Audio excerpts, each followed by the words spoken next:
Hi, hello, what's going on? So I'm actually doing this stream standing. Just thought I'd change it up a little bit. Do something a little different. I think, yeah, Twitch should be up and running. So, how's everybody doing? How's everybody cooking? It's kind of weird standing up and doing this, but it's kind of nice. I actually feel like it's more comfy in some weird ways. Okay, so to make a long story short, I think our initial assessment that this is all about like intimacy makes a lot of sense, right? Um, Now before people jump the gun, like, what the fuck you? I mean, Chizuru, no, no, no, no, no. Um, in simple terms, if we go to the very end of this, I think what's going on is that Chizuru is afraid that Kazuya might not like her if she physically interacts with him. And there's a lot of proof to back this up, because he's actively kind of reinforced this for a while now, without meaning to. This was our initial guess. I made like a thread talking about why the rejection happened, and I pretty much said it's pretty much intimacy. It's pretty much the fact that like Kazuya is not initiating anything with her, and I think what I said before, and I think I said this about Minnie when we first read chapter 390, is that what Chizuru has been doing because of how things have been playing out without meaning to, or maybe because she's scared, is using a truth to disguise a lie. What do I mean by this? So, for instance, everything Chizuru said in the rejection, everything Chizuru said in the rejection was true. What she wasn't saying is the lie she was hiding, and it's the fact that Chizuru never brings up intimacy at all. Here, you can see this again here in this exact instance. Chizuru does lie here. Chizuru does lie in this scene. She uses the truth of her play ending on July 11th to disguise the fact that she never brings up the kiss. You literally see how it happened here, right? As people who should know, like Minnie's here to get answers about the kiss. Chizuru literally omits the kiss from the discussion period, right? Chizuru literally omits the kiss from the discussion period. And so everything she's saying is true. Everything she's saying is true. What she's not saying is the lie, right? So everything she's saying to Minnie is true. Everything she says to Kazuya in chapter 380 and beyond is true. What she's not saying is what she's hiding. She is hiding things. And this is kind of where, like, okay, I kind of want to blame, I think for a while I've been blaming Kazuya a lot, and I do think there is, it's a bit on him, right? It's a bit on him for not creating a comfort space for Chizuru so she can fucking talk about this shit. But I do think it's, eh, I think a part of it is Minnie, like a huge part of it is Minnie, and I think a part of it is somewhat Chizuru in that she's not saying this, but you can kind of understand why she's not saying this because she's scared, right? And Kazuya isn't creating a comfort space for her, and Chizuru never feels like she can reach out to him and say this stuff to him, so she just doesn't tell him, right? And I think that's why they're kind of not ready. It's because they're both literally not saying the truest thing they feel. While Chizuru, for example, clarifies certain things in the date, right? She clarifies to him and she opens up to him emotionally. Kazuya doesn't. Kazuya keeps stopping himself until he gets hit with a rejection. And then when he finally opens up to her, right? She keeps saying no out of like a sense of responsibility, but at the same time, a part of her is happy that he's finally opening up, and she feels like when he's saying something, she feels like she's being accepted. Then when he's leaving, right, Chizuru isn't communicating to him. He says he'll keep waiting for her, right? And then she kisses him. When she kisses him, she realizes she's showing him her desire for intimacy, right? I think a big part of it is like, yeah, it's conveying a lot of her feelings, but her feelings are literally physical, right? Her feelings are literally physical. So it's literally being conveyed physically. That's why it's a kiss and not an I love you. Her feelings for him are literally physical in nature. So naturally, she conveys it physically, not through words. And this is something you can see throughout the entire cohabitation, where both Kazuya and Chizuru really want to physically be with each other, but Kazuya actively stops himself, right? Thinking he needs to earn love in order to have it. And Minnie then proceeds to reinforce this to him. I can confidently say Minnie is kind of the villain of this arc, because she doesn't understand anything about relationships, right? And so in that sense, she's kind of like, she kind of mirrors Chizuru, but in a bad way. Because Minnie has no experience in relationships, she actively reinforces to Kazuya certain things she assumes Chizuru wants, because both of them technically have no experience in relationships. So what ends up happening is she assumes what Chizuru is feeling, based on her own understandings, which then proceeds to reinforce to Kazuya things he doesn't understand. But the problem is Minnie has been so fucking committed to this, she's seemingly lost the purpose of why she's doing it in the first place. And the biggest thing I can highlight to you is that Minnie never, ever, ever asked Chizuru, "What do you want? What are you feeling?"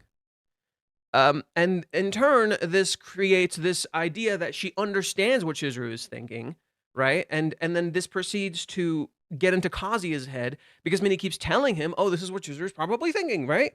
And this results in these issues where Minnie keeps saying these things and Kazuya keeps listening to her. It's partially on Kazuya for listening to Minnie, but I think at this point we've reached a point where Minnie is actually just using Kazuya's goodwill, and she's kind of manipulating him without even realizing she's manipulating him.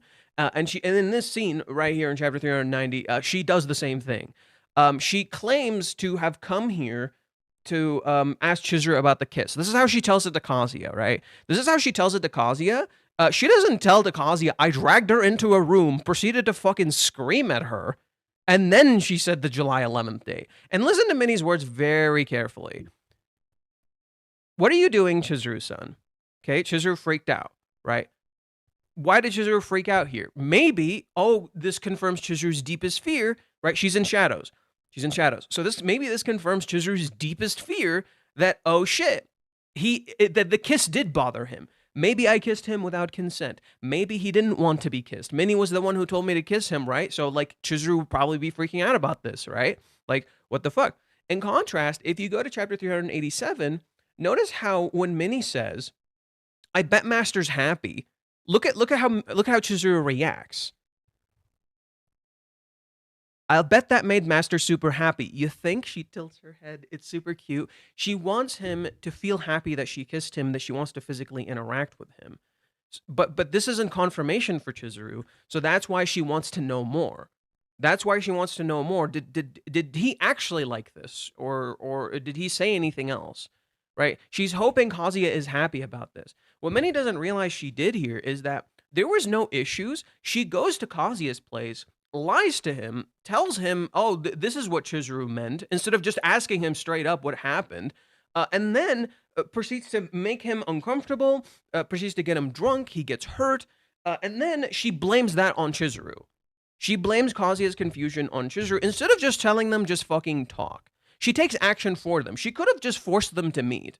Minnie could have just literally dragged Kazuya and forced them to meet. She could have tricked them into meeting and talking. Instead, she takes it upon herself to yell at Chizuru, to act like she knows what she's doing. Notice how Minnie is intentionally not creating a scenario where they can meet, right? Instead, she yells at one person and then makes the other uncomfortable and then blames it on the other person. And she thinks she's helping, right? Minnie thinks she's helping. In reality, she's making everything fucking worse. And this is the point of what's going on, is like when you go to chapter 390, when you go to this chapter, pay attention to Minnie's words very, very fucking carefully. "We said this, what are you doing, Chizuru-san? Okay? Don't tell me you don't know what I mean. Why haven't you messaged Master at all? Don't tell me you don't know what I mean. No. Actually, what do you mean? Right? Why haven't you messaged Master at all?" She says, "Don't tell me you don't know what I mean," but no, you tell her what you mean. You're not telling her. Notice how Minnie never actually tells her what she means. And so in turn, Chizuru never explains. How could you ever hope for someone to talk to you and explain to you if you don't tell them what you actually mean. I don't even care that you hid it from me, but don't you have any idea what you're putting Master through right now? What do you mean? She just kissed him. What is Kazuya going through? Does Minnie ever explain?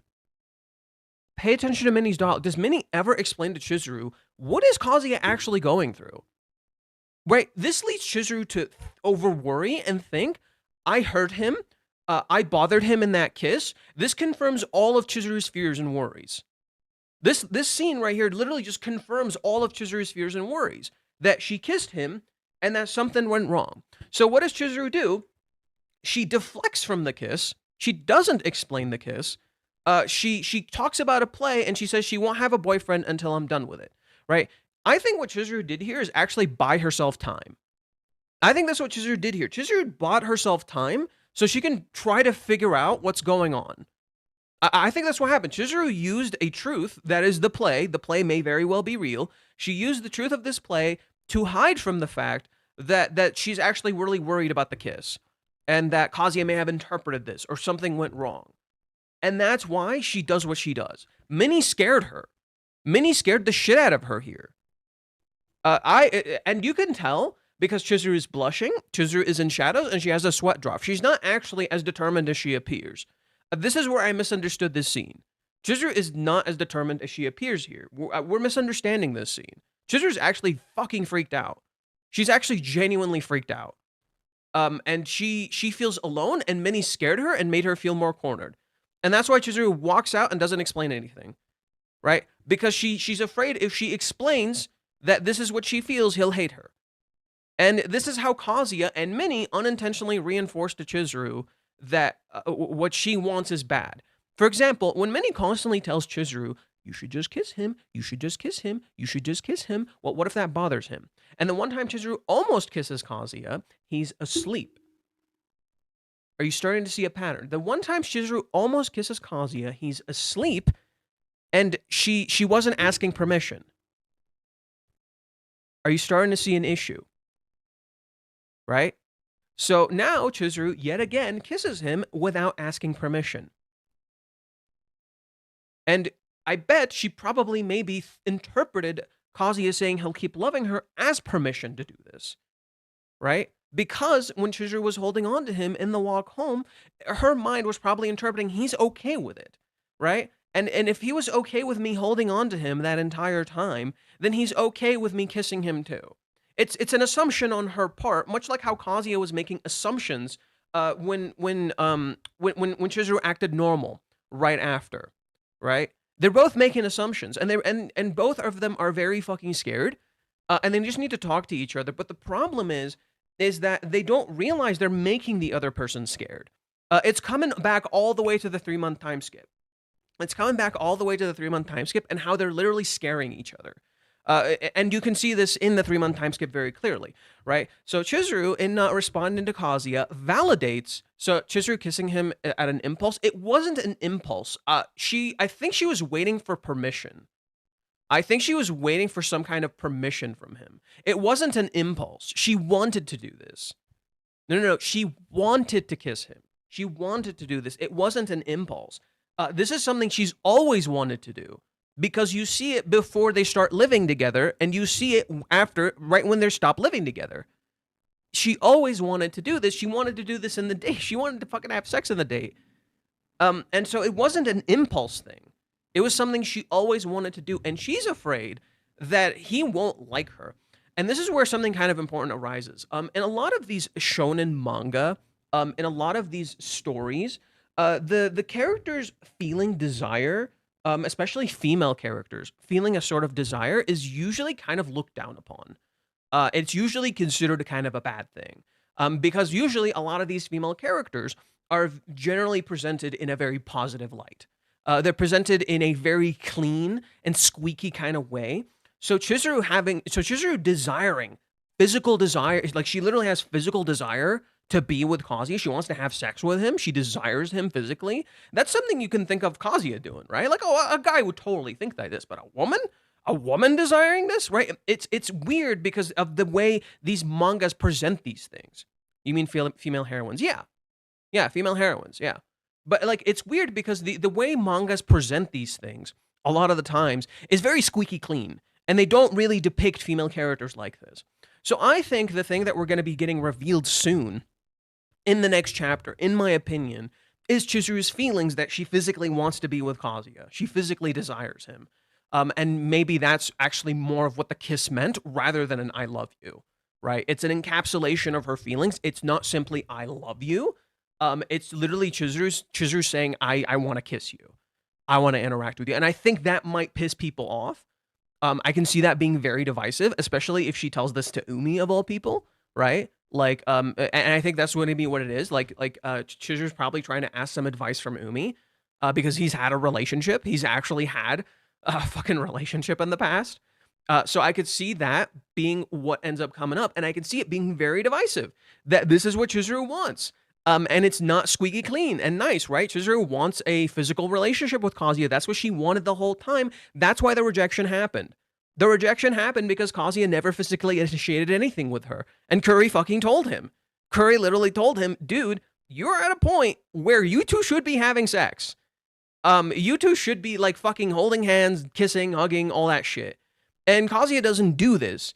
And what he doesn't realize is that while he's waiting for permission, so too was she.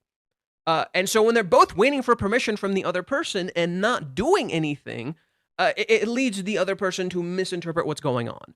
And I think that's genuinely what happened. I think that's why we got into the rejection in the first place. It's not distrust.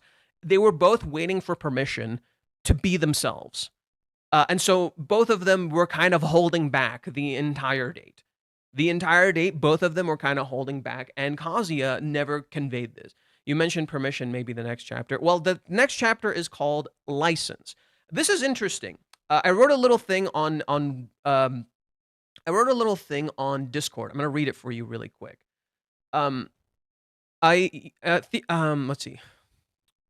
I think Chizuru is getting more and more scared Kazuya will hate her if he knows how much she desires him physically. I wonder if the next chapter will deal with this.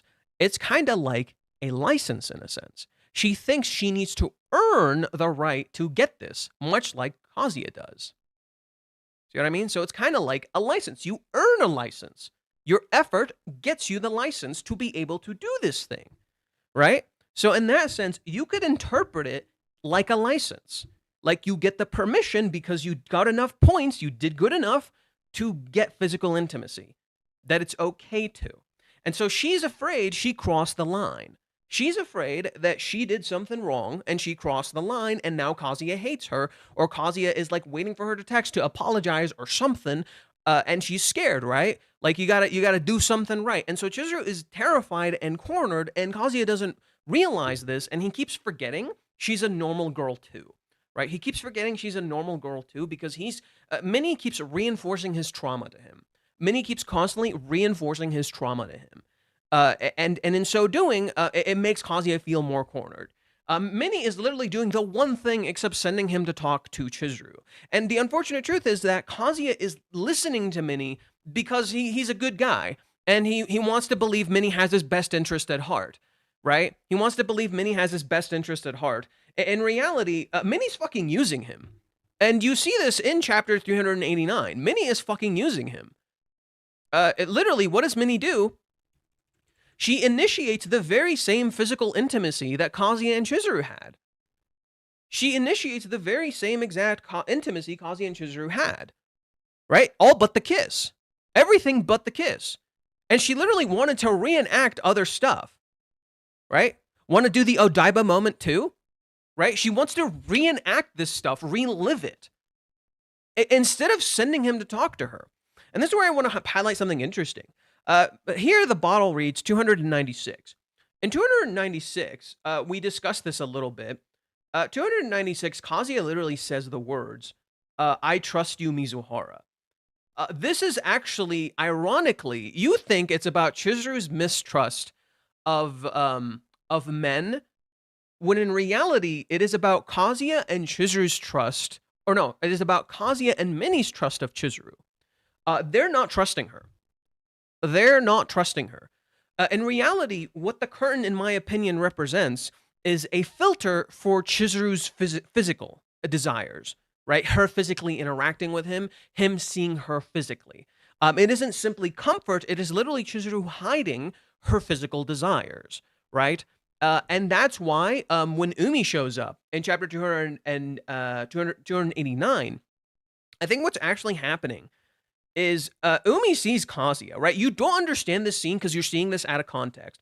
And I wrote something kind of fucking brilliant. I didn't realize how fucking crazy it was.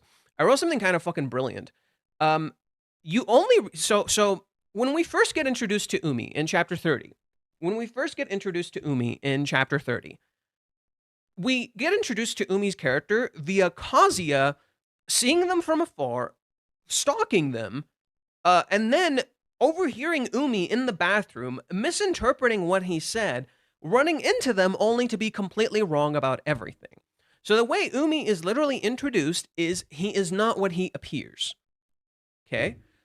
In chapter 124 through 127, it is yet again an instance of Umi is not how he appears, but this time it's for Chizuru. Where he comes up to Chizuru. He trades her like the fucking retweet if she goes out with him.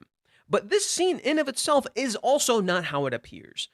Because in reality, that scene where Umi tricks Chizuru into a date and wants her to stay is actually about Umi's grief over his girlfriend that left him. Because Umi is not a playboy, he doesn't just break up with girls and leave. And we have evidence of this, that this is not the case, in chapter 334, where when Chizuru is here with her coworkers, listen to what they say about Umi. I'd want a cool boyfriend too. I heard Nakano-kun is up for grabs right now. Maybe I'll DM him. You've got no chance if you don't even have his number. He is a tough catch. He doesn't date around. That's not something Umi does. Okay? So when we're seeing Umi in chapter 124 through 127, he's actually at a very low. He's actually like, he's not doing good. And pretty much it's supposed to be a mirror to Kazuya, and how Kazuya was dating a girl named Mami Nanami, and Umi was dating a girl named Nanaho. And he seemingly probably had a bad breakup with her. And she left him, much like how Mami left Kazuya, right? And he wanted to get closure through Chizuru. Chizuru was, again, just like with Mami, simply a replacement, a literal rebound. But she can't replace her, and he knows this. And literally, that's why Umi needs closure from Chizuru. That's why he asks her about Kazuya. He's looking for closure and confirmation, so he can be like, yeah, that's what's going on. Just so I understand. So he's looking for closure that he never got with Nanaho. Then, when you have chapter 179, what's happening in chapters 177 through 179, I think that's how long the Tiger's Den is. I believe what's happening in that arc is literally Umi is checking Kazuya out to make sure he's a good guy, right? To make sure he's a good guy, but also to make sure if he has the same feelings as Chizuru, right? If he has the same feelings as Chizuru. So, he realizes, okay, Kazuya is a good dude, and he literally tells Kazuya, I think we could be good friends. And Kazuya is like, no way, how? We live in two completely different worlds. And this line should sound very familiar to you, because this is literally what he says about Chizuru.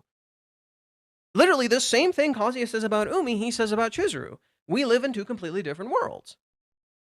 So, why would Umi say that to Kazuya, that him and Kazuya could be good friends, only to fuck him over and go to confess to Chizuru? That seems really disingenuous, and you want to believe it's disingenuous because you have evidence in chapters 124 through 127 that it's disingenuous, that he's shown himself to be able to be disingenuous. But in reality, in chapter 127, let me pull it up. We keep leaving the doors open for my cat. So flies are coming in. I'm getting really fucking annoyed. In chapter 127, right after Chizuru and Umi have their confrontation, right? And again, I want you to look at this scene. Look at this. It's like he's trying to get closure, right? So yeah, you do like him, that friend of yours. He's literally just trying to get closure. But what does Chizuru think of? She thinks of Minnie. Again, the first thought that pops into her head is Minnie. This should be a tell. This should be a tell. Minnie saying this shit to Chizuru confused her. Minnie saying this shit to Chizuru scared her. Okay? Then she thinks of Kazuya. What are Chizuru's exact words? First, no, seriously, this is so cool. Think of this for a sec. First, she thinks of Minnie, and then she thinks of Kazuya.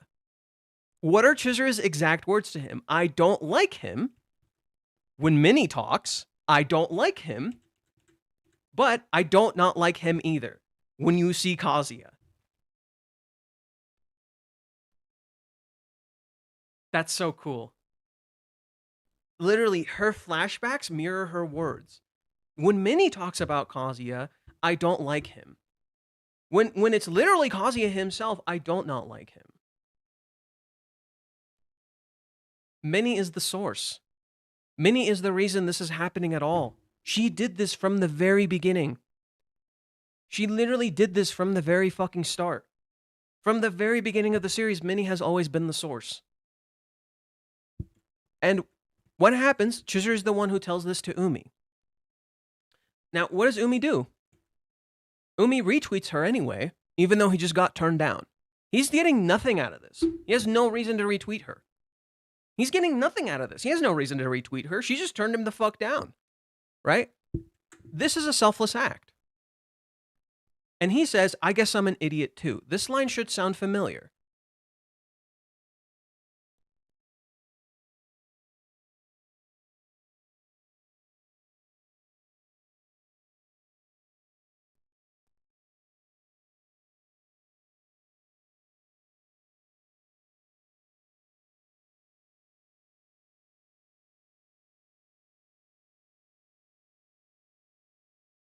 I'm also an idiot.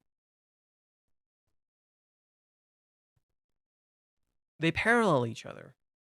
Umi and Chizuru parallel each other. But they literally would never work together. They're literally parallels of the other person, but they literally don't work together. Umi's name is literally center of the sea.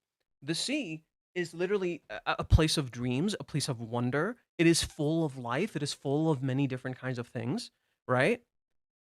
And this is literally what Umi kind of represents. He is the center of the sea. It is both dangerous yet full of life. In contrast, Chizuru's name is 1,000 paper cranes on a single current. Literally, everybody's wishes, everybody's dreams. It can make any dream come true. But they literally don't work together, right? Because paper cranes in the center of the ocean would just wither and die, right? Paper on water would just eventually crumble and disappear, right? So they literally don't work together, but they seemingly represent something very similar. That they both represent the wishes and dreams of people, the idea of freedom and the ideas of bringing things to life. Kazuya, in contrast, his name works perfectly in tandem with Chizuru. His name is peace and harmony shared under the tree. Literally, he can shield her from the waters. The paper crane gets a safe comfort space from the waters, and yet the paper cranes make the tree's wishes come true. Right? So that's why I think literally Kazuya and Chizuru complement each other perfectly. And despite Umi and Chizuru being similar in a sense, they both seemingly care. They're also, they would never work together. And Umi, I think, realizes this. So what happened in chapter 179 when Umi comes up to Chizuru and we never see this conversation? Notice how we never actually see this conversation in chapter 289, even though you find out Umi seemingly confessed to Chizuru. I think what actually happened, and yet again, this is Minnie's fault. So let's start with chapter 289. Let's go to that chapter really quick.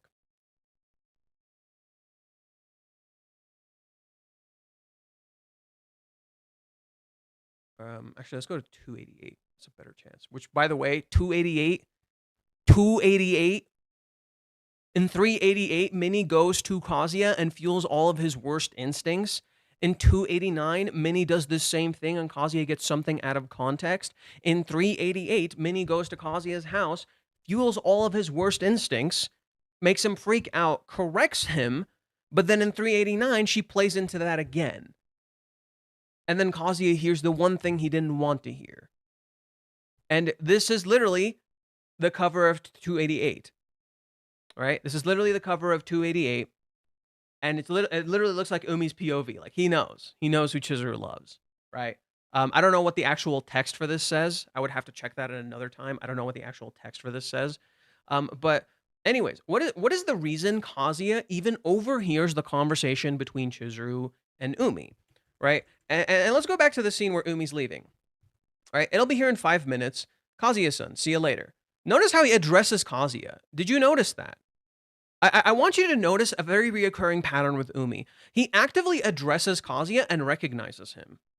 When he comes in, literally when he comes into Chizuru's home, he immediately remembers Kazuya and he's like, hey, I got your info before. I never texted you. Sorry about that. That's literally the first thing he does. When he's leaving, he's saying bye, right? So let's see this scene. All right, well, I should be going. Huh? Already? He's just leaving. It's like he knows it's not his place to be here. He knows he should not overstay. It's not his business to stay here. He is overstepping his bounds. He should not stay here. He knows. I wouldn't be surprised if this ruffled his feathers, right? You get the impression that the reason Umi is so hot and bothered here is because of because what Minnie says. Minnie is the one who tells Kazuya, I bet this ruffled his feathers. So you naturally have this interpretation too. You naturally have this same exact interpretation, specifically because Minnie says this to us. Minnie is the one who tells us, I bet Umi is hot and bothered because he saw you here. That's why this happened. And there's evidence to make you think this is the truth. There is evidence to make you think this is the truth. Because if you go to the earlier chapter, in chapter 287, when Umi first shows up, right? So let's go to the scene. But honestly, I don't know what to think. It looks like it's his first time here. So he's never been in Chizuru's house. Okay? It looks like that. So you think Umi's better than Kazuya? No. That's not my point. That's not my point. You're missing my point you're missing the forest for the trees, you dumbass. Let me keep going. Honestly, I don't know what to think. It looks like it's his first time here. Chizuru-san was upfront about all of it too. That implies she has nothing to hide and has a clear conscience. Okay? This might not be completely true, right? I think that there is a truth to this, right? She has nothing to hide about living together, right? But Chizuru probably knows there's something confusing going on here, and Umi might interpret this the wrong way. So, but Umi-san is another story. Was it really necessary for him to drop by like this just for incense of all things? You assume that the only reason Umi drops by here is because, oh, he's trying to get into Chizuru's pants. That's why he's doing this. And then there's scenes that literally reinforce this idea. However, what if Umi feels bad about something and actually showed up to apologize and show his gratitude and to show that he's sorry? Bear with me. I have proof for this. If we assume that he only used it as an excuse to make a move on Chizuru-san, then he probably won't take you living together lightly. I wouldn't be surprised if this ruffled his feathers. Assume. Key word, assume. She's assuming. She doesn't know if this is the truth, and then this is reinforced to you when Umi confesses. She has literally created a narrative, and the narrative suits our own bias, and you never realized Minnie was doing this. You never realized this was what Minnie was doing the whole fucking time. Well, but it is still completely possible that he's just being a good guy and only came here for the incense. Huh. It's almost like this is the actual truth, but you have this worry in the back of your head. Oh no. Oh no, Umi's a terrible fucking dude. Here's where we see something interesting. Chizuru takes him behind the curtain. Umi's face is blank. Chizuru's face is blank.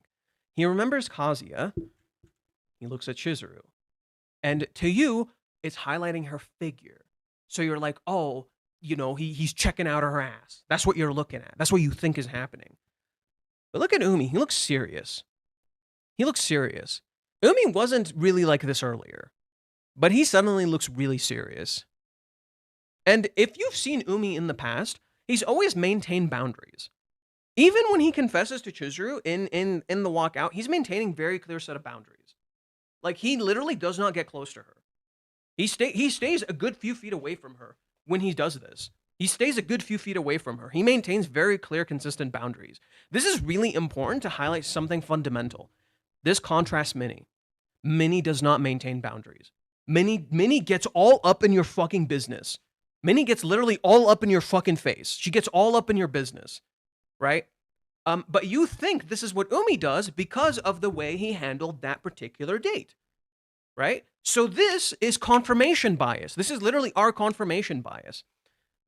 So when we get this information, when we're presented with this information, right? And then what happens?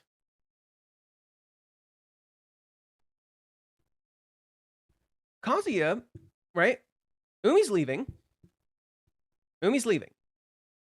What the hell am I doing? I don't even have the slightest clue what's going to happen from here. In the first place, there hasn't been anything that tells me how Umi-kun feels about Mizuhara. Correct. And you find out about this by overhearing him. You didn't actually get context, and Kazuya knows this. How do we know Kazuya knows he doesn't have any context?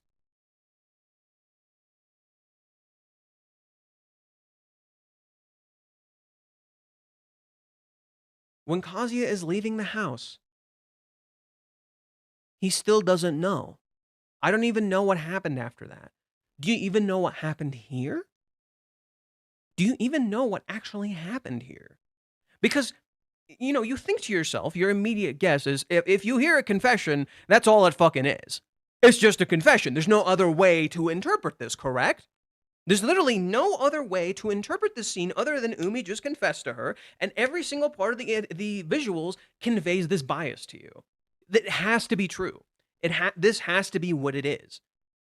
But is that actually what's going on? Okay. Umi leaves, and yet again, right when Umi walks into Chizuru's home, he immediately recognizes Kazuya and addresses him. When he's leaving Chizuru's home, it'll be 5 minutes. Everyone's been using that lately, the taxi app. He's leaving just like that. I guess he really came here for the incense. Kazuya-kun, see you later. Right? Notice how he addresses him. He looks at him directly and he addresses him. See you later, man. Take care. I'll talk to you. Right? He talks like he's gonna see him again. He talks like he's actually gonna meet him, just like how when he was leaving, in what is it? In the tiger's den, right? He briefly talks to Kazuya in the tiger's den, says we could be good friends, and the conversation just ends, and he leaves. It's the same exact thing. And then right after, the same exact thing happens, right? This literally mirrors the tiger's den.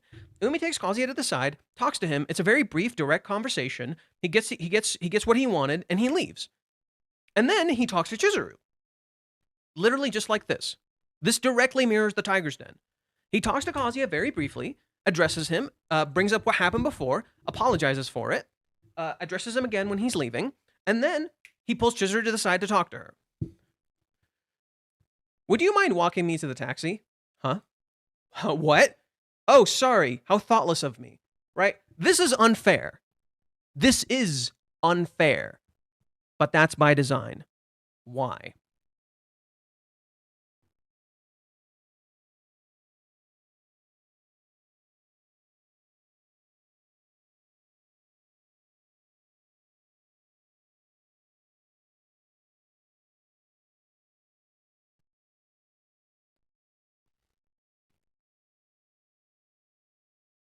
$268. Sumi talking to Chizuru. Sumi asked Chizuru, do you like this person? Chizuru-san, do you like them? I don't know. Someone else wants to ask me this question. I said that I won't say I like them, but I don't not like them either. Thinking back on it, I think I've been very unfair to them. So I had a person translate the official volume translations of this line to understand specifically what Chizuru is saying. Because, you know, you're wondering who's Chizuru talking about? Who's them? Could be Umi, it could be Kazuya. That's not actually what she says. She says, thinking back on it, I've been a very unfair woman. She's not directing it at Kazuya. She's not directing it at Umi. She's just saying she is unfair. And I think that's the point of this scene.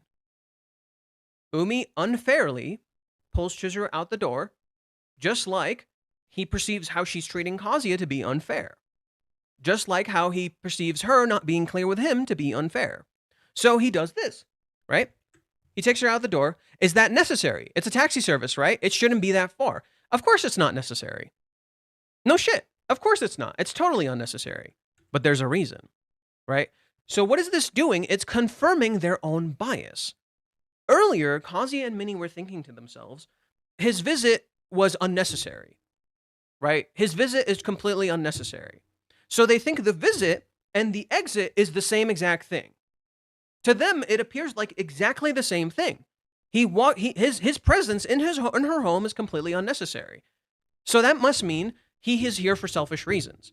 In reality, I bet Umi showed up for selfless reasons and walked out for selfish reasons, right? But those selfish reasons hide the selflessness. That's the reality. His selflessness stems from the fact that I believe he's trying to atone. He feels like he's bothered Chizuru. He feels like he has gotten in her way. He feels like he's hasn't helped her very much in the past, and he's made her struggle. So he shows up to Chizuru's home genuinely for the reason to just pay respect and to bring incense and to, say sorry, right? And then he sees Kazuya, and he's like, Chizuru, what the fuck are you doing? Chizuru, what the fuck are you doing? And she never says he's a boyfriend. She never clears that up. She never tells him anything, right? And Umi was asking her before, do you like him? Do you like him? Do you have feelings for him? And Chizuru isn't clear with him. Okay? So Chizuru, he's like, you know what? I'll pay my respect for the incense. I'll be nice and chill. And when I leave, I'll talk to her. And I'll bring that confession up again to be like, okay, give me an answer. And then at the very end, when Chizuru feels like she's ready to talk, he's yet again selfish to her, almost as a nod back to her. Hey, this is how I feel. This is how you made me feel when you weren't clear with me. This is how you made me feel when you weren't clear with me. That's why Umi says, you know what? I'm going to hold on to this, right? I'm going to hold on to this feeling. This is how you made me feel. And that's why he does that. That's why Umi does what he does there. He does that on purpose because he's being selfish to Chizuru, just like how he's perceiving Chizuru to be selfish. And he's like, this is what you're doing. You need to start actually taking real steps. You're not actually taking real steps. And what does Chizuru do right after? She asks Kazuya out on a date. She starts taking real steps. She starts taking risks, right? He's like, look, I'm at a disadvantage, and I still took a chance. I'm at a disadvantage, and I still took a chance. Why can't you? Why are you so afraid? I'm literally fucking losing. I literally have no win here. I've already lost, and I'm doing this. Why won't you take a chance? Why won't you take a risk? And what does Chizuru do right after? She takes a risk. She asks him out on a date. She has time. She makes the time. She asks him out on a date. And guess what? It turns out to be one of the best days of her life. She actually got to know Kazuya. She got to do more, right? It's literally telling Chizuru, Umi was literally telling Chizuru, yo, step out of your comfort zone, girl. You gotta start taking some real steps. You actually gotta get out of your fucking comfort zone. You're holding back and you're scared, and that's not okay. And eventually Kazuya is gonna get impatient and he's gonna want to know, which is literally what happens. In chapter 287, that's literally what happens.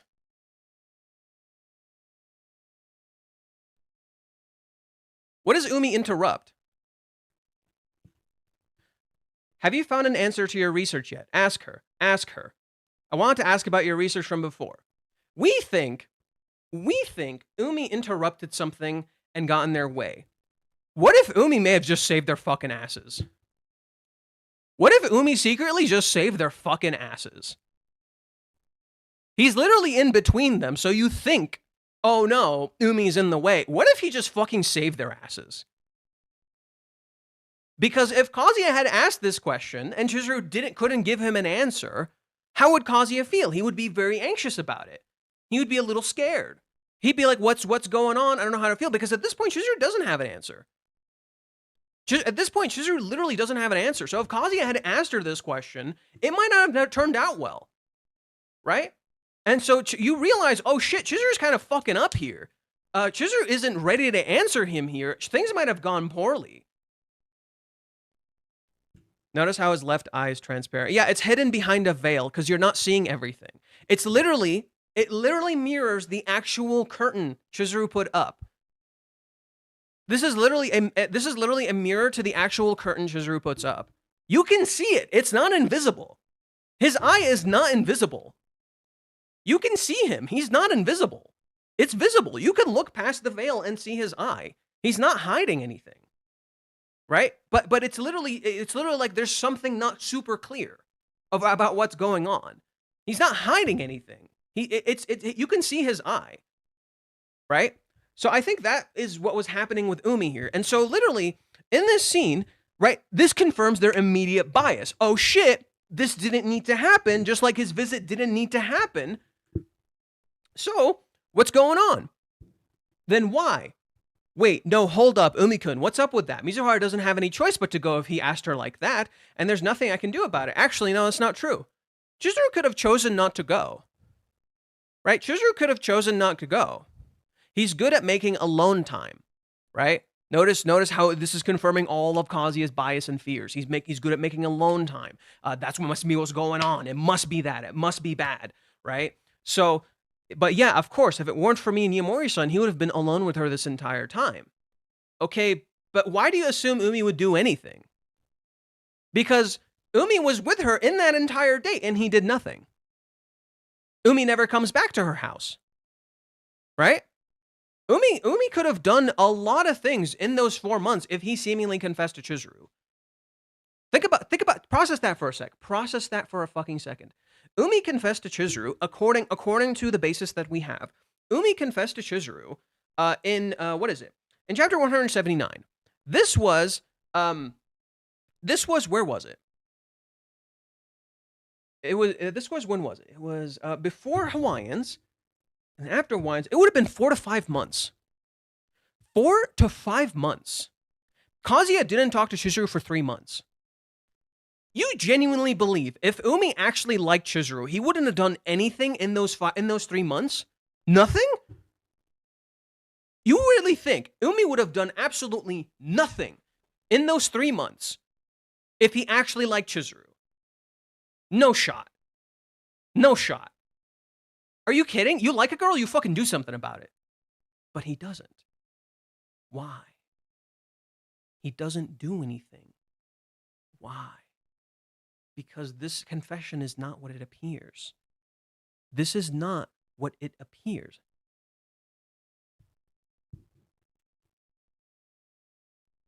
I know it's been hard on Chizuru-san, but it'll be okay. I'm here for you. Watch this happen. Watch this happen next chapter. Watch this happen next chapter. Right? Watch this happen next chapter. And people will freak. People will freak. Right? Kazuya torches this. No way, this can't be happening. I just know it. They're in that kind of relationship. Umi's problem is being a side character. This guy understands Chizuru better than Kazuya. Actually, he doesn't. Kazuya actually understands Chizuru a lot better. But there's one thing he doesn't know that she's not telling him. And it's literally the intimacy thing. Kazuya actually understands Chizuru much better than Umi, and Kazuya actually steps up for Chizuru, and Umi knows Kazuya is better for Chizuru. He knows this. He knows Kazuya is better for her than him, and he's trying to help. But there's one thing Chizuru's really struggling to open up about, and has literally been the thing that's been holding them back this entire time. It's the thing they both feel. It's literally the physical attraction they both feel for each other. Literally, they can't fucking hold it in, but they make themselves hold it in. This is the thing that Umi knows about Chizuru that Kazuya doesn't. That Chizuru, and maybe it'll be the thing that Umi will know or wants or may have known this whole time, and it's the fact that Chizuru physically wants to be with Kazuya, right? I think that's the only thing that Umi knows. So Umi's a shipper. Yeah, he is. Actually, yeah, I think he is. But he's also holding Chizuru to an element of responsibility. He's pushing Chizuru to be fucking responsible. He's like, dude, you're not giving your full effort. I'm sick of Kazuya making Chizuru look like the worst woman in fiction. He's not really doing that. I would argue it's more Minnie. It's not Kazuya doing this. It's not really what's happening. It's not really Kazuya doing this. I would say it's both Kazuya and Chizuru kind of fucking up, and they look a certain way to us and to themselves. I've been blaming Kazuya a lot. I have been blaming Kazuya a lot. But literally, Minnie reinforces the simp behavior, if you will. Minnie is the one who reinforces Kazuya's simp behavior, if you will. Kazuya isn't really like that. That's not really Kazuya, but characters like Mami and Minnie reinforce this behavior to him, reinforce this idea that you gotta fucking simp for her, dude. But that's not really him. That's not who Chizuru loves, right? That's not the real Kazuya. The real Kazuya is not simply a simp, right? Yeah, you can simp your woman, dude. Like if you got a woman that you fucking love, that's fine. Simp her. Like literally, if you're in a relationship, if I was dating a girl, I would simp the shit out of her. Okay, right? And so Kazuya simping Chizuru is not the issue. It's the behavior Minnie reinforces to him that reinforces his own fears, right? And the thing is I blame Kazuya a lot, but the issue is that Minnie literally needs to step the fuck aside, and know how to be a responsible friend to him. Because Minnie is not a responsible friend. She is antithetical to responsibility. Minnie has never, ever, in the entire story, seriously, has Minnie ever, in the entire story, ever had consequences for her actions?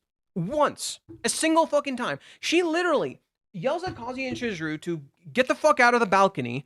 And they do, right? They get off the fucking balcony. And then they never do the balcony talks ever again. They literally never do the balcony talks ever again. All because of Minnie. She literally ruined the iconic thing we were doing for so long. She ruined the balcony talks. Then Minnie, literally this results in Ruka showing up when Chizuru goes into Kazuya's house. And this lingers for so long. You see this in chapter 240 and 41, where Chizuru literally is walking into Kazuya's house and she looks around.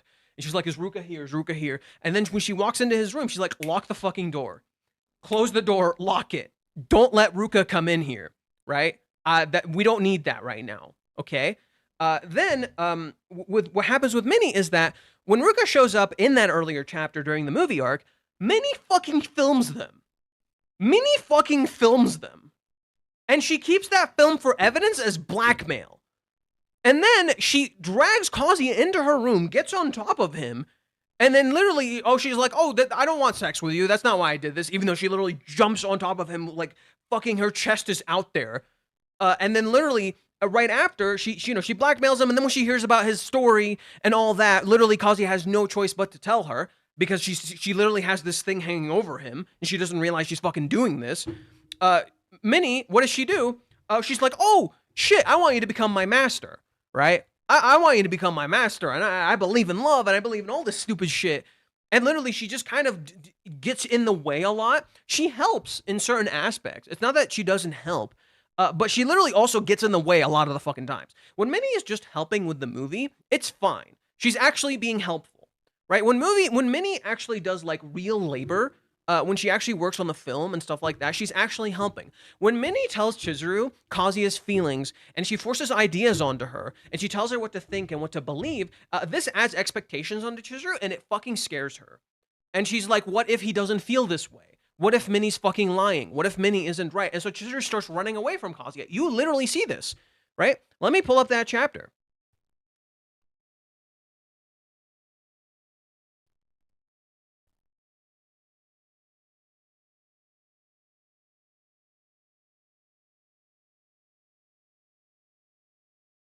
Minnie says this Chizuru. Right? Minnie says that crap to Chizuru.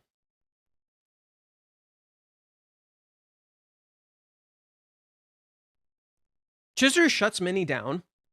Surely Master would have said something like that. It's nothing like that. He will support your dream and become an actress to the very end, all the while saying that it's for Granny's sake. But nobody would go this far for someone else if that was their sole reason. Love has no bounds, even if it started as a rental. Chizuru, ugh, okay. She takes a picture of her. Got it, your girly expression. Kazuya shows up. Chizuru freaks, runs into her room and closes the door. You turn the page and she pulls out the ring. Minnie freaked her the fuck out. Chizuru crumples down and she's like, ugh. What did Minnie just do? Think about it for a second. What did Minnie just do? Minnie fucked up here because she reinforced expectations onto Chizuru, and then Chizuru feels like, okay, shit, now I feel like he has feelings for me and I'm using him. Because he's making the movie for me, right? He's making this movie for me and I don't have feelings for him, right? Or maybe he doesn't, or no, sorry. That's not fair. Chizuru actually does have feelings for him at this point, right? She does actually have feelings for him at this point. But Minnie gets in her head. So she's like, okay, he's doing this And I'm not reciprocating his feelings. I think that's more accurate. He's doing this and I'm not reciprocating his feelings. So what happens, right? I'm doing this, I'm not reciprocating his feelings. And now I feel guilty as fuck. So Chizuru starts downing her love. Chizuru literally starts downing her love because she literally pulls out the ring that represents commitment and expectations, and she's literally not committing. Because she currently has to focus on her play. Or sorry, she currently has to focus on her film. Right? She literally has to focus on her film that she needs to create. She can't focus on love right now. And then Minnie tells her this, and now Chizuru feels bad, and she looks at the ring with expectations. Right? Yes, love has no bounds, even if it started as a rental. Yeah, even if that's true, Minnie just got in the way here. You don't realize she just did. When he said, I'll make the movie, just watch me, I can do it, this is when she started to fall for him. I think Chizuru liked him from the start. When Kazuya did that, when Kazuya did that, I think that's when Chizuru was like actually getting to the point of like, love really kind of took root, right? Love really kind of took root. I think before in the past, Chizuru was kind of able to let go. She kind of had like a crush on him and she kind of liked him, but she was kind of able to let go, right? And this mirrors Kazuya. There were points where neither of them really wanted to let go, but they knew if they needed to, they could. This is where we got to the point where they couldn't let go. I think the movie arc is where pretty much they got to the point where they can't let go anymore. That's it. That they know they're the ones they can't fucking let go anymore. What is it? And before the movie arc, the characters were kind of like getting to that point where they were slowly getting to that point where they want to know more about each other. They kind of feel like they want to know more about the other person. Chizuru starts letting Kazuya into her life. Chizuru starts interacting with him more. But now they've reached a point where they don't want to let go anymore. And Chizuru feels really bad because she has the ring. She has these expectations. She has this element of commitment literally in her hand. And she literally can't commit right now.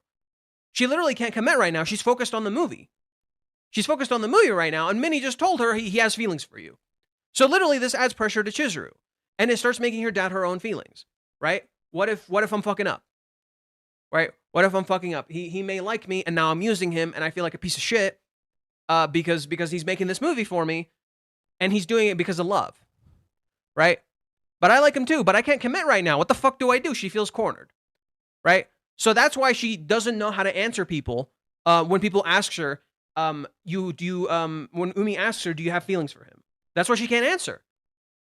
Because she literally doesn't, she has Minnie's expectations that she put in her head, and she has her actual feelings for Kazuya, that she really cares about him and really loves him. And those things are clashing. This element of expectations that Minnie says that what Kazuya feels instead of Kazuya saying it, versus the reality of the situation, which is what she herself feels. Also, I wonder if Reishi's trying to distract from Kazuya having the ring. I don't think so. I think if it happened, it already happened. We're way past that point. So Kazuya freaks out. No way, this can't be happening. I just knew it. They're in that kind of relationship. They must think we're a bother and just in the way, right? You start freaking out. You start thinking the worst, right? You start thinking the fucking worst. Minnie says, but they probably are just friends. And he set his pickup spot for far away. Why would he purposefully set it so far away? That only proves how deliberate it was. Minnie can't make solid points, right? Minnie can't make solid points. Didn't you say it first? You said that he could be upset about it. Who knows what he's trying to do right now, right? Kazuya's basis for his fear is what Minnie said, not real fear. This stems from chapter 218. This is from chapter 218. This is where it stems from. It's his fear. It's Kazuya being fucking scared, right? It's his worst fear coming true. And so naturally, Minnie reinforces that fear. Minnie is the reason Kazuya even believed why this is happening. That Umi is upset. But what if Umi is not upset about what we think about he's upset about? He's upset at Chizuru, but not for Kazuya being here, but rather for the fact that Kazuya is here and she hasn't said anything. He's upset on Kazuya's behalf, right? Umi's upset on Kazuya's behalf. And I think that's such a cool thing. He's upset on Kazuya's behalf. He's like, Chizuru, the fuck are you doing? Chizuru, what the fuck are you doing? Now that I think about it, I knew it was weird for him to know this address to this place. It's just another actor. If this is the first time he came here, it just proves Mizuhara was willing to be that open to him. Besides, I already know that every man out there has a thing for her. Seriously, there's no way he came here just to give her incense, right? So there's truth to this. Maybe Chizuru was open to him, right? This proves that Chizuru was open to him. Okay, so that shows that Chizuru has been open with Umi for a while. This isn't something like necessarily bad, right? Man, he really loves her. Out of Kazuya's love for Chizuru, well, it's true that Umi-san was acting weird. Still, considering Chizuru-san was honest about us living together, it doesn't seem like she's interested in Umi-san. She knows the truth. This is obvious, even if he tried to approach her. But if he really is trying to make a move on her, then I could also see him getting impatient because she's living with Master. Right? The assumptions. Literally, this has evidence to back it up. This is based on Kazuya's own assumptions. I can understand why Master is worried about this. What does Minnie do? She does the one thing Kazuya doesn't want to do. Stalk Chizuru. And this directly calls back to when Kazuya first met Umi and stalked Chizuru. What do you mean? We can't do that, obviously. Oh, come on, it won't be a problem. We can just say we were checking if they made us, right? Doesn't look like they're near the entrance. Just a sec. I'm going to go look. This will totally make me a stalker. Oh, man, I want to know so bad, though. Could just ask her. But Minnie plays into his worst instincts. So what happened here? Again, because of Minnie, we end up doing the thing we didn't want to do and overhearing a conversation we should not have heard. Could be a misrepresentation of Umi using the reader's bias because friends' love can be easily misinterpreted. Yeah. I think that's the point. It is the reader's bias. Right? Remember, how did Kazuya come to the conclusion of chapter 218? His own bias. Chapter 218 exists out of Kazuya's own bias and fear. He imagines Umi is better than him, so naturally he puts Umi in his own head to represent Kazuya's lack of worth. So naturally, this functions around that, right? What Minnie says here is literally what the readers are thinking. Reishi literally said Minnie echoes the readers. She is literally what the readers think. And lately, hasn't Minnie been wrong a lot? It's almost like you're starting to see how wrong Minnie is.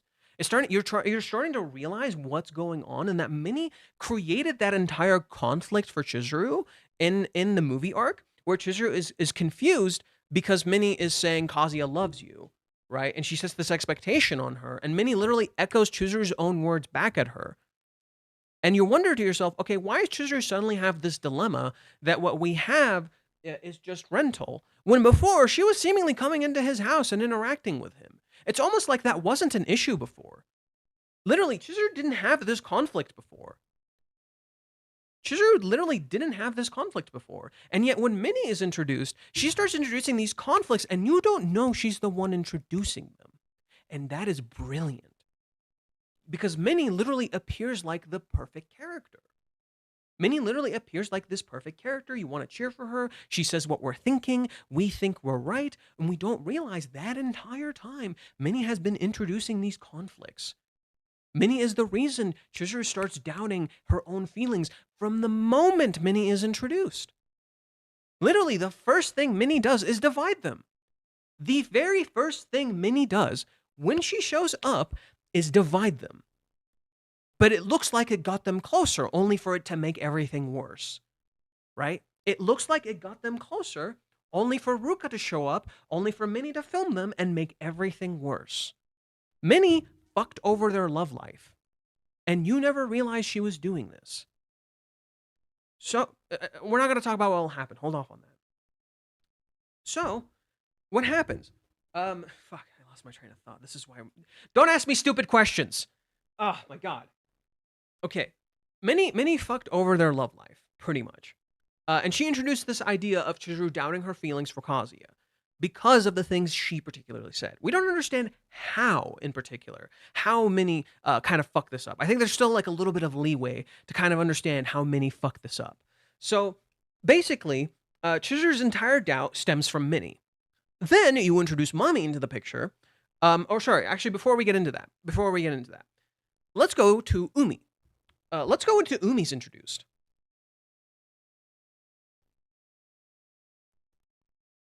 So I just explained Minnie is presented as a unifier. So when she's first presented to you in chapter 105, when Minnie is first introduced to you, what does she tell them? Right? What does Minnie tell them when she's first ever introduced into the series? Come on. There we go. What does Minnie tell them when she's first introduced into the series? If you're flirting this much, why don't you two just go out already? She suggests to them to go out. What does this actually result in? Right? She tells them to go out. She's presented like a unifier. Holy shit, she's thinking the thing I'm saying. She's thinking the thing I'm saying. She's presented as a unifier because she's telling them to get together. But what happens?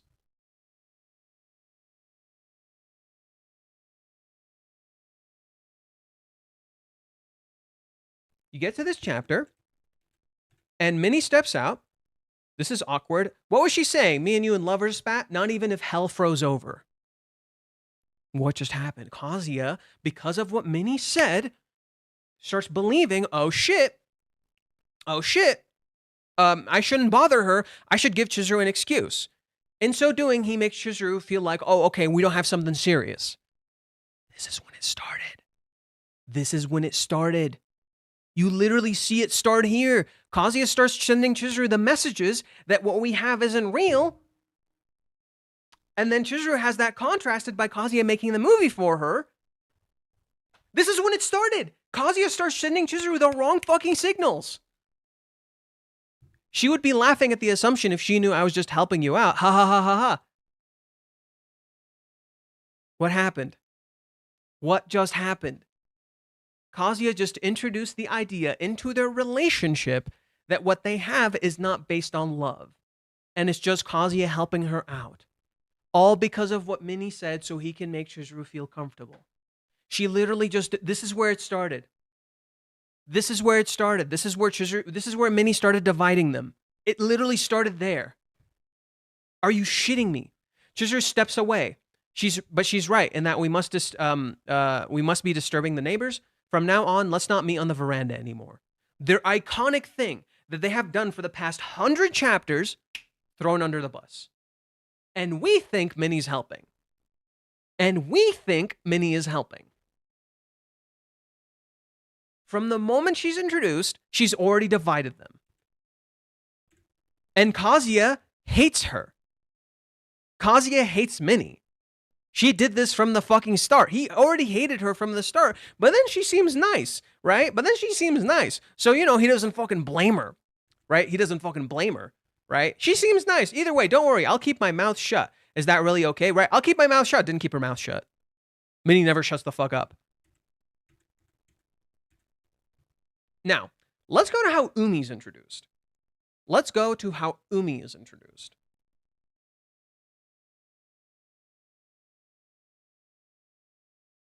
We first meet Umi in chapter 30, right? Chizuru and him are hanging out. They're close, and they're having fun together and shit. And Kazuya is like, because they're connected, right? So listen to what Kazuya says here. This is the basis for why Kazuya doesn't hold Chizuru's hand. Hey, look at those two. They're both so cute. They're like the perfect couple. Must be nice. They haven't held hands yet. Then again, a couple that's really close doesn't need to hold hands. That's bullshit. Because they're connected by their hearts. That's just silly. Kazuya overhears a play sketch, and he thinks staying together, or are they living together? I should stop. It's clear. It's painfully clear. Right? He imagines them having sex, right? Steps away. He gets over it. He's like, you know what? I'll just move on. Umi comes up. Kazuya is like, oh my god, it's him. He overhears something, and it sounds bad. And recently, her voice has gotten much better. Oh, Umi's a piece of shit. I'm gonna fuck him up, right? I'm gonna fuck him up, that bastard, right? And you see the little gift.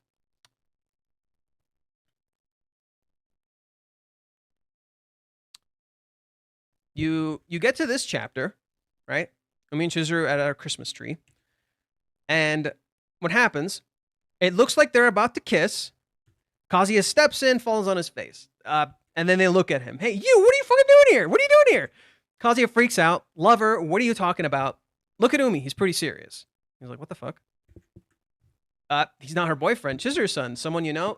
No, we go to the same university. If he's not your boyfriend, then what is he? It's Christmas Eve. It's weird that you'd be on this date with such a hot guy. And what was that about? Stew dinner. How do you... That's, by stew. Does he mean the script? Umi! Mizuhara. She gets stressed. I'm an actress, right? Chizuru was hiding something here. Chizuru was hiding something here. She was hiding that she was an actress. She freaks out. She gets worried about what he's thinking. She looks at him. She closes her eyes. And then she tells him, I'm an actress. How Umi is introduced is the same way that we're going to find out about Chizuru feeling physical desire for Kazuya. It's the same thing. It's literally the same thing. Chizuru was doing something with Umi because she's an actress. They both share something. They're both actors. That's why. And the reason she was out on this whole thing was a misunderstanding. Of course, I'm still a beginner. Acting school costs money, so I was doing the rental girlfriend thing as practice. Umi's a classmate. He was helping me out. I asked him to come shopping with me, and we were talking about script reading as well. I have to get going. Sorry, Umi. Wait a second. What was that phone call in the bathroom about? Oh, I was just recommending Chizuru to a producer right now. So it was all my misunderstanding. Kazuya says, I overheard him. That guy was talking about you as if you were an object or something. I thought you might be getting deceived by a bad guy, so I couldn't just leave you alone. What are you saying? It's not like you're my real boyfriend. This actually touched Chizuru, right? Kazuya did something shitty, and she calls him out for it in like the official volume release. She fucking calls him out for it, and she calls him out for it at the very end. But the fact that Kazuya also did this because he really fucking cared, and he was worried something was going wrong, she turns kind of tsundere. I'm really sorry, Mizuhara. I won't pry again. I'm disgusted with myself. What the hell was I doing? Chizuru gives him a gift. Kazuya's iconic phone case. He got it because of Umi. What does Chizuru say? Umi was only available today. It's better to have a guy's opinion when looking for something from a guy, right? Huh. This phone case that has been with Kazuya through thick and thin, he got it because of Umi. Minnie is presented as a unifier when in reality she's a divider. Umi is presented as a divider when in reality he's a unifier. Every single time Umi has shown up, he's actually gotten Kazuya and Chizuru closer. Every single time. I'm not kidding. After Chizuru goes on the even when Chizuru does when Umi does the shitty thing in chapter 127. Even when Umi does the shitty thing in chapter 127, what happens? Let's go to chapter 127.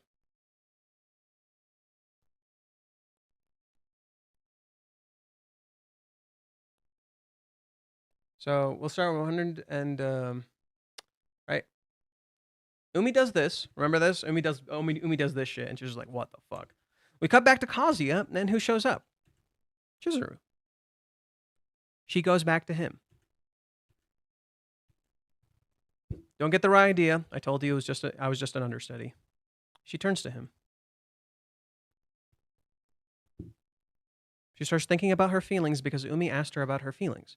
What does Minnie not do? Minnie tells Chizuru what Kazuya is feeling. She never asks her, what are you feeling for him? Do you have feelings for him? What do you feel for Kazuya? Minnie never does this. Not once. Umi just asks her, you like him, don't you? Like, it's pretty obvious. It's clear you fucking like him. She turns to look at him like this.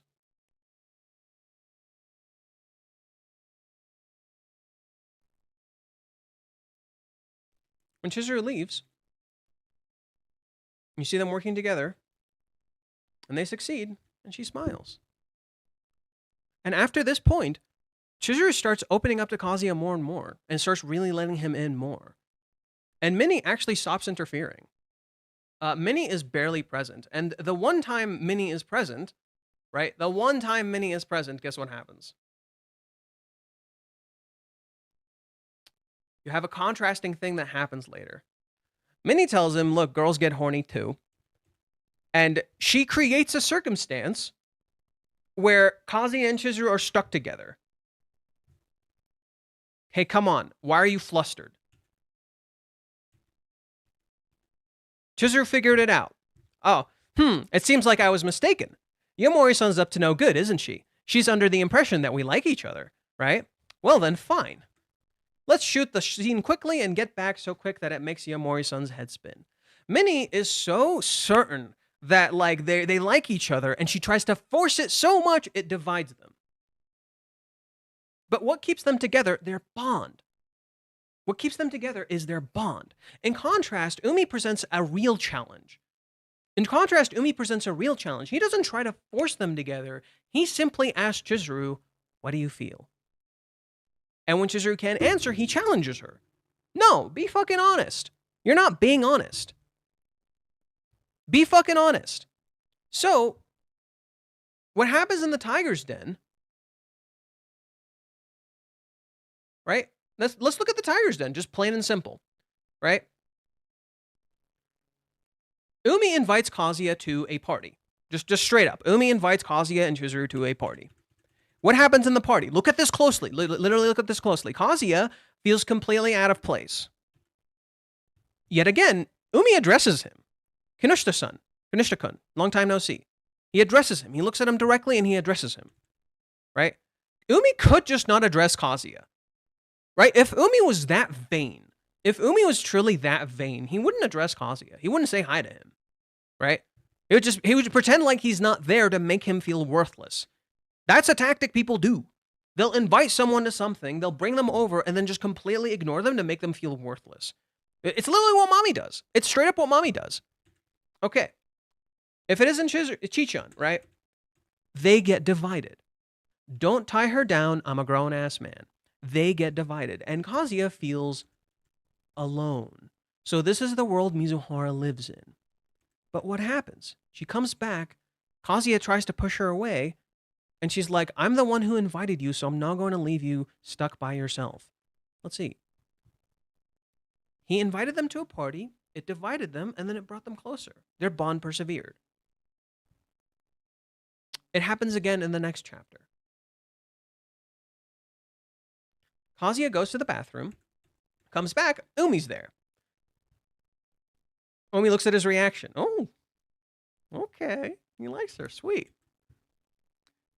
Kazuya walks by. Umi gives Chizuru a gift. Kazuya again reacts. Right? Kazuya again reacts. Again, these are all telltale signs. Oh no, he's trying to hit on her. But he's literally testing Kazuya's reactions. He's literally checking, is he a good guy? Does he like her? Right? Then he says, I was hoping to chat with you, Kazuya-kun. Huh? Me? Yeah, what's wrong with that? You guys look like you saw a ghost. Okay, they step away. They go to talk. Umi's just standing there. Kazuya checks on his thing, right? Umi talks to him. Congratulations on the crowdfunding. I've actually taken an interest in it lately. How do you do it? Kazuya talks to him. He showers her. He showers him with what is it? He showers him with praise because this dude's great. I like him. And then Umi tells him, to tell you the truth, I respect you a lot. Chizuru a fantastic actress, but she was in a really tough situation. But you put your head down, put together a crowdfunding campaign, and pulled it off superbly. You kept chugging right to the end and made a movie. Not just anyone could do that. You respect me? Come on. He doesn't believe that. Oh, I know. Let's get a pic. What the? They grab a pic. Cool if I put it on Twitter? Twitter. Well, he can just whip out a pose like that. It's to be expected. He's a pro. And just look at me usually. Hey, what would you say this means to you, right? He's planning something. You can tell. He has a smile on his face. He's planning something, but it looks bad. It intentionally looks bad to you. I don't not like you. Huh? I don't not like you. You heard me right. I don't not like you. Look at Umi's face. There's like a seriousness to him, right? He's wondering if Chizuru said this to Kazuya. He's wondering if Chizuru has said this to Kazuya. I don't not like you. Chizuru must have said this to you, right? You've probably confessed to her, and she probably said this to you, right? That's why he's asking. That's the truth of this scene. She probably said this to you, right? That's why you're sticking around, right? Wait, what? Where's this coming from? I don't not like you. What's this about? It means they like you, I think. Maybe. Umi's disappointed. Right. I thought the same thing. Huh. Wait, she didn't fucking tell him? Has she not said anything to him?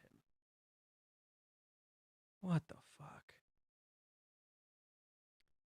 I appreciate you coming out today. It was fun getting to talk to you. But we're done, right? I think if Kazuya had if Chizuru had said this to him and Kazuya had known, uh Umi would have talked to him some more. But that's why it ends so abruptly. Umi was expecting this conversation to be longer. Because he was gonna talk to Kazuya a little bit. Right? He was gonna talk to him a little bit. He'd be like, okay, like maybe you should like set some clear boundaries with her. You gotta like Chizuru has a hard time saying her feelings and shit. Like you should kind of talk to her, right? He's trying to help. But then he sees, what the fuck? She didn't say anything to him. Right. I thought the same thing. Right. So it could be on one hand, you can interpret this scene as, oh, Umi saw this as an opportunity because of the way he smiles. Right? Because of the way he smiles, he saw it as an opportunity. That's another way you could interpret this scene. And maybe you're not wrong. Maybe you're not wrong. Like, I'm not going to pretend like I know what I'm saying is true fact. This is just my interpretation. You're welcome to completely disagree with me. But two ways you can interpret this scene. The way I presented it, which is like, Umi's like, what the fuck? Right? Because he's initially disappointed. Right. I thought the same thing. Right? And he's saying, right, I thought the same thing because that's what, yeah, it's about you. Fuck. He doesn't know. Thanks for teaching me about crowdfunding. It was really informative. I know. How about we add each other online, huh? I feel like you and I will get along great. We'll be good friends. Right? He thought they would end up talking some more. They don't. Umi smiles at him, and again, you see behind the veil. This is a genuine smile. This is a smile akin to Chizuru's. It's a very genuine smile. And Kazuya's weirded out, for sure. He's so charming. I feel like you and I will get along great. As if, get along great, him and me, we live in two completely different worlds. What on earth would we have in common? You have Chizuru in common, right? You have the fact that you're both like pretty earnest in a world that's pretty fucked up, right? What did he even want to talk to me about? Just crowdfunding? Was that it? Really? No. No, it wasn't. He wanted to talk about more, but there wasn't more. He can't tell him Chizuru's feelings. Right? Chizuru has to do that. Umi can't tell him Chizuru's feelings. Chizuru has to do that. Right? Whoa, Jesus, getting so many retweets. Well, if somebody sees, I can just make up some excuse. This is foreshadowing too. If somebody sees this, I can make up just some excuse. We can barely make me out anyway. So this might come back in the future, right? This might come back in the future. We don't know what it is.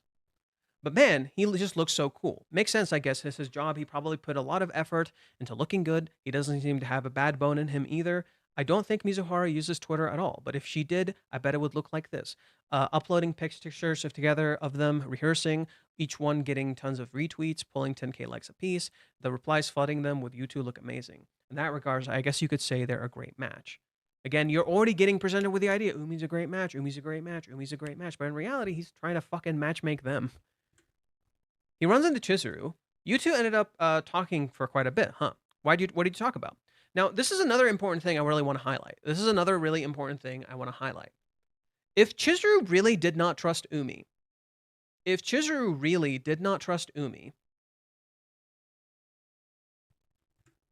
why would she still be texting him, and why would she agree to the party in the first place? If Chizuru really didn't trust Umi, why would she still text him, and why would she go to the party in the first place? If she knew Umi was after Kazuya, why would she bring Kazuya and let Umi do this? See how it doesn't add up? It doesn't make sense. Why would Chizuru keep interacting with Umi if Umi seemingly actually has feelings for her and he is like doing all this shit, right? Now, people currently who are very upset at Chizuru would use this to validate their vindication for Chizuru. They would say Chizuru is a terrible person, she's always been like this, she's going to pick Umi, blah, blah, blah, blah, blah, blah. You know, the stupid fucking crap you're used to at this point. In reality, it's because Umi is not untrustworthy. He's not actually a bad person. In reality, Umi's just fucking challenging her. He's just challenging her to get out of her fucking comfort zone. Well, he asked me what I thought when he said, I don't not like you. What did Umi just do? What did Umi just do? But he stopped. What did Umi do but he stopped? Minnie did something super similar to this. Did she or did she not? She goes to Chizuru and tells her Kazuya's feelings. Umi indirectly tells Kazuya Chizuru's feelings. And when he realizes Chizuru has not said this to Kazuya yet, zips his lips. Not for me to say. What does Minnie do instead? Remember the scene I showed you earlier? What does Minnie do instead?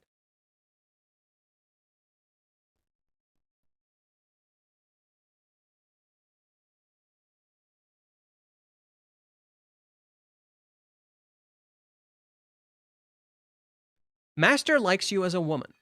She threw Kazuya's feelings out there without regard if this is what Kazuya wanted to say. Right?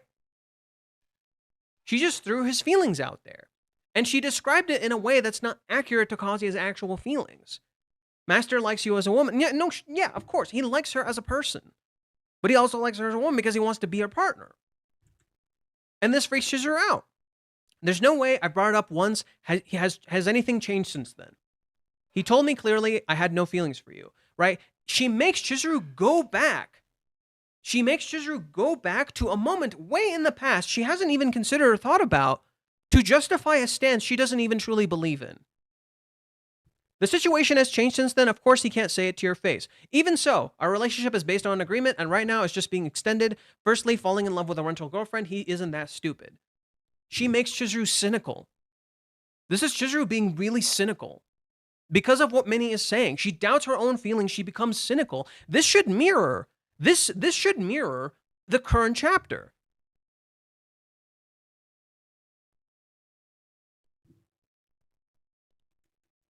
Remember the flashback Minnie and Chizuru have? Minnie says, you're referring to him as partner instead of dad. What a strange thing to fixate on. And Chizuru reacts. Look at her. Literally, look at her react here. Let me move myself. Look at Chizuru react here. I don't know anything about him. Calling him dad just sounds stupid, right? She just gets upset and she says the word stupid.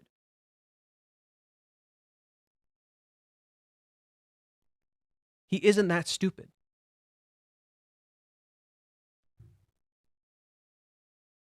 Besides, I don't know what happened between the two of them, and it's possible my mom was the one at fault. Besides, feelings change all the time, right? This isn't her true feelings. She's being cynical. This isn't what Chizuru believes. This is what Minnie reinforced to her, right? Minnie told her you should call him dad, and she's just like, well, feelings change all the time. Maybe he doesn't want to be a dad. Maybe he never cared, right? You don't know why Chizuru referred to him as partner, and Minnie created this scenario. Minnie literally created this exact scenario. Just like she created this scenario here. Chizuru only responded like this because of what Minnie said. Mizuhara, is that really what you think? Of course it isn't. Do you honestly think it's that easy? As soon as you get paid for a date and say bye, it's instantly over. Do you really think anyone can accept that? And do you seriously think that nobody wants to be your real boyfriend? Humans aren't that simple, even if it's only a few hours a date with someone like you. Of course, anyone would think, I wish that was my real girlfriend. That's just human nature. It's not stupid at all. And I bet you one of your customers could easily make you happy for the rest of your life. Literally what Chizuru said. Literally what Chizuru said. What's the problem with this? There's a fundamental problem with this. He's been renting me, and he has feelings for me. I'm using him. I don't not like him. What are you saying? Isn't that why there's our terms and conditions? There's no point in discussing this any further. I heard it directly from him. It's nonsense. Right? He needs to say it to me. I want to know. I wanted to hear it from him, not from you. I want him to say it. Minnie says one thing. Kazuya presents it in a different way. And this leads Chizuru to misinterpreting events. Because Kazuya isn't saying this, Minnie is. Is that really what he feels? Or am I just hoping and being an idiot? I don't want to say I like him and then just he doesn't like me. She made Chizuru doubt her own feelings. Anyway, should we continue what we're doing? As they say, time is money. And with this, we're done. I'll edit the pictures. Surely Master would have said something like, it's nothing like that. He will support you from the dream and become an actress to the very end, all the while saying that it's for Granny's sake. But nobody would go this far for someone else if that was the sole reason. Love has no bounds, even if it started as a rental. But Minnie is wrong here. Minnie is wrong here. You want to know why I can say Minnie is wrong here? Kazuya isn't just doing this because of his love for Chizuru. Kazuya is doing this because he genuinely cares about her as a person and how she helped him. He wants to support her. He wants to be there for her. It's not just love. And while Minnie is right, it's literally not the encapsulation of all Kazuya's feelings. She's simplifying Kazuya's feelings to Chizuru. And Kazuya actually gets upset at Minnie later when he finds out what Minnie fucking did.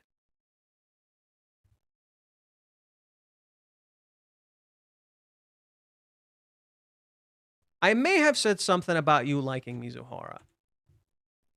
He fucking collapses. Sorry, my vision went out for a second. Why did you do this? I'm really sorry. I didn't think this would happen. I got caught up in the moment. I wanted things to go well.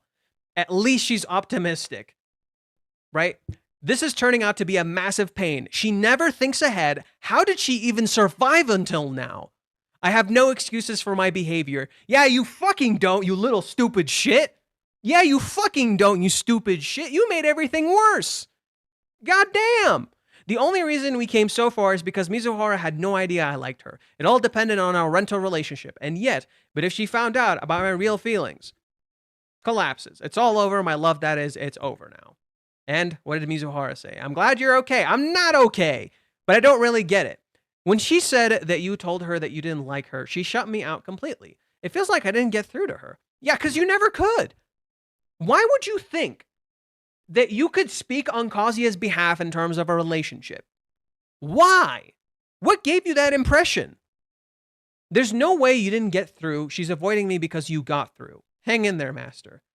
Good night. I don't feel like going to university anymore. Master, this is the parking lot. I don't know how much of what she said really got to Mizuhara, but now it makes sense why she behaved like that.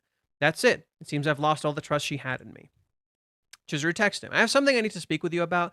Can you also bring your Omori? Good for you. She doesn't hate you. It's great that she isn't disappointed in me, but what the heck does she want to talk about? What?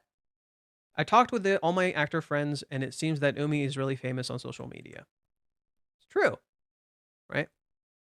Maybe the whole situation yesterday was me overreacting. Is everything all right? Oh, sorry, it's nothing serious. No, really, it's just a personal issue. Well, bye. But we're, right? You can talk to us. I think I might not be the most dependable producer, but we are friends, right? All of us. He makes her feel comfortable. Oh, right? Oh my God, you can do that? Oh my God, you can do that. The last day of the crowdfunding is July 28th, right? Yeah, today is the 21st. It's exactly 1 week until the date. On that day, Umi asked me to go to the theater with him. Huh. Right? You think Umi's gonna divide them. You're so sure Umi's gonna fucking divide them. And it even looks like he's about to fucking divide them. That's literally what was happening. Is actually, literally, it seems like he was actually trying to divide them. But in reality, he knows the truth. And the truth was going to slap him across the fucking face. And he was going to be like, okay, that's the truth. So, I hope I've highlighted my point. That Umi is not a divider, but rather a unifier in disguise as a divider. Whereas Minnie is a unifier in disguise, whereas Minnie is a divider in disguise as a unifier. And so this brings us to the current chapter and what's actually going on. I think Chizuru really wants to be intimate with Kazuya, and she's afraid that he's not going to like that because he sent her all the signals that he doesn't like that. Literally as a byproduct of Minnie too. Minnie has somewhat reinforced this to Kazuya because she actively brings up his sexual desires to him, and he feels the need to actively restrain them. And because Kazuya actively restrains his sexual desires around Chizuru, what ends up happening, Chizuru misinterprets that as Kazuya is not comfortable being around her. And so when Chizuru is turning Kazuya down in chapter, In chapter 380, when she's rejecting him, what happens? She tells him the truth. Everything Chizuru said is the truth. She wasn't lying. But what she wasn't saying was the lie. What she wasn't saying is that she really wanted physical intimacy with him, and she felt terrible for that. She felt terrible for desiring this physical intimacy with him. And I think that's the truth of the situation. That Chizuru is not lying when she speaks. The words she's speaking are real, but she is not telling the full truth because she's afraid. Much like how everything Kazuya tells Chizuru is not a lie. Every single thing Kazuya tells Chizuru is not a lie. He doesn't lie to her.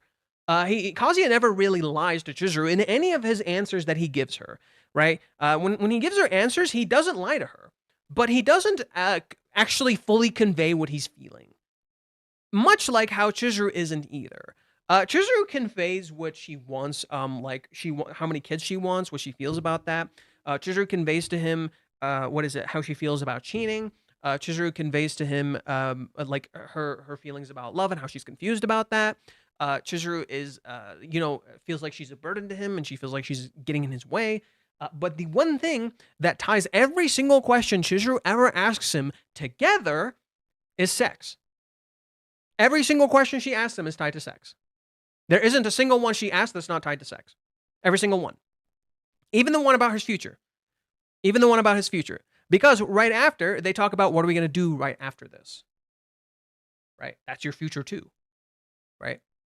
She literally wants to be intimate with him. She's constantly actively conveying she wants to be physically and emotionally intimate with him.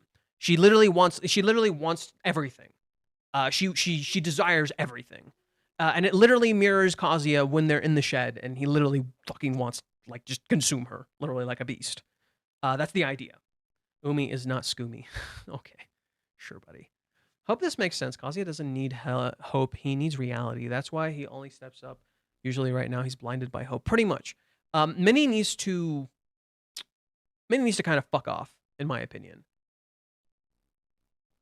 But should we still be mad at Kazuya as of right now? A little bit. I think it's a little bit of both. It's kind of complicated. I think it's a little bit of both. I think there is truth to Chizuru not being super clear with Kazuya. She is kind of ghosting him right now. She is. That's just a fact. She still isn't texting him. She seemingly lied to Minnie, but at the same time, you can understand why. Just as you can understand why Kazuya is acting like he is. Minnie is creating this entire scenario. Literally none of this happened if not for Minnie. Literally none of this would have happened if not for Minnie. They kiss in chapter 386, and Kazuya figures it out. Kazuya fucking figures it out. Minnie shows up, talks to Chizuru. Chizuru walls her the fuck out. And because of how Minnie approaches things, that's why Chizuru walls Minnie out. Minnie could have just been direct with Chizuru, and just been like, hey, like, I know things didn't work out. I'm on your side. You don't have to feel like you're alone. You can talk to me. This isn't how Minnie approaches it. Look at how Minnie approaches it. Even this is Minnie's fault. Minnie shows up, does this shit. Look at Minnie here. It makes Chizuru feel like, okay, I can't fucking talk to her. I gotta control this situation. She's gonna be a stupid fucking idiot. She's gonna go tell Kazuya my feelings. I don't want him. Because what does Minnie do? What does Minnie do? What does Minnie do? What did Minnie do earlier in what I showed you guys? She heard Kazuya's feelings and she went and blabbed them to Chizuru. She went and blabbed them all to fucking Chizuru when she heard Kazuya's feelings. She does this again when they go drinking. She yet again does this when they go drinking. She blabs all of Kazuya's feelings to Chizuru. And Kazuya then starts saying, no, that's not what I feel. No, that's not what I feel, sending the wrong signals to Chizuru. Minnie is a terrible fucking friend. She's doing this. She's literally doing this. It's all Minnie's fucking fault. So, Chizuru seeing this here, she's like, okay, I can't tell her. She's going to go and blab to him. She's not going to shut the fuck up. She's going to go and blab to him. I can't tell her. I have to take control of the situation. So she lies, and she gives her all this food that she actually made for Kazuya. Minnie asks her, you see Chizuru right here hiding. I mean, it was the first day for you two. Tell me what it was like. Chizuru literally sinks into shadows, disappears. Right? You see her actual expression here. She's hiding. She lies to her.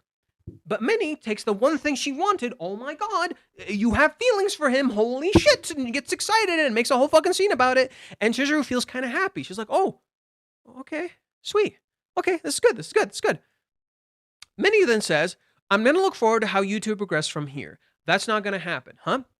This is where Chizuru kind of fucked up. Chizuru says to Minnie here that he might pay me to see him again in the future. My consciousness won't allow me to string him on any further. She's sticking with the narrative she created based on what Kazuya has told her, that it didn't go well, right? She's sticking with that narrative, not realizing Minnie would go and blab this to Kazuya, right? This is Chizuru just trying to stick to the narrative. I didn't go into it lightly. What Chizuru's actually saying here is like, Minnie, fuck off. This is between me and him. And Minnie is complaining like a little kid who wants to know what their parents are doing. No, tell me. I want to know. You're being stubborn, Mom. Tell me. Literally this. That's literally what's happening. You're being stubborn. What did Master say? He said that he still loves me. She blushes. And again, every single shot, she literally has the chopsticks to her mouth. It's literally the expression of her love. The kiss is the expression of Chizuru's love. It's physical. Her love is very, very physical. The kiss expresses her form of love. It is a very physical form of love. Her love is extremely physical. She wants hugs. She wants kisses. She wants to fucking have sex. She wants to go crazy, right? Like Chizuru's love is very, very physical. So the kiss is literally an expression of that, hence why the chopsticks are always on her mouth. Okay? See, I knew it. Anyway, it's far crueler to come this close and tell him to give up. The more you invest, the harder it is to let go. A cute apology isn't going to cut it. She's already trying to think Chizuru's going to apologize somehow. Was that the only message? Right? Chizuru gets curious. She really wants to know what he's thinking. And Minnie kind of knows what he's thinking sometimes. Right? So she gets tempted. She really wants to know. Was there anything else? Minnie doesn't know. Minnie is confused. She's literally in the dark. She goes into assumptions mode, not realizing she made Chizuru retreat. Right? It literally happens right here. Message me about what? Chizuru runs away when she realizes her feelings are out in the open in front of Minnie. Why? Because Minnie will do this shit. She will abuse your feelings when you give them to her. She will literally take your feelings and try to run with them and try to get the results she wants. She forces change. She literally forces change onto Chizuru. And so what does Chizuru do? She retreats. She runs off. Oh my God, this thing almost fell. Right, Chizuru runs off. She's like, nope, I can't fucking tell her, right? And then, right, Minnie makes her own assumptions and she goes to Kazuya. When we get to chapter 388, what's happening, right? Kazuya seems like he's ready to do something. He's looking at Chizuru's gift. If nobody had done anything, genuinely, if nobody had done anything here, if they had just left them the fuck alone, they would have met. They would have talked about this. It would have been fine. If nobody had done anything, they would have been okay. The problem is, Minnie can't leave them the fuck alone. She's too invested. And this isn't, oh, Reiji's dragging. No. This is the readers. She represents the readers. Guys, what's going to happen? Guys, what's going to happen? I got to fucking know. Guys, what's going to happen? I got to fucking know. Right? The readers want to force them together. Minnie represents the readers. Mami represents the haters. These characters represent what they want, and they want to push it onto the characters, right? And so Minnie, at this current junction in the story, is functioning with the mentality of the readers who saw Kazuya get rejected. That's the mentality she's currently functioning with, all right? And a lot of readers literally think what Minnie is thinking, right? Don't take it too seriously. It's just, that annoying thing popular girls do when they want lots of attention. Aren't a lot of readers thinking this? Aren't there so many readers who genuinely think this? Not because, literally, because of, how Chizuru talked, because of how Chizuru was on the walk home, because of how Chizuru was seemingly giving Kazuya a lot of attention in the date, and then afterwards, afterwards rejecting him, right? Minnie is literally echoing the readers, right? This is what she's thinking. Don't fucking listen to her. She's a fucking idiot, right? She don't listen to her. She's terrible. She's an idiot. Literally this. And it plays directly into Kazuya's own insecurities. I blamed Kazuya a lot for listening to Minnie, but when Minnie says exactly what he's afraid of, And she seemingly says she talked to Chizuru and Chizuru told her everything. It plays directly into his fears, right? He's afraid of this thing he knows isn't true. He's afraid of this thing he knows is not true, but a part of him wants to believe it. A part of him is afraid and wants to believe it. Minnie is using Kazuya's delicate state. Kazuya and Chizuru are in a very delicate state right now. And Minnie, when she's so forceful, abuses that delicacy. And this is actually the very core issue between Kazuya and Chizuru right now. Both of them are in very, very delicate states, and they're very malleable. They're formable. They can change. And Minnie never really considers this because Minnie is a literal shapeshifter.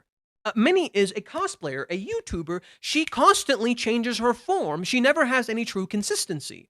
So what is Minnie's fucking issue? She is a shapeshifter. She wants them to change because she changes all the time. So what does she do? She tries to force change onto the characters, not realizing they want to just make their own forms. Literally, they just want to bloom, and Minnie tells them to close the fucking flower. They want to bloom, close the fucking flower. And that's why Minnie is a mirror to Mami. That's why Minnie is a mirror to Mami. The readers are so convinced characters like Mami, Ruka, or Minnie move the story forward. They don't. They are actively in the fucking way. They don't move the story forward. They're actively in the fucking way. I would say arguably less Ruka, maybe. Ruka does do bad shit, but she's not as bad as like Mami and Minnie. Mami and Minnie are like the actually bad ones. Ruka, most of her issues can be resolved surprisingly easily. Most of the issues Ruka does are resolved surprisingly easily. Ruka actually unintentionally brings them together. I would say Ruka unintentionally brings them together. Mami and Minnie divide them. Mami and Minnie divide them. Ruka and Kibe and Umi kind of all bring, and Sumi as well, kind of all bring Kazuya and Chizuru together, right? And I think the best way I can show it to you that the characters are really malleable and they need a comfort space instead of like, you know, someone trying to force them into a certain fucking role is literally this. Chizuru's birthday.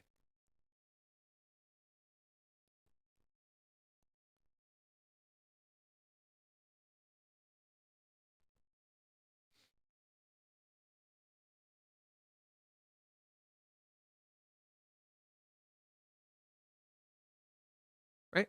Chizuru's birthday, Chizuru is forced into a role by her acting coworkers. I'm not even going to call them buddies. They're coworkers. They force her into a particular role. Okay? And Minnie also does this. Minnie actively forces Kazuya and Chizuru into fucking roles. She puts them in these particular roles. Literally, the reason Chizuru feels so stuck in rental is because of the role Minnie thrusts onto her, which is then reinforced by Kazuya with how Minnie tells him how to act. And again, you can partially blame Kazuya for listening to Minnie, but at the same time, it's also clearly Minnie's fucking fault because she's the one who's forcing these ideas onto him, knowing he's in a very malleable state and not really caring. Minnie doesn't care. This is where you see Sumi. And Sumi sees Chizuru's not fucking okay. And instead of like pushing her and whatever, she just stops her, turns her around, and just asks, "Are you okay?" Genuine question. Do you think Minnie would ever do this? Genuine question. In any galaxy, could Minnie ever stop and ask Chizuru, "Are you okay?" No. In any galaxy, would Minnie ever stop and ask Kazuya, "Are you okay?" No. In fact, I'm going to show you something that Minnie did at the very beginning of them living together that could have actually fucked everything up right away if Chizuru had not caught it.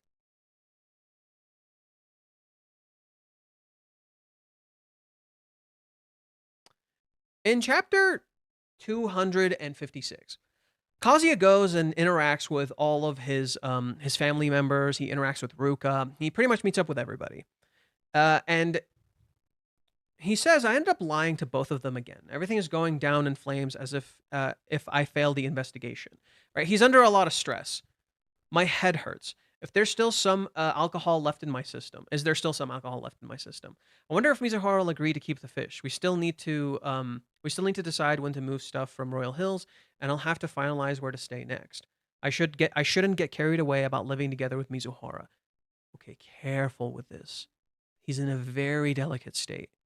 He's literally saying, I shouldn't get carried away with living with her. We still have a truckload of problems. You locked the door already. I thought he must be home. You can't do that. We've only got 2 keys. What did Minnie just fucking do? What did Minnie just fucking do? Kazuya was in a really sensitive state. He was really worried. He thinks, I shouldn't get carried away with living to her. What if he came home and the door was locked? What if he came home and the door was locked? He would have freaked out. Holy shit, Chizuru locked me out. I can't ring the doorbell. I can't go in. She doesn't want me here. I don't think Minnie does any of this with ill intent. It's not about intent. Even people with the greatest of intentions start believing their own lies. Even people with the greatest of intentions start believing their own lies. Minnie never checks. She's inconsiderate. She's irresponsible. It doesn't matter if you have ill intent. What you did still hurts. You could say your friend called you a piece of shit and there had no ill intent. It still fucking hurts. Minnie is inconsiderate. Minnie is irresponsible. She's not trying to do this. She doesn't do this on purpose. But you see it right here. This could have really hurt Kazuya, and she never thinks about it. It never even crosses her mind, even though she saw how delicate Kazuya was. It's the same thing when she took him out drinking. It's literally the same thing when she took Kazuya out drinking. Kazuya was in a very delicate state. She saw how he was not okay in the 3-month time skip. She saw how he was not emotionally stable. He wasn't okay. And she takes him out fucking drinking. And then here, she locks him out of the house. Who's the one who salvages all these situations? Chizuru. Chizuru catches this before anything could have gone wrong. If Chizuru had not caught this, if Chizuru wasn't responsible and paid the fuck attention, this could have ended very differently from how it ended here. This could have ended very differently if Chizuru had not caught this. But Chizuru did, because she's responsible and she's aware of his feelings. Some of the worst things imaginable have been done with the best intentions. Yeah. Some of the worst things imaginable in history, in life, in general, have been done with the best of intentions. And literally, that is the embodiment of Minnie's character. Minnie's character. That is the embodiment of Minnie's character. She does things with the best intentions and hurts everybody because she never stops and thinks. She never processes her actions. She never actually takes a minute and thinks to herself, these are human beings. These are fucking people. And I might be hurting them. And it never crosses her. This is chapter 256. This is literally right when they start living together. This is literally chapter 1 when they start living together. And Minnie pulls this shit. Heck, here. I have another one for you.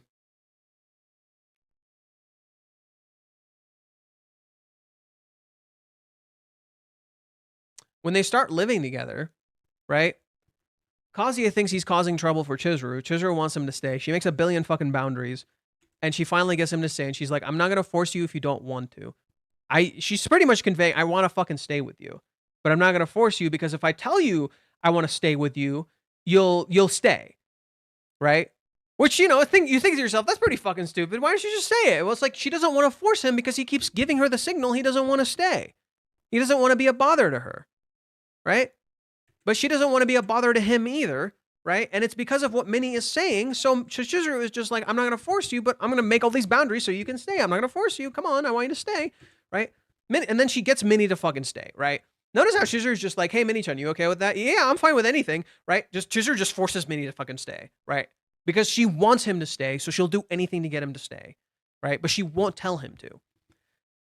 Minnie comes up to Kazuya, Master, hey, what is this? Master, are you okay? She doesn't know what's going on. Minnie, can you hit me? Knocks him the fuck out. Why? I'm happy for you. It wasn't a dream after all. My nose is bleeding. I'm sorry. I was aiming for the jaw. Might I slipped? Why did you knock him the fuck out? Why did you not? That's pretty much Minnie. She's so overzealous about her feelings that she'll knock him the fuck out in favor of in favor of her own feelings. She's so jittery and excited, she'll knock him the fuck out. And literally hurt him. She literally hurt him.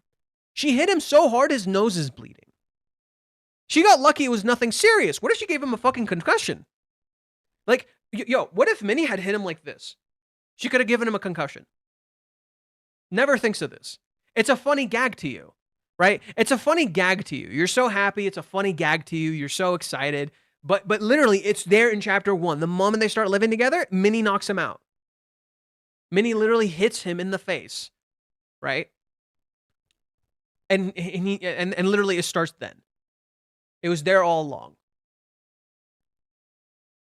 So yeah, Minnie's the fucking problem, right? It's easy to blame Kazuya and Chizuru, but they're literally in very malleable states.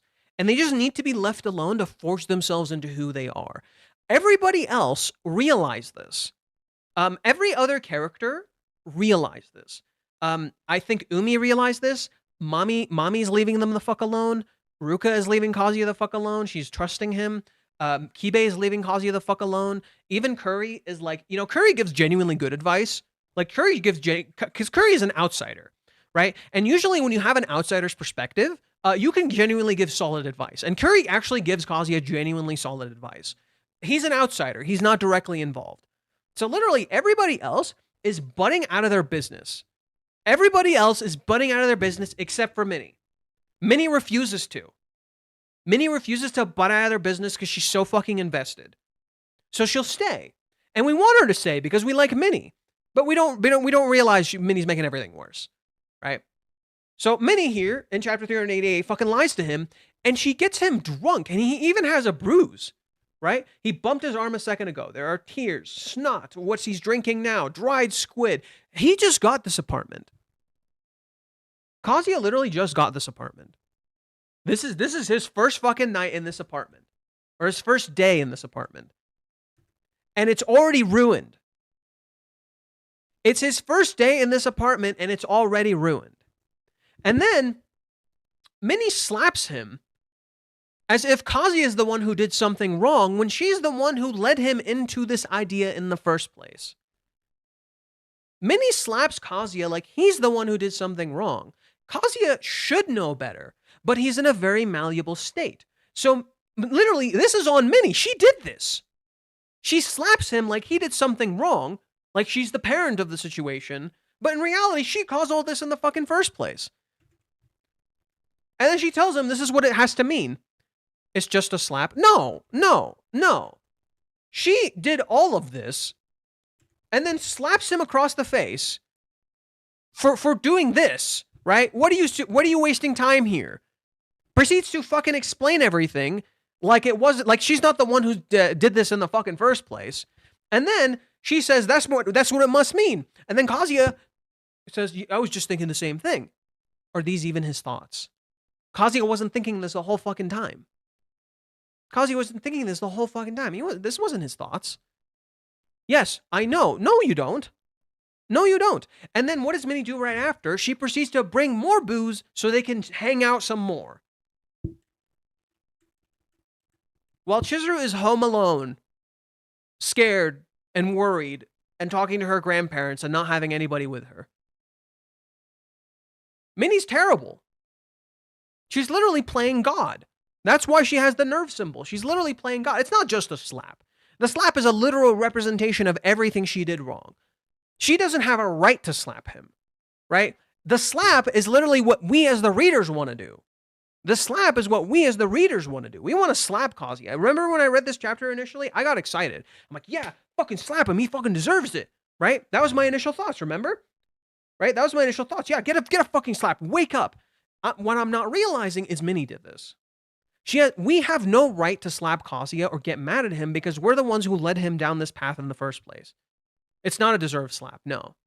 She led him down this road in the first place. She has absolutely no right to slap him. She is the reason he got drunk and confused and lost in the first place because he was so malleable. He was in such a vulnerable state. He literally just got his home. He's like a blooming flower. Kazuya is like a blooming flower right now. He literally just got his new home. He just cleaned up. He just had time to rest. He actually fucking slept. He's okay. And then Minnie shows up and we'll take that back on what you said on the previous streams ago. Yeah, just ignore what I said in the previous streams. Kazuya is literally in a very vulnerable state right now. He literally just cleaned up. He finally got his shit together. Look at him. He looks good. He looks good. He just took a shower. He seems fine. He's all dressed. His apartment looks really nice. He's taking care of himself. And then Minnie shows up, brings a whole bunch of fucking booze, walks into his house, gets him fucking drunk, confuses him, lies to him, and then afterwards, she has the gall to fucking slap him and tell him, oh, everything you just said was wrong, because she heard the kiss on nothing but fucking luck. If Minnie had just come to him and talked to him and be like, dude, what happened? Can you tell me what happened? And then send him over, that would have been fine. Right? But the slap is not deserved. No. Just as the uppercut was not earned either. Neither the uppercut nor the slap was deserved. This is wrong. She did this. She did everything. She has no right to slap him or get mad at him or tell him what to feel and think. And here she is. She's telling him this is what you should feel, and he agrees with her. And you know what makes it fucking worse? This. She has the gall to reenact a very intimate moment Kazuya and Chizuru had. And demand they do this, just so she can say she understands the details now and telling him you definitely won. Look at her sitting in her fucking high chair. She's literally sitting like this. Fucking lower this. Like, she's literally sitting like this, right? She's leaning into her fucking stupid box. I know what I'm talking about. I'm the coolest one in the room, right? Like, that's literally what she's fucking doing. She's speaking from her high horse. She's sitting below Kazuya while speaking like she's an expert. That's the point. She literally sits below him and speaks like she's above him, with the panel literally seeming like she's above him. A box is not a throne. Yes, exactly. You are correct. It is not a throne, and yet she sits like it's a throne. That's exactly the point. A box is not a throne, but she sits in it like it is a throne. She sits in it like she knows best, but she's literally sitting in her own box, her own mental box, right? She's literally thinking inside the box, and she sits in a box, and she claims to know everything and to know that she can tell him he won. She acts like she's an expert when she knows nothing. She acts like she's an expert when she knows nothing. Imagine if she kissed him in secret when he passed out. Oh my, I don't think so. It's close to the end. Yeah. So literally, she sits and acts like she's an expert in the fucking scenario. She acts like she's sitting in her high horse or she's sitting in her fucking throne when Kazuya is literally above her and she's just sitting in a stupid box. Right? And then she proceeds to confuse him, talking like she knows these things as facts. And the way she describes Chizuru is very clean and very squeaky and perfect. You know, Chizuru did this out of guilt. Chizuru did this out of this reason. Chizuru did this because she didn't want to keep you waiting and all that. In reality, again, like I said before, the kiss is actually very intimate. The kiss in reality is actually very intimate, and it's literally about Chizuru's intimacy and the fact that she wants physical intimacy with him, right? Not just emotional. She wants physical intimacy with him. She wants everything, right? It's a very selfish expression of her love. And Minnie never considers that. Right? It never crosses Minnie's mind that Chizuru would feel this way because all Chizuru has ever presented herself as to Minnie is literally this idea that Chizuru is perfect and squeaky clean and super nice and great. But what has Minnie always missed between Kazuya and Chizuru? What has Minnie always consistently missed between Kazuya and Chizuru? She's missed their intimate moments every time. The kiss is a perfect example of this.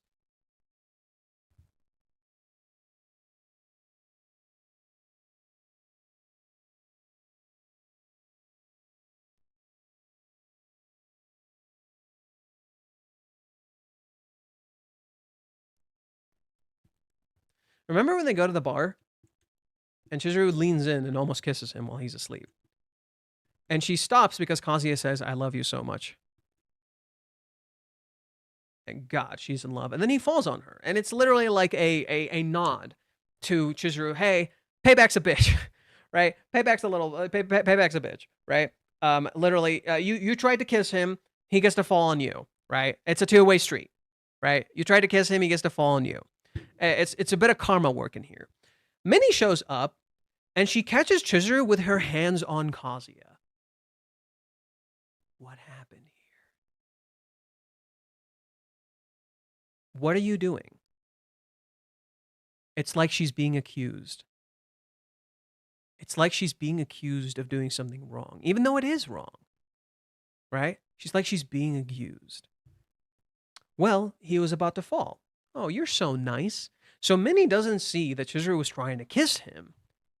All she sees is squeaky clean. Chizuru's so nice. She's so wonderful. Not that Chizuru was trying to kiss him. What's another thing that Minnie misses, right? What is another thing that Minnie misses? Minnie misses every single moment of their physical desire for each other. Every time. For example,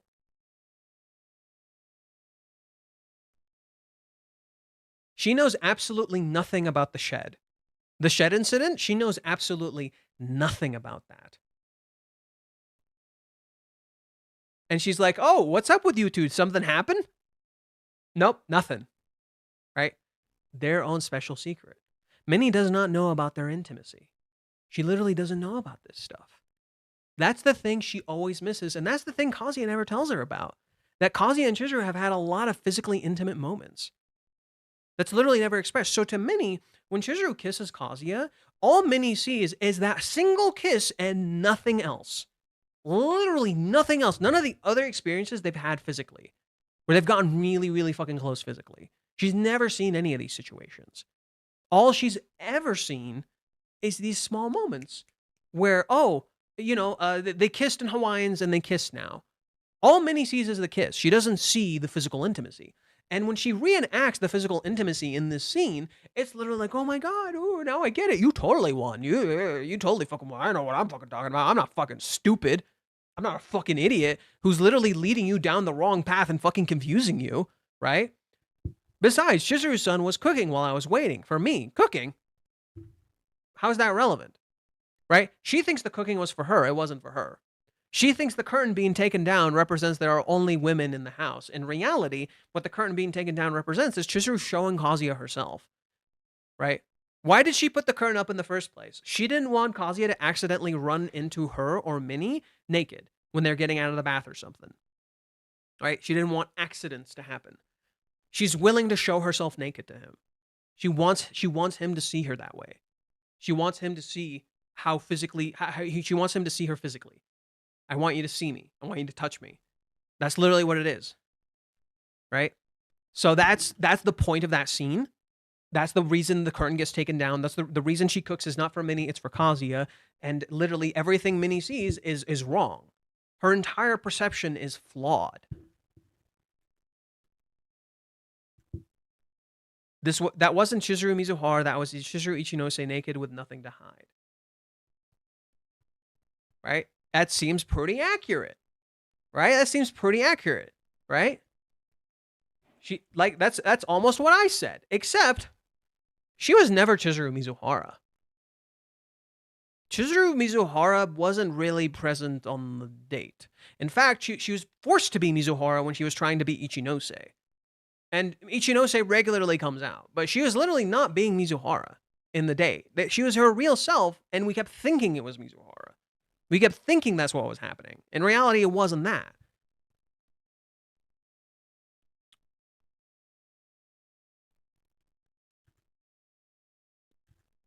All right, and we have this thing where Chizuru was trying to text him.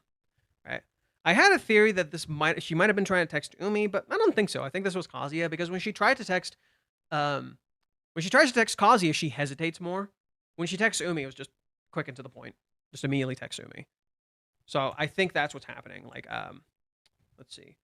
Then we have this confrontation, and I told you it's literally Minnie just saying to Chizuru what Chizuru already fucking knows, and in so doing, guilting her.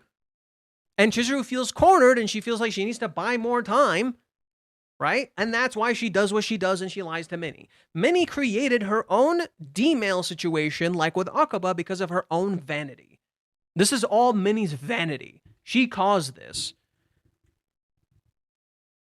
Then we go to this chapter. Minnie makes up a whole bunch of shit, sells Kazuya the AI he secretly wanted, literally the escape he secretly wanted, instead of actually challenging him with the truth. She gives him the very AI he wanted, right? Literally the fiction he wanted instead of the reality, right? and he gets sunk deeper and deeper into fiction. Then we get to the current chapter. Minnie wants to plan ahead, and I love how Minnie's drink looks like tar. I love how Reiji draws Minnie's drink. It looks like tar. It looks like she's drinking something that's like not good for you.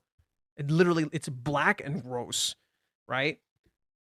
Then you have this cover. This cover is said, Midsummer, will she be your girlfriend or your rental girlfriend? And I think this is interesting because of the whole, you have the swimsuit thing, which alludes to Umi, right? The ocean, right? When you see a swimsuit, you think the ocean.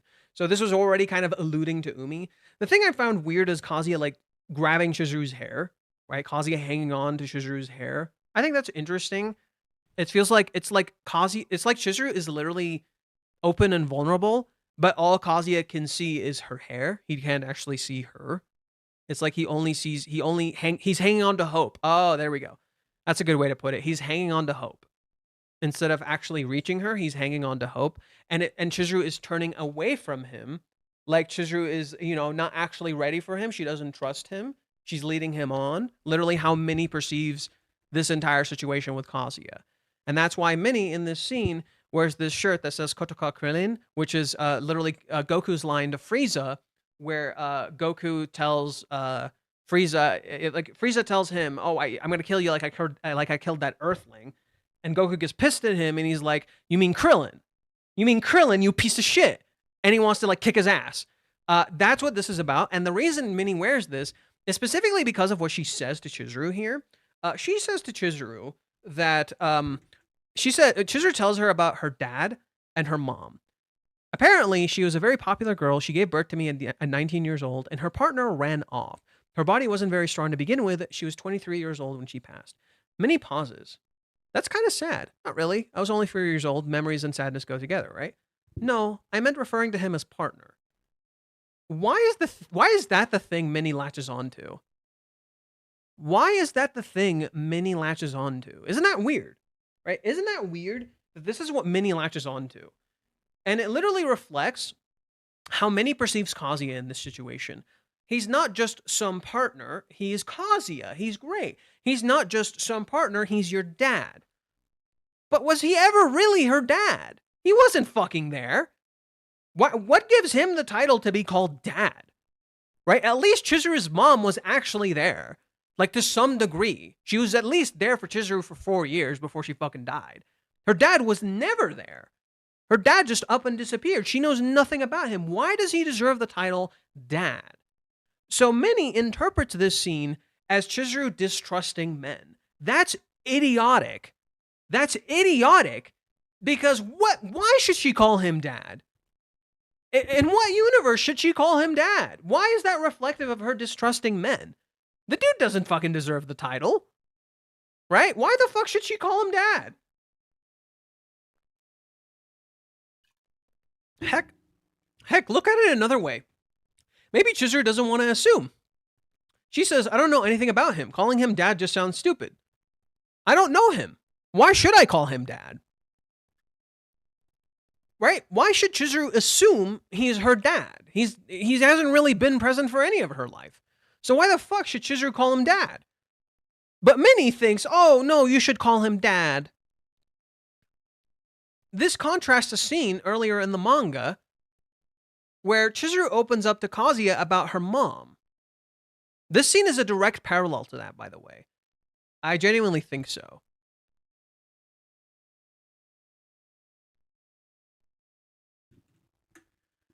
Oh, that's my mom.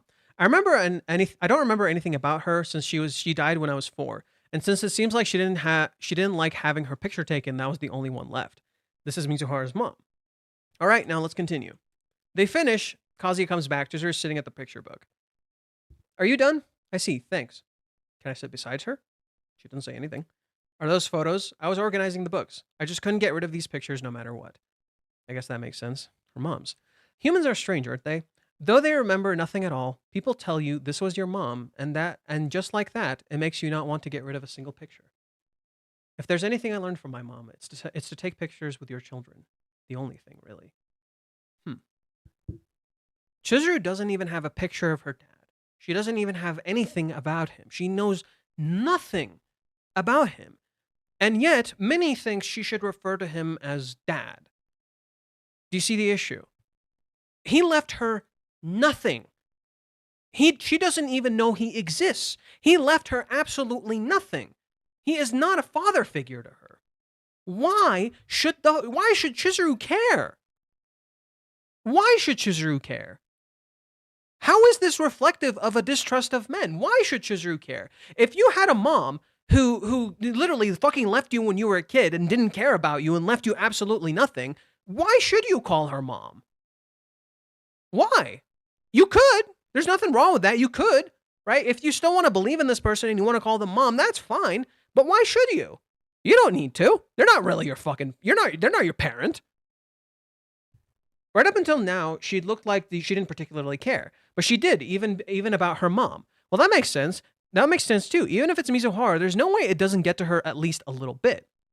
Chizuru reacts when Minnie says this. It's not that Chizuru doesn't want to call him dad. Right? It's not that Chizuru does not want to call him dad. It's just he clearly doesn't care. And what if it was her mom's fault? I don't know what happened between the two of them. It's possible my mom was the one at fault. Besides, feelings change all the time, right? Right? I don't know what fucking happened. Maybe he didn't care. Maybe my mom did something and he left and it's my mom's fault. Maybe it's this. Maybe it's that. I don't know. I'm not going to assume what to call him. It's more about assumptions. Chizuru refuses to assume about her dad. She's not going to call her dad dad. She's not going to do that. She's going to refer to him as a partner because she may never see him again. He may never exist in her life. This does not reflect a distrust in men because Chizuru literally had a trusting man in her life, which was her grandfather. And that's why Chizuru turns to a man for help.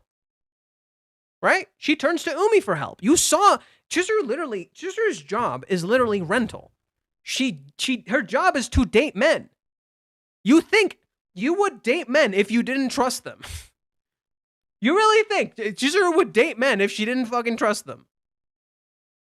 She literally tells Curry in chapter 37, sorry, I like men. I think they're kind of cool. It's not like I sway around or anything, but literally I think men are cool.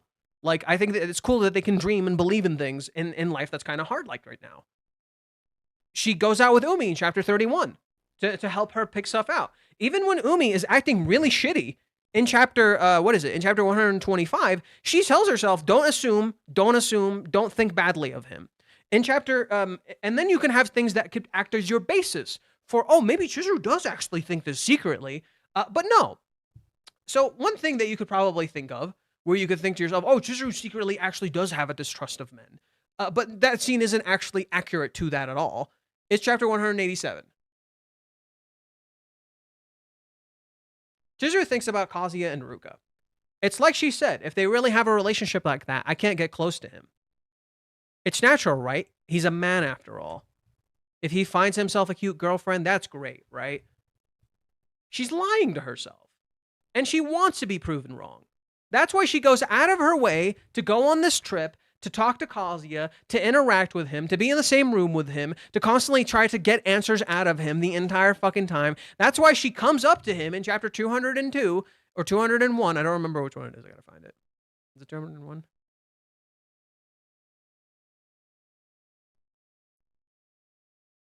That's why she comes up and she says this.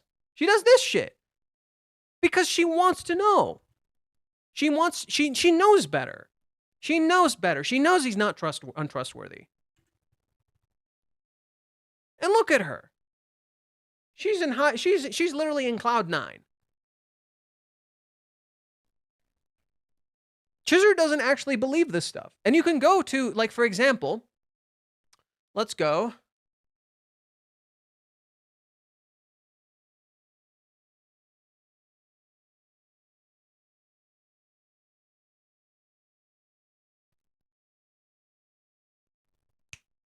How that worked.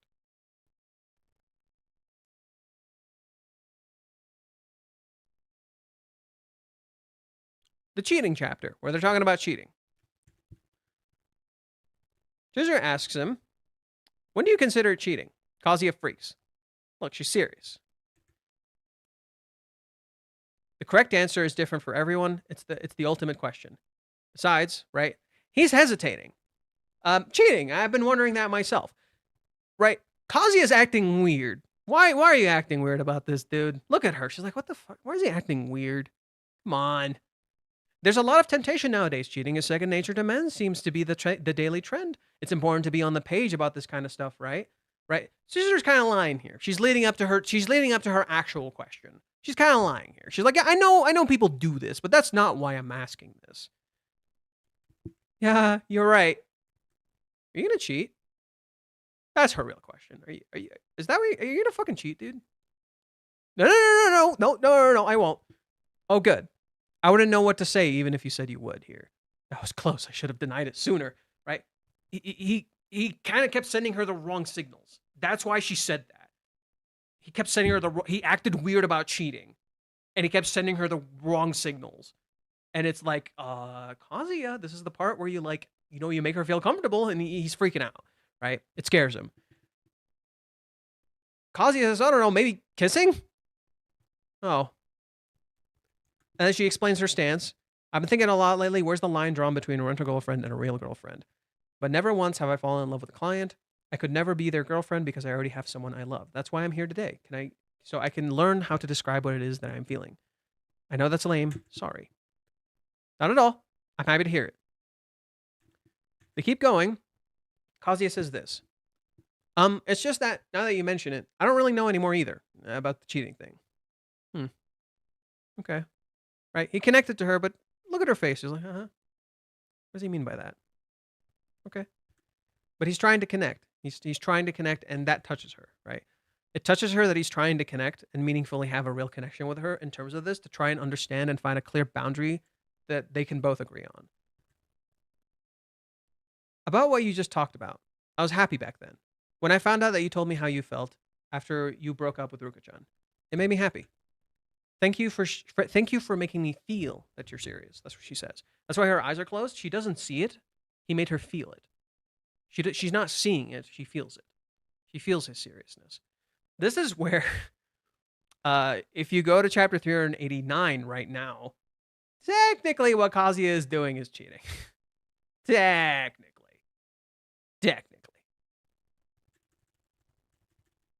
Bro, he just reenacted a super intimate moment with Chizuru, with Minnie. This was very meaningful to Chizuru. And here is Kazuya reenacting this with Minnie. Is this cheating? Is it just cruel? What is this? Right? What is this? Is this cheating? Is it just cruel? What is this? And I think Kazuya never really stops and thinks about it. Maybe he doesn't really have feelings for Yamori. That's not really what's happening here. But Minnie probably has some feelings for him. And I could see it bothering Chizuru. And that's where they kind of have to start exploring that idea of like, okay, what is cheating, right? It's like, okay, but you initiated this, right? Kazuya was still a part of this. Like, he doesn't have feelings for Minnie, but he did kind of initiate this. Or not initiate it, he was a part of it. He was an active participant, right? I think when you're an active participant, when it comes to this kind of stuff, it is kind of considered cheating. Now, you could probably say, okay, well, they're just holding each other, right? It's not a fucking big deal. But this was a very intimate moment for Chizuru, and they're seemingly reenacting it. So I could see this being a bother later down the line. Not right now, not immediately, a little later down the line, right? Where it's like, okay, maybe that could have been considered cheating. Or not necessarily cheating, but just like unfair, not good. Don't do that in the future. Thanks. So that's going to be something that I think we're going to be exploring. I think next chapter, my opinion on next chapter, I think Chizuru is going to talk about her desire and feelings for Kazuya that are very physical in nature. And we might finally get an explanation about what the kiss means. The reason I think this is because Chizuru thinks, literally, this is the last pages of the chapter.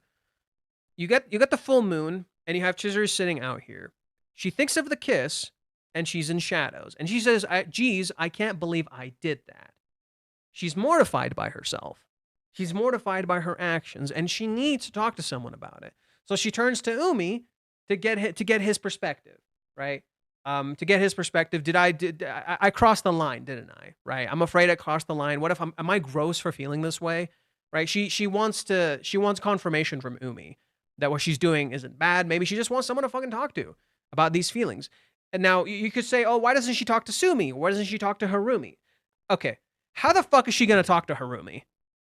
Harumi is Kazuya's mom. Harumi is under the impression that they're dating. She can't talk to Harumi. She can't talk to Sumi because Sumi is like this innocent, beautiful fucking flower. Oh, yeah, so I kissed him and it was actually really dirty, and I feel really fucking bad about that. She can't fucking talk to Sumi. Sumi is her kohai. She's literally her fucking, like, what is it? Chizuru's her mentor. Chizuru's her goddamn mentor. Chizuru isn't gonna fucking talk to Sumi about this. That's weird, right? That's weird to call your fucking, literally your coworker who cares about you to tell them, oh, I want to have sex with him. That's a little fucking weird, right? You can't push that on Sumi. What if Chizuru? What about her friends at school, right? Why can't Chizuru talk to her friends at school about this? Well, the girl, there's two of them, right? And she doesn't want to have them lying to each other. She could talk to the girl with glasses because she's not directly connected to any of the people around Chizuru's circle at school. Okay, fair enough. But she might have to make her keep it a secret, right? Because she doesn't want this everywhere. And she doesn't want to ask her friend to keep a secret from her other friend. Her other friend, the reason she can't talk to her is because she's dating someone in Kazuya's circle who knows about this stuff. So, literally telling her would be telling him. And she doesn't want to cause Kazuya trouble either, right? She doesn't want to be irresponsible. She can't go to Kibe. She can't ask Kibe. That's irresponsible. They're supposed to be dating, right? So she can't talk to Kibe. She needs a confidant. Chizuru needs a confidant. She needs someone she can talk to who will understand, who's on the outside and isn't involved and is willing to help. That's why she reaches out to Umi. Umi is literally outside of all of this. He's not involved in any way. He's not connected to any of this stuff, and he's willing to help and talk to her, right? That's why she reaches out to Umi. Every other person has some sort of connection, and she would be causing them trouble. Umi, on the other hand, is okay with this and would not be causing trouble, and he's older than her. Umi is older. He's her senpai, right? Umi is older. He's more experienced. He's had a relationship. That's why Chizuru reaches out to him. He has more experience. He knows how to talk about this. He literally had a long-term relationship. Like, him and Nanaho were dating for a while, at the very least a year. They were dating for at least 6 months, if not a year, right? If not more. We don't know how long they were dating, right? So, and Umi clearly shows he cares. Chizuru has talked to him in the past. He clearly seems he seems at least trustworthy enough that Chizuru can talk to him and let him into her home and not have any problems with that. He seems trustworthy enough that Chizuru is okay being alone with him and knows she's going to be safe. Because we've seen that before. She's willing to go to the party. She's willing to go on the date with him. And even after, okay, we're going to call it a date, right? It wasn't a consenting date, so you can't be really a date. She goes on that outing with him to the movie theater. And then afterwards, despite what he does, she still hangs out with him. Because he's not a bad person. It shows there's more to Umi than meets the eye. He's not a bad person. She's still willing to meet with Umi in the tiger's den. She's still willing to meet with Umi in her own home, and let him into her home. He's not a bad person. And I think the coolest thing I can show you to prove that Umi is not a bad person, for some people it won't be proof, but I will show it regardless. So, in chapter 281,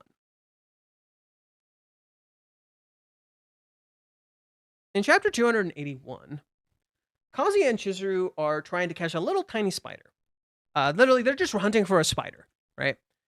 And they bump into each other and they bump into each other's heads. And I think that's a great metaphor where they're literally trying to help the other person and they bump into each other's heads, right? Sorry, are you okay? It's my fault. I screwed up, right? But they're fine. They keep hunting for the spider together. Kazuya checks out her ass. I can't. It's too dark. They go to the other end, and they catch the spider. And then Chizuru lets it out. And as she's letting it out, she sings a song. This is a folk song. This is an old folk song. It's not translated well. It's not translated well because it's kind of weird to translate. So the song is, see the scary spider in despair. See the pretty wisteria in the air. Run, now run, run, run, la-di-da-di-da. Run, run, run, la-di-da-di-da. This song is an old folk song. I looked it up and I was very, very curious. The song is literally about a person falling into a water, falling like they fall from a waterfall and they fall in the water, and a big scary fucking spider, like a big black spider, comes down, and literally you think this person's fucking dead, right? In any other movie, in any other show, this person's fucking dead. The spider grabs them, takes them out of the water, sets them down, and leaves. It's literally about not assuming based on how things look. Don't assume based on how things appear. That's literally the theme of that song. The point of this song is don't assume how things appear. And literally that's the point. Chizuru grabs this tiny spider and you would think she's going to kill it. She lets it outside. Literally like the song itself. She picks up the spider. You think it's going to kill it. I'm going to squash it. I'm going to fucking kill it. She grabs it and she just lets it outside and she starts singing this song. My grandma always used to sing this. When letting go of a spider she caught. I don't know what it is or where it came from, but at some point, I just knew it. She doesn't even realize what she's singing. She literally doesn't even know what she's singing. Why did I sing? She looks outside. Why did I sing? You wanted him to hear. That's why you sang. Now, why is this interesting? Why is this proof that Umi is not dangerous? Why is this proof that Umi is not dangerous? Literally, the next chapter.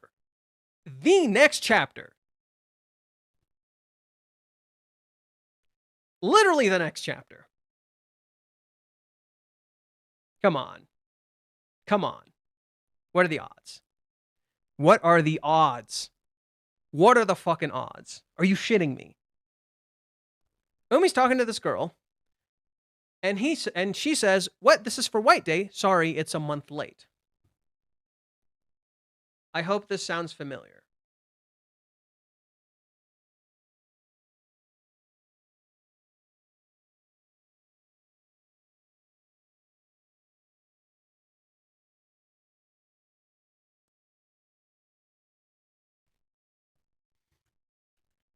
It's chocolate. Take it. Thanks.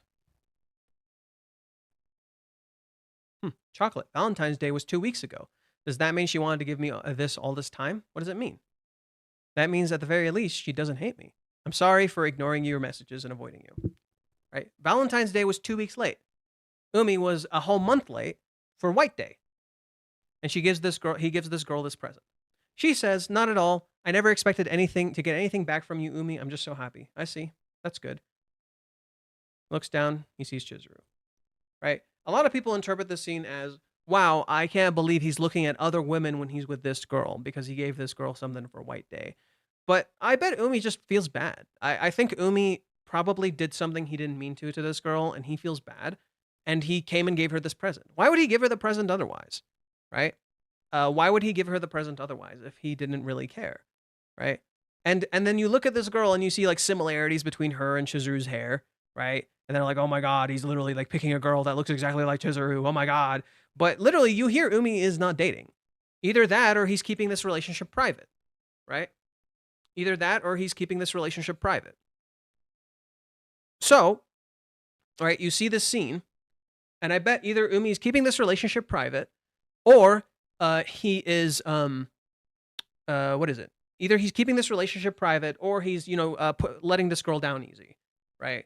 He gives her this present, and he apologizes for being late, and then he maybe lets her down easy. But there are signs that this isn't the case, because let me pull up.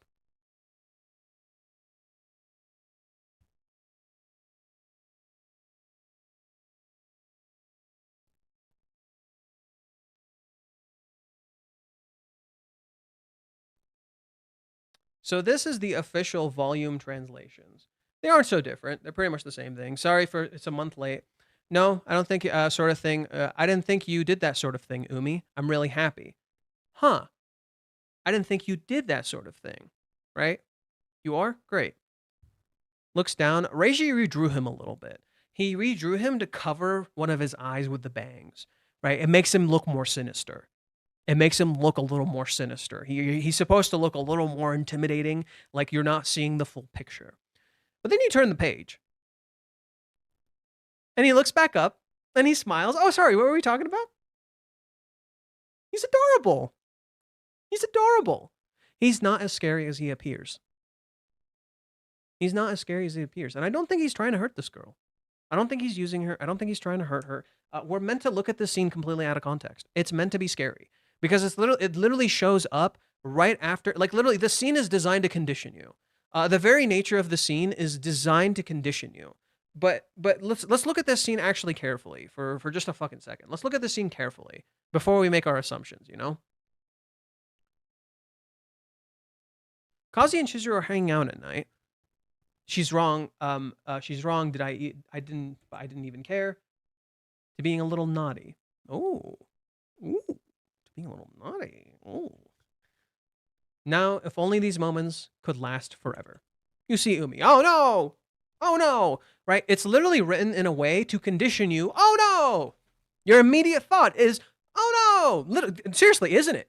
Isn't your immediate thought, oh wow, they're so cute together, they're getting along, it's so adorable, something's gonna go wrong, and Umi shows up, and oh my god, it does go wrong, but think about it for a second. Did it actually go wrong? No, seriously. Did it actually go wrong? Or did things go right? Okay, chapter 290, right after Umi leaves. This is the cover, right? It seems like it's from Minnie's POV. This is how Minnie sees him. Minnie is defensive against Umi, right? Minnie is defensive against Umi. But it's not actually Kazuya. It's Minnie. Kazuya is, breaking down. Oh my god, everything is the worst. He's losing his mind. I couldn't be happier, right? Mizuhara never told me anything about him confessing. Why? Have you considered why? If it happened at the barbecue, then it was long before I ever did.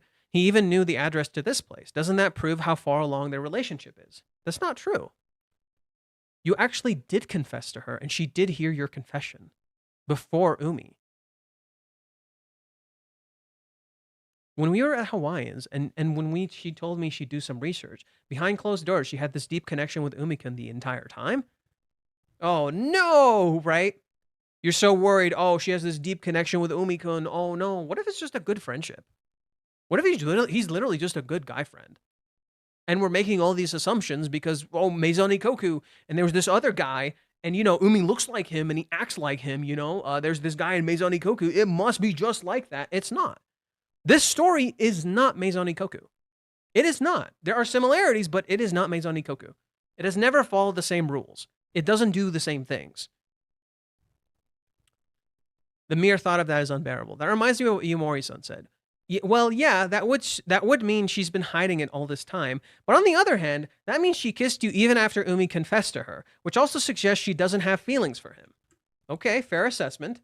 Besides, she didn't seem all that happy about it, to me anyway. If anything, I think you just look at this in a more positive light. Well, she has a point.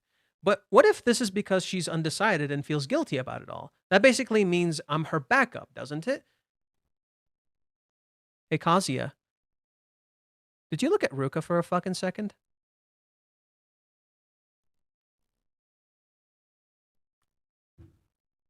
You really think that's like Chizuru? You really think that's like Chizuru? And what does he think back to? Typically, that's what people would call sneaky. Minnie's words get in his head. Minnie's words get in his head, even though he knows better. He knows better, but Minnie's words get in his head. Which is it really? I'm not sure how much more of this I can take. Huh? What? Knock? Is Yomori-san here? Sorry, can I come in? Sure. I want to borrow one of my grandma's books for reference at a play. What are you doing? Nothing, I see. Closes the book, turns to him. Looks at his room. So this shot right here, Reiji's referencing something. Reiji's directly calling back to something he wants you to look back at.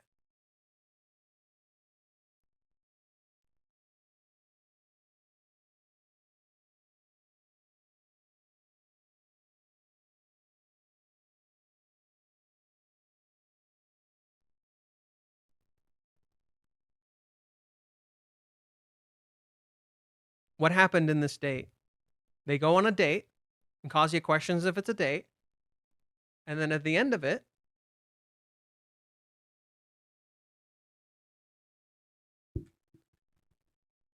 for the longest time I've been in love, Kibe shows up, but Chizuru heard. This was before anything Umi did. Even on the basis that that's what happened. But literally, this is Chizuru here trying to figure out Kazuya's feelings in this scene. This is Chizuru trying to figure out Kazuya's feelings. It's nodding back to this scene for a very particular reason. And notice what is on top of this scene. Notice what is on top of this scene. This. It's almost like maybe Umi has some sort of relevance to this moment. Right? Chizuru trying to figure out her feelings for Kazuya. Maybe Umi has some sort of relevance to this moment.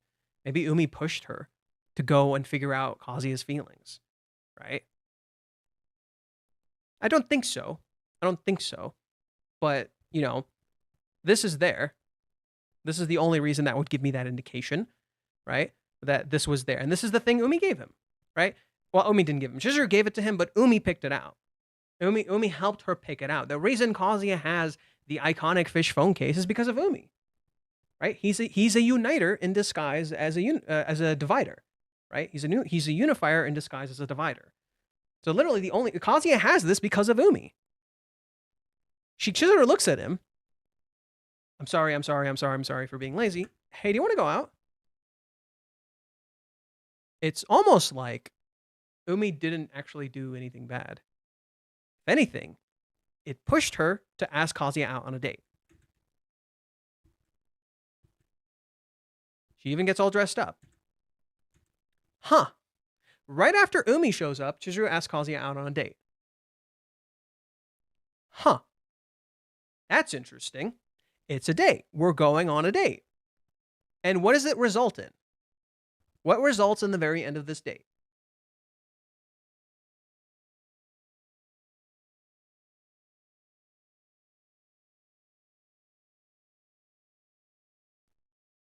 She even said that she had a great time despite being dragged into all of this. Seriously, could she be any more of an angel? What am I so nervous about? Whatever it is Mizuhara decides to do, are my feelings for her ever going to change? No, they won't. I said I'd wait 10 or even 20 years. That's how much I love her. My feelings won't change that easily. Like Umi-kun said, her living with me is a risk in of itself. But her going out with me today is proof that she's following through with her research. What good am I if I can't even have faith in the person that I love? I trust you, Mizuhara. After Umi shows up, Kazuya starts having more trust in Chizuru.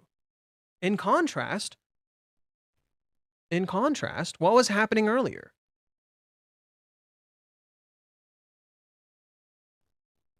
Minnie's words made him doubt her.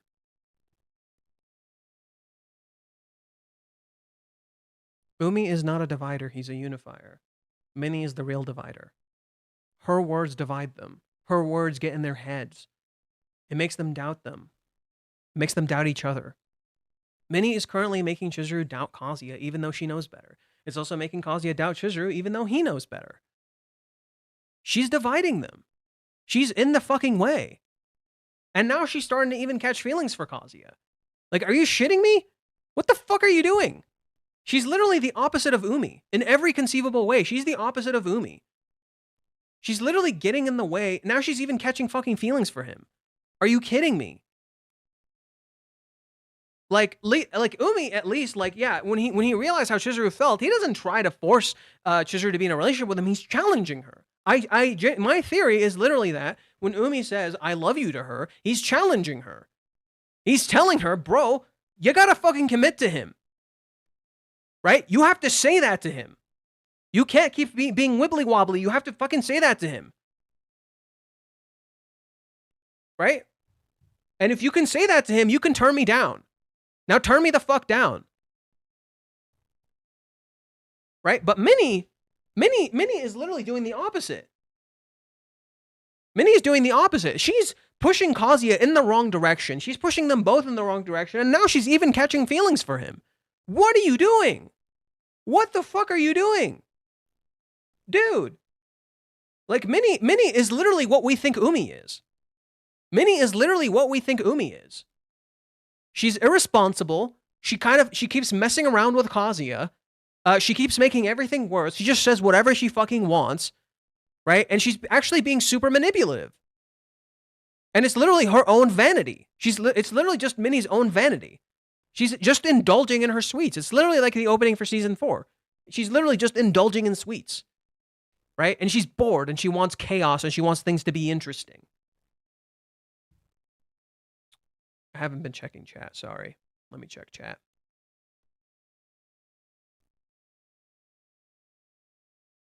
Umi's dating that girl that many chapters later we get Nakano is up for grabs. Almost like either he's keeping a secret or he's not dating her. So Umi and Minnie are foils. No. Minnie is a foil. Umi is not a foil.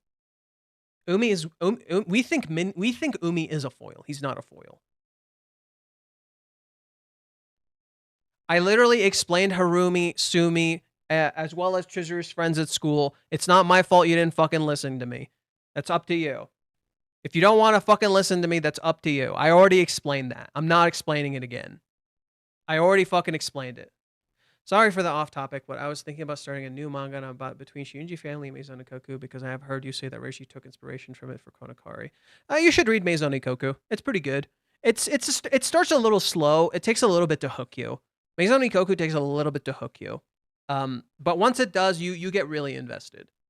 But yeah, Maison Ikoku's good. I really like Maison Ikoku.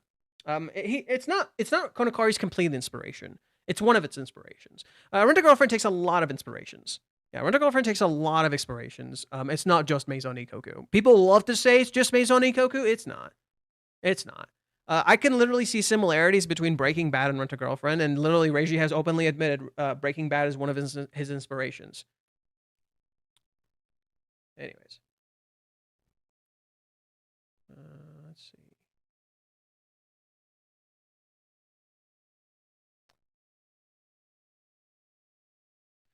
Chizuru asking Umi for advice smells like the friend zone at its best.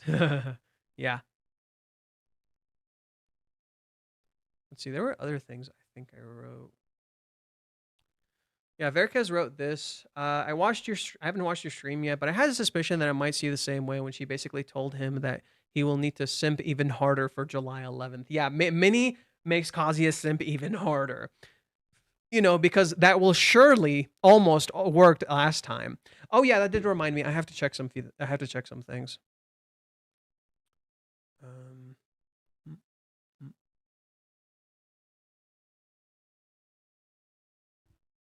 so I have to check a few things. First, I gotta make sure. Where's the part where Minnie tells him it'll fall apart? Yeah, everything will just fall apart. Okay. Right here.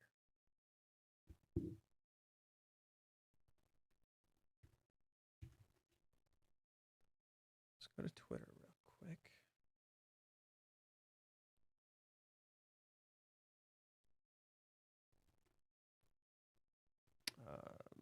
The fuck? Okay.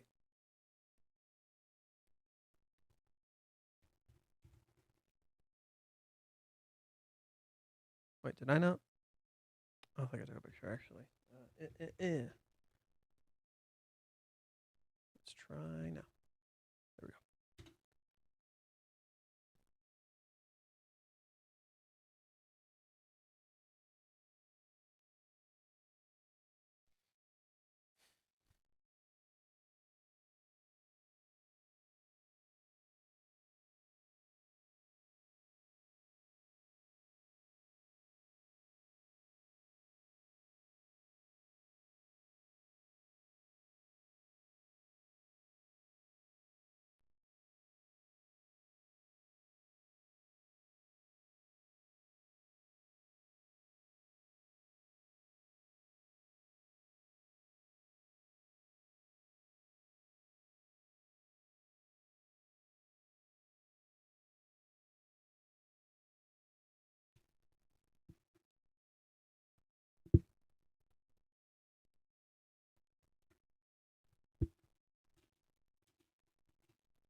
All right. So there are a few things I want to check. We'll go to the serious discussion on Reddit in just a little bit. There's something else I want to look at.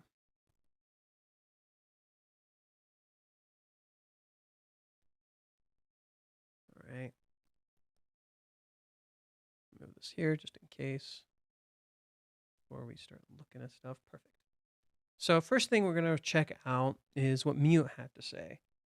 Mute is a Japanese fan. I really like his content, so we're going to talk about it really quick. Really off topic. What happened in the USA? 2 shots incidents, apparently. What? I don't know what's going on in the US. Well, I should, but I didn't hear anything yet. I generally don't just look things up on, like, I don't just look at the news. I try to research myself and find out what's going on because the news presents things in like very particular ways. So I haven't looked it up yet. I don't know. Minnie idolizes simping, which is genuinely baffling. You're right. But then she feels bad because Kazuya's efforts aren't being rewarded. Right? That's what Minnie's upset about in this chapter. Literally, I was explaining it earlier. What Minnie is upset about in this chapter is that she doesn't view Kazuya as just any other guy, just like Goku doesn't view Krillin as just any other guy. So when she thinks Chizuru doesn't trust men, she thinks Kazuya's efforts are being wasted on Chizuru. And that's why when she sees how serious he is, when he says, if it means becoming a man worthy of her, then I feel like I can do absolutely anything. But Minnie is the one who's telling him you need to become a man worthy of her. She never asked Chizuru why the rejection even happened. Right? Minnie never even asked Chizuru, like literally, she says this right here. I wonder why he was rejected once. If you don't even know, why are you in a position to tell him what to do and how to improve? How can you say you're in a position to tell him what to do and what to improve if you don't even know why he was rejected in the first place? Right? If you don't even know why that happened, what gives you the authority to tell him how to improve and how to change? Then she validates her stance by saying, oh, well, Kazuya isn't just any other guy. She doesn't think he needs to improve and change, and she thinks his efforts are being wasted on Chizuru. That's why she reacts like she does. That's why she grits her teeth. She's like, oh, he's not just some other guy. He's a great guy. He's so good. He's putting in all this effort, and she doesn't even appreciate it. How could she? It's literally just like the readers. It's literally just like the readers. And it's fucking terrible. It's idiotic and terrible. Yeah, that's the spirit. Seriously, just watch and see. Right? She cheers him on. She takes a picture of him. He's like, oh, look at him. Look at my handsome hero. Look at him go. Right? Not realizing she's the one who led him down this path in the first place. Not Chizuru. She's the one who led him down this path. Not Chizuru. She's the one who told him not to talk to her. She's the one who told him to just wait till July 11th. She's the one who coerced Chizuru to fucking say that. Are you shitting me? I can understand disagreeing with someone, but I don't harm them, scum. Oh, Charlie Kirk got shot. Damn. Okay, so that's a good thumbnail. I'm kind of proud of my thumbnail. I think it went pretty good. So let's see. Reflections and thoughts on satisfaction level 392. This time, the theme this time is, isn't there something to do before polishing yourself as a man? This time, Chizuru's father came up as a topic after a long while, didn't he? Okay.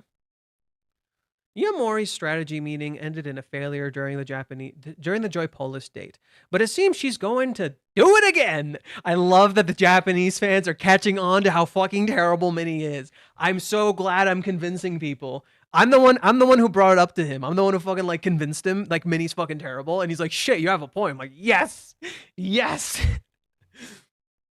And it turns out that July 11th is the day after the final performance. Assuming the play ends 1.5 months after Kazuya's move, it's probably about a week's run. Flatly calling it an anniversary feels like the foreshadowing for something bad to happen.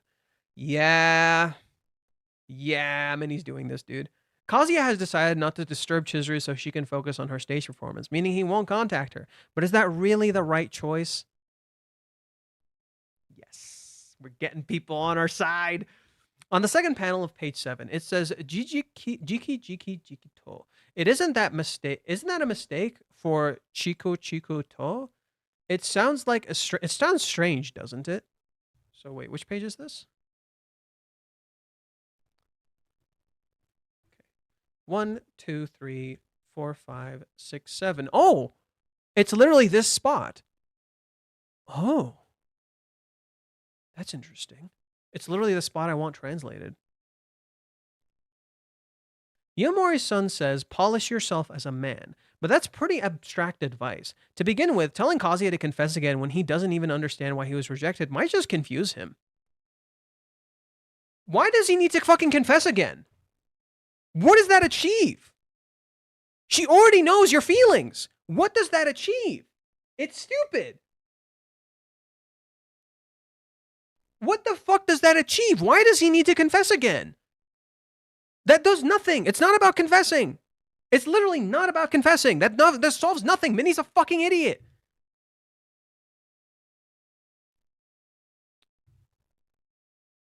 Chizuru's parents' past is depicted in summary. Her parents were married, officially registered. Her mother was a woman with many loves. Became pregnant at 18 and gave birth at 19. Oh my god. She became pregnant at 18? Dude. Her parents divorced after Chizuru was born, reason unknown. Chizuru does not think fondly of her father. I mean, that's fair. Chizuru acknowledges her mother as a woman with many loves and says she doesn't know the reason for her parents' divorce, while describing her father as having escaped. Since the neighbor, Tamagi's son, seemed to have the circumstances, I think Chizuru also knows the reason for her parents' divorce to some extent. Wait, what? Wait. What the fuck?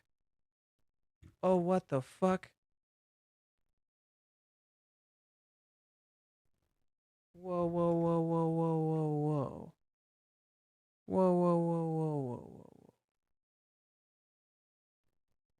Oh, what the fuck?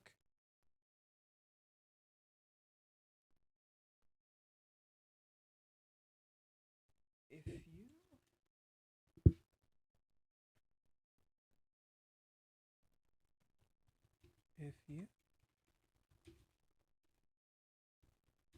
son of a mother.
Chizuru acknowledges her mother as a woman with many loves, and still, I want to see if I can do like a deep L translation. Chizuru acknowledges her mother as many with many lovers.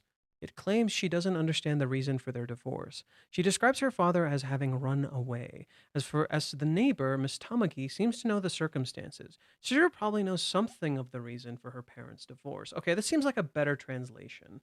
This seems more accurate to what we read. Chizuru's parents' past is depicted. It's summarized. Her parents were married, legally registered. Her mother was a woman with many lovers. She became pregnant at 18 and gave birth at 19. Her parents divorced after Chizuru's birth, reason unknown. Chizuru does not think kindly of her father. But is that actually, did Chizuru? I don't know. I'm confused. Is there like an implication that Chizuru doesn't think fondly of her dad? Because I didn't At first I thought that, but then I thought about it, and I don't remember Chizuru actually specifically saying that. Okay. Yeah, Chizuru's reaction here is very similar to her reaction in chapter 247. So let's find it.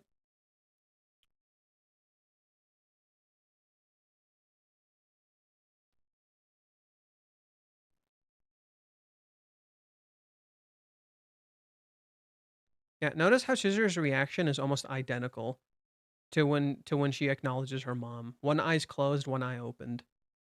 Half a truth. Like she's not really her mom. Like Chizuru doesn't really think of her as a mom, but she kind of does, right? I think that's a perfect way to put it. Fondly implies she interacted with him at some point. No. Fondly implies she interacted with him. She didn't. What are you talking about? What the fuck? She never interacted with him. Let's see. This woman is your mom. What's her name? Kasumi. She really is beautiful, huh? No filters either. It makes me kind of sad to compare. Yeah. She interested in show business? I wouldn't say she was uninterested. It's just she got married at a young age. Apparently, she was a very popular girl. She gave birth to me at 19 years old, and her partner ran off. Her body wasn't very strong to begin with. She was 23 years old when she passed. Kind of sad. Not really. I was only 4 years old. No, I'm referring to him as a partner. I don't know anything about him.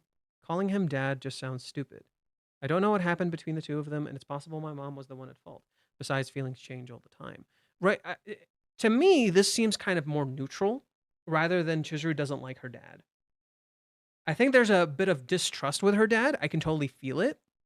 But it seems more neutral than it is just outright I hate him. Like it's like I don't like him, but I don't not like him either. I think that's a better way of putting it, right? Because I don't know anything about him. I don't know the reason he left. He was literally never present in my life. Why should I care? So yeah, I don't know.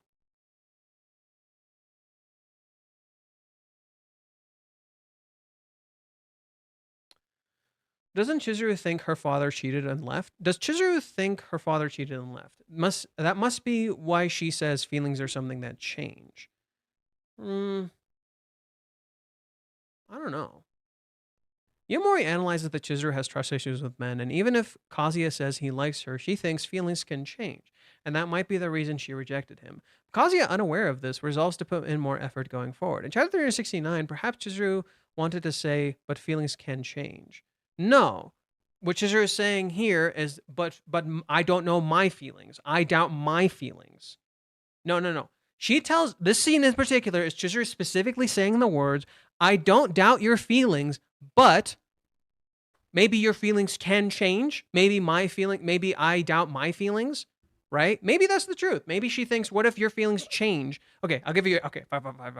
Maybe feelings can change, right? Maybe you won't actually like me when you actually see me.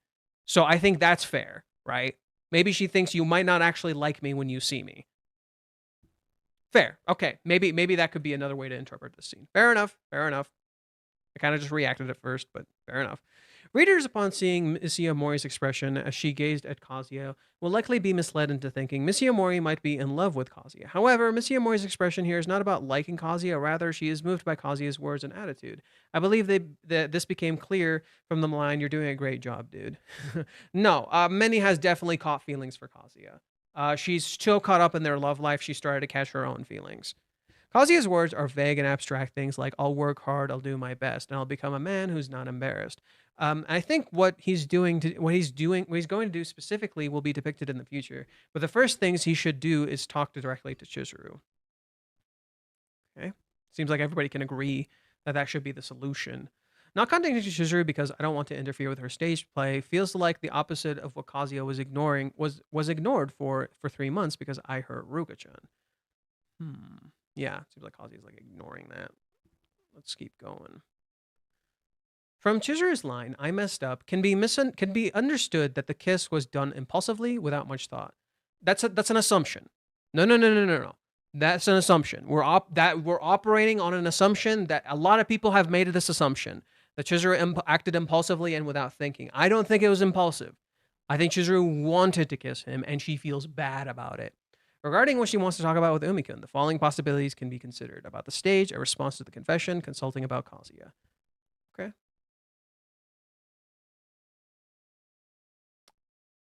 Let's see. As expected, I don't think Umi-kun would consult with Kazuya. I don't think Umi-kun would consult with Kazuya, his romantic rivals. So as Sayuri-san said, will Umi-kun ignore this time to go out with Kazuya? I will likely clarify with Umi-kun first, but it's hard to Umi-kun up. Oh, okay, what the fuck is this saying? This translated weird. I doubt she'd consult with Kazuya, her rival for Umi-kun's affection. So as Sayuri-san, okay, so flip that. I doubt she'd consult with Umi-kun, who is a rival, whatever. So as Sayuri-san's advice, perhaps this time she'll go out for Umi-kun to pursue a relationship with Kazuya. She'd want to clarify things with Umi-kun first, but it seems unlikely she'd simply give up on Chizuru so easily. Yeah, again, we're operating on the assumption that they're actually like Umi actually wants to date her, but again, we saw that scene out of context. We didn't see it in complete context. The transmission time being 12:18 reminds me of chapter 218. Was it a coincidence or was this intentional? It might make readers imagine all sorts of things, only for the next time to just be about a stage as usual, right?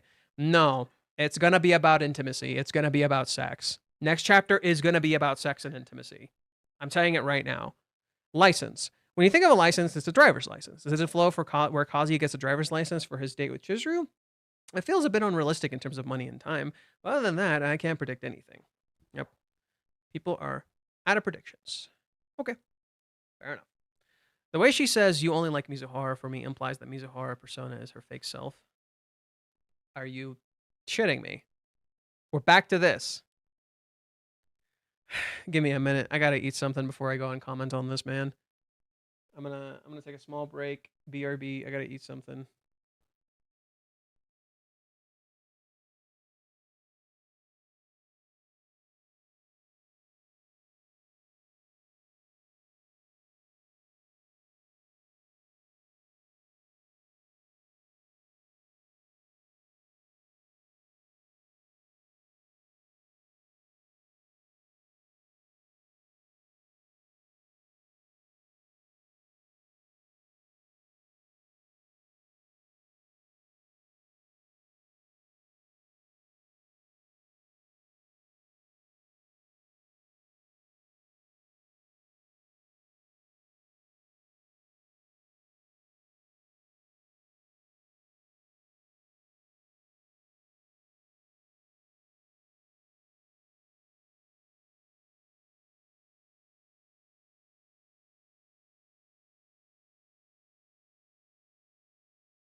Thank you. Thank you for noticing.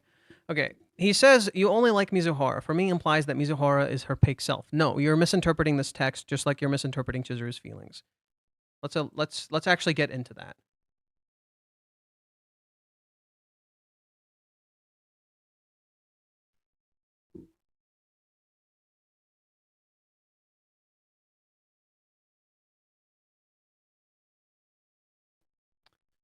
Maybe the girl you really love is Chizuru Mizuhara, you know? Okay. Now, listen to what she says carefully. You want to move? The fuck you want to move? What in the Jiminy Christmas?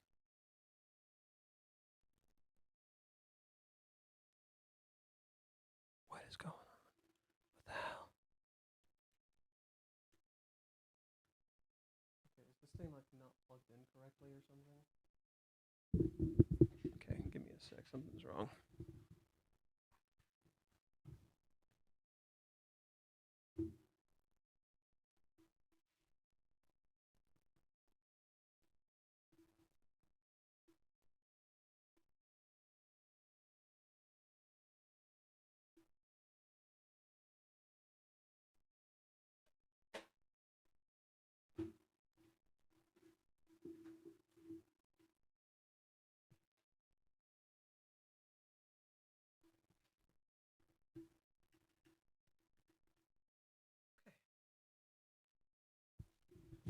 Seems to be working now.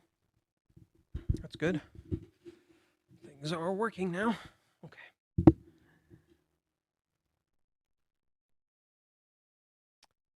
But doesn't it cross your mind? My job is to make people fall in love with me. You told me I could be myself, but it's not like I've shown you the real me all the way through.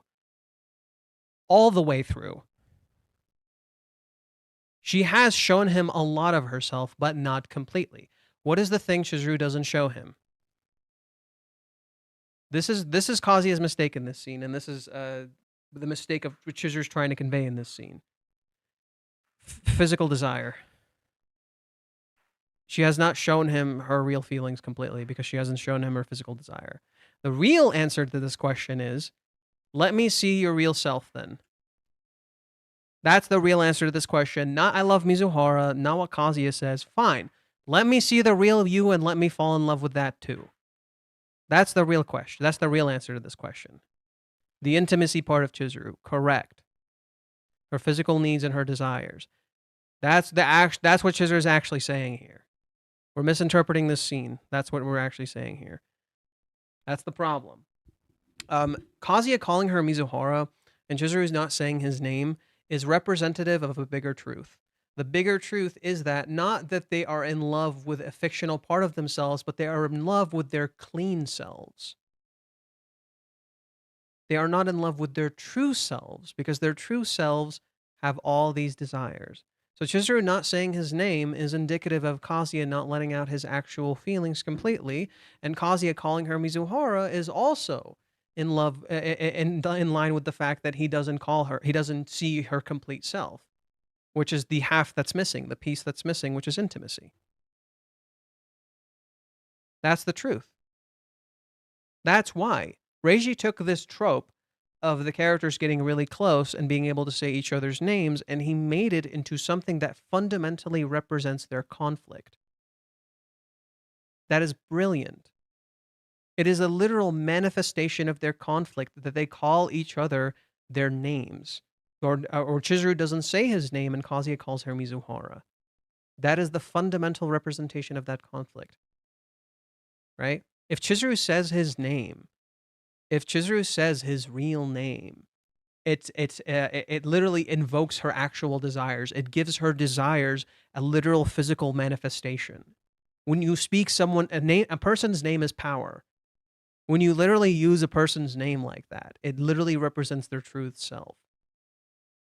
It is literally it is them. That is that person. It is a representation of that person. That's why Chizuru doesn't even speak his name, because she's not allowed to. Kazuya doesn't say Chizuru, he doesn't say Ichinose, because he's not allowed to. Minnie's answer to when Kazuya comes back home after this chapter, when he should have told her, I love Ichinose, is wrong. That is the wrong answer. I can confidently say it is the wrong answer. That's the part where you hug her and say, I love Chizuru Ichinose, your very soul. But Chizuru literally tells him, I haven't shown you the real me all the way through. So how can you say that? Do you see the problem with Minnie's argument? Chizuru is literally saying, I haven't shown you the real me all the way through. So how can Kazuya say that? If Kazuya says that, he's lying. If Kazuya says that, he is lying. He doesn't know the real Chizuru all the way through. She literally tells him, there are things I'm hiding from you. There's a part of me I am hiding.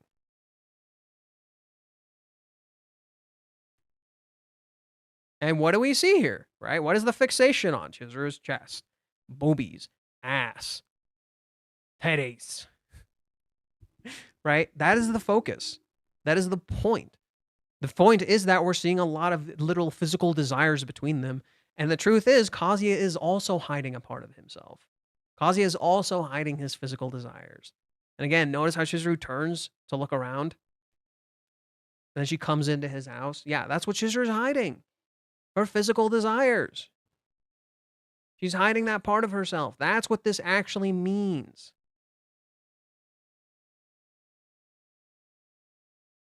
It's not simply being close to the other person. It is literal intimacy. That is the meaning of that. Okay, I gotta check a few messages that were sent to me. Ooh. Okay.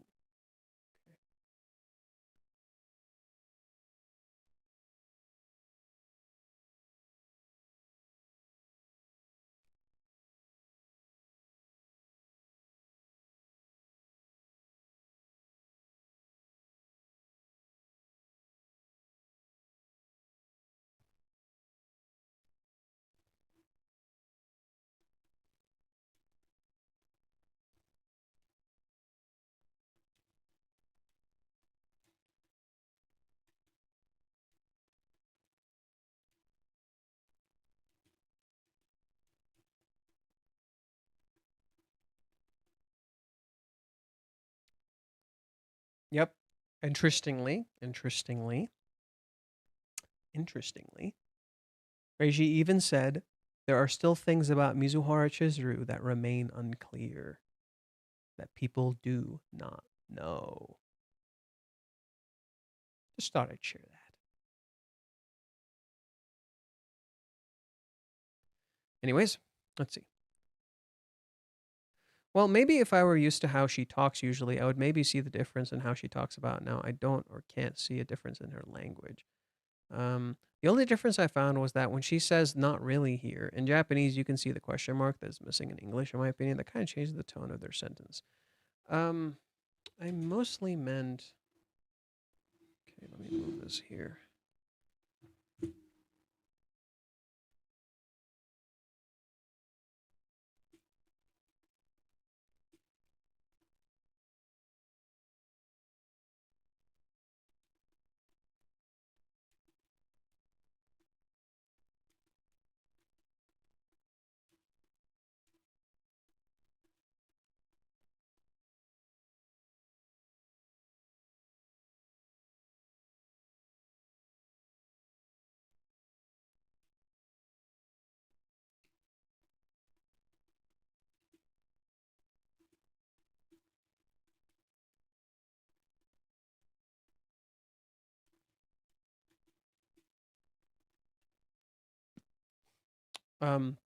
So another thing I do want to focus on really quick is how, for this scene, notice how Chizuru is saying, maybe my mom is the one at fault.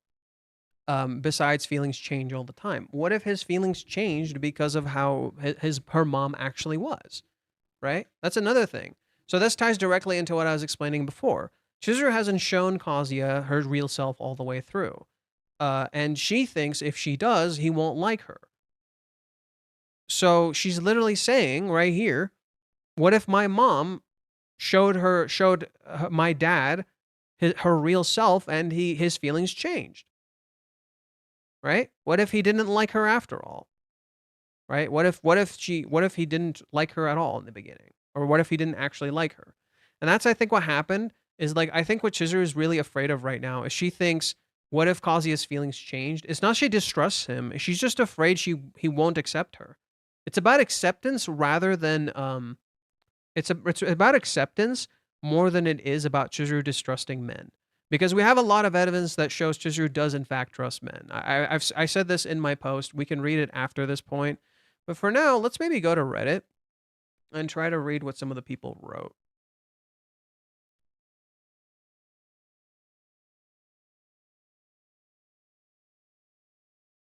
I personally think that Kazuya sorting out his issues with his job in Ruka is not a bad thing. Too bad that Minnie had pushed him so hard to recognize this. I think she should know.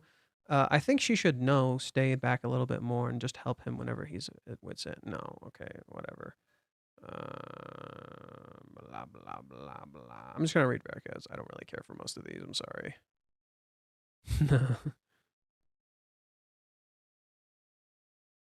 Let's see. I really don't. Ooh, you getting some clappies today, buddy? Nice.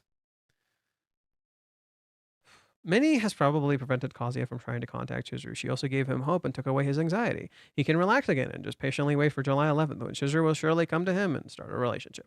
It is even worse still. Kazuya will not just patiently wait, he will prepare even more than he did for the date because he clearly hadn't done enough yet. This will be hard to analyze calmly for me. It's fine. They don't know better. Exhale. The amount of bullshit. Nope, sorry. I'll start again.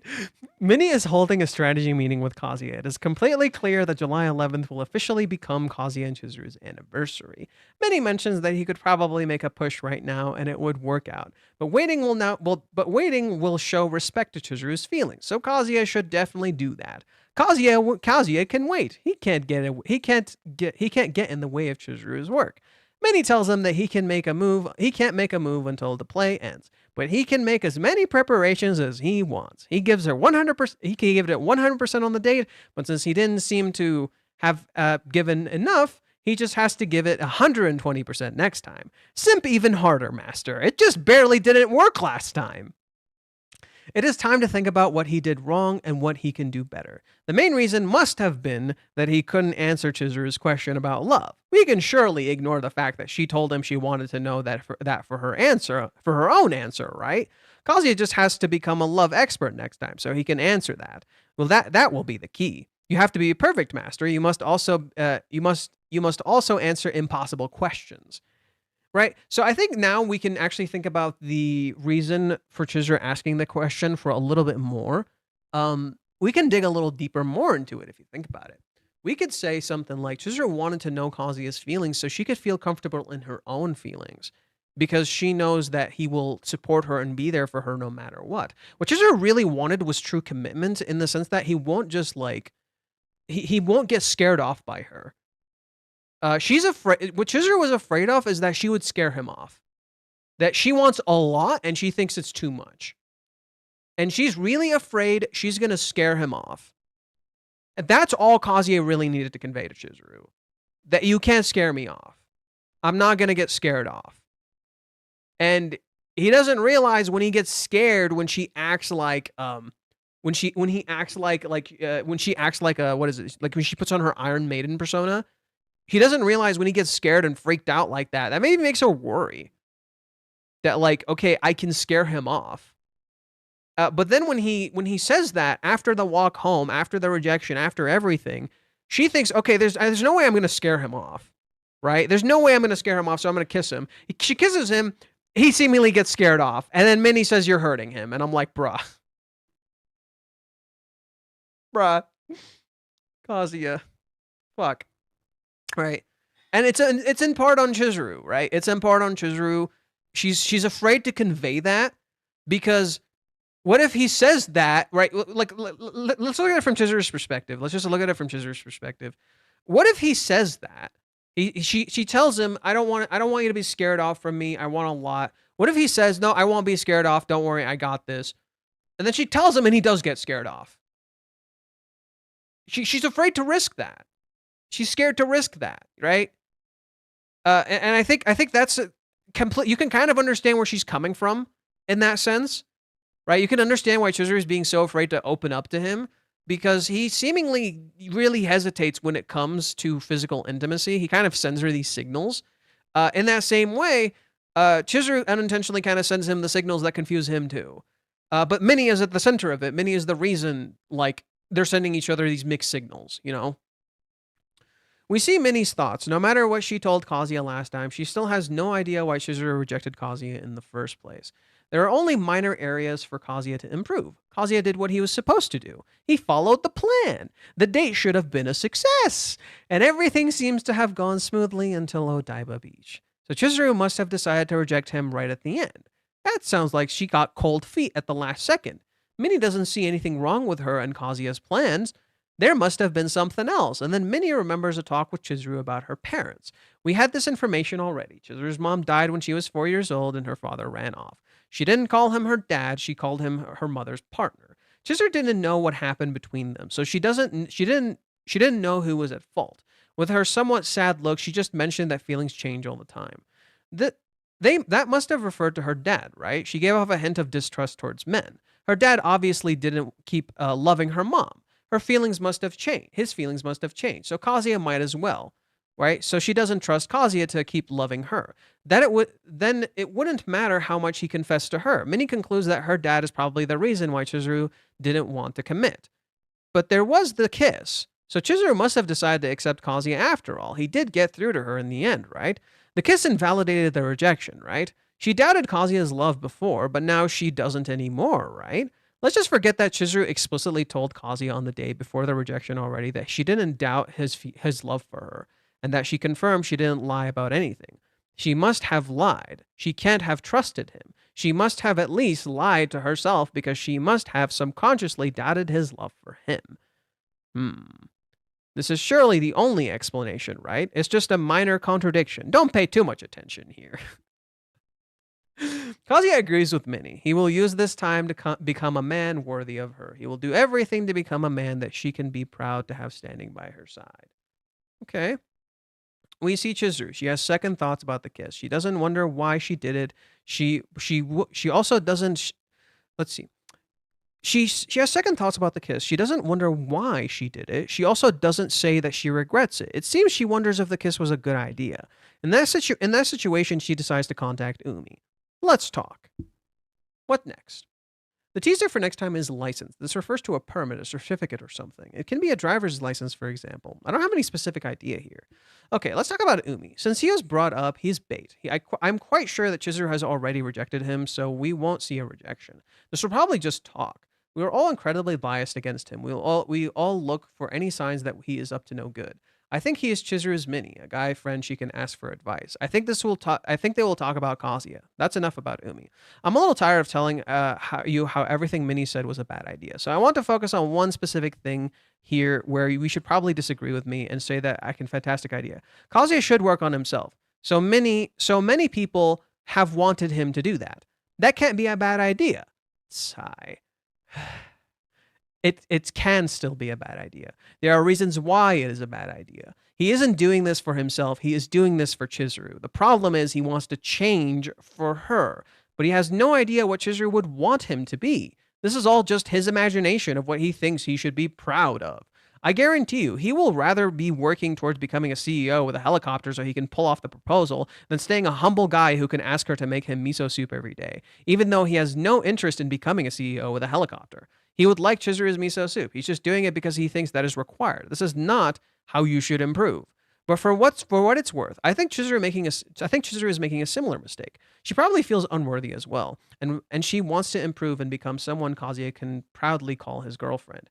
If she was actually a successful actress, he would surely be proud of her. He has invested so much into the movie. Her career must be really important to him. She might be doing this for him, not for herself.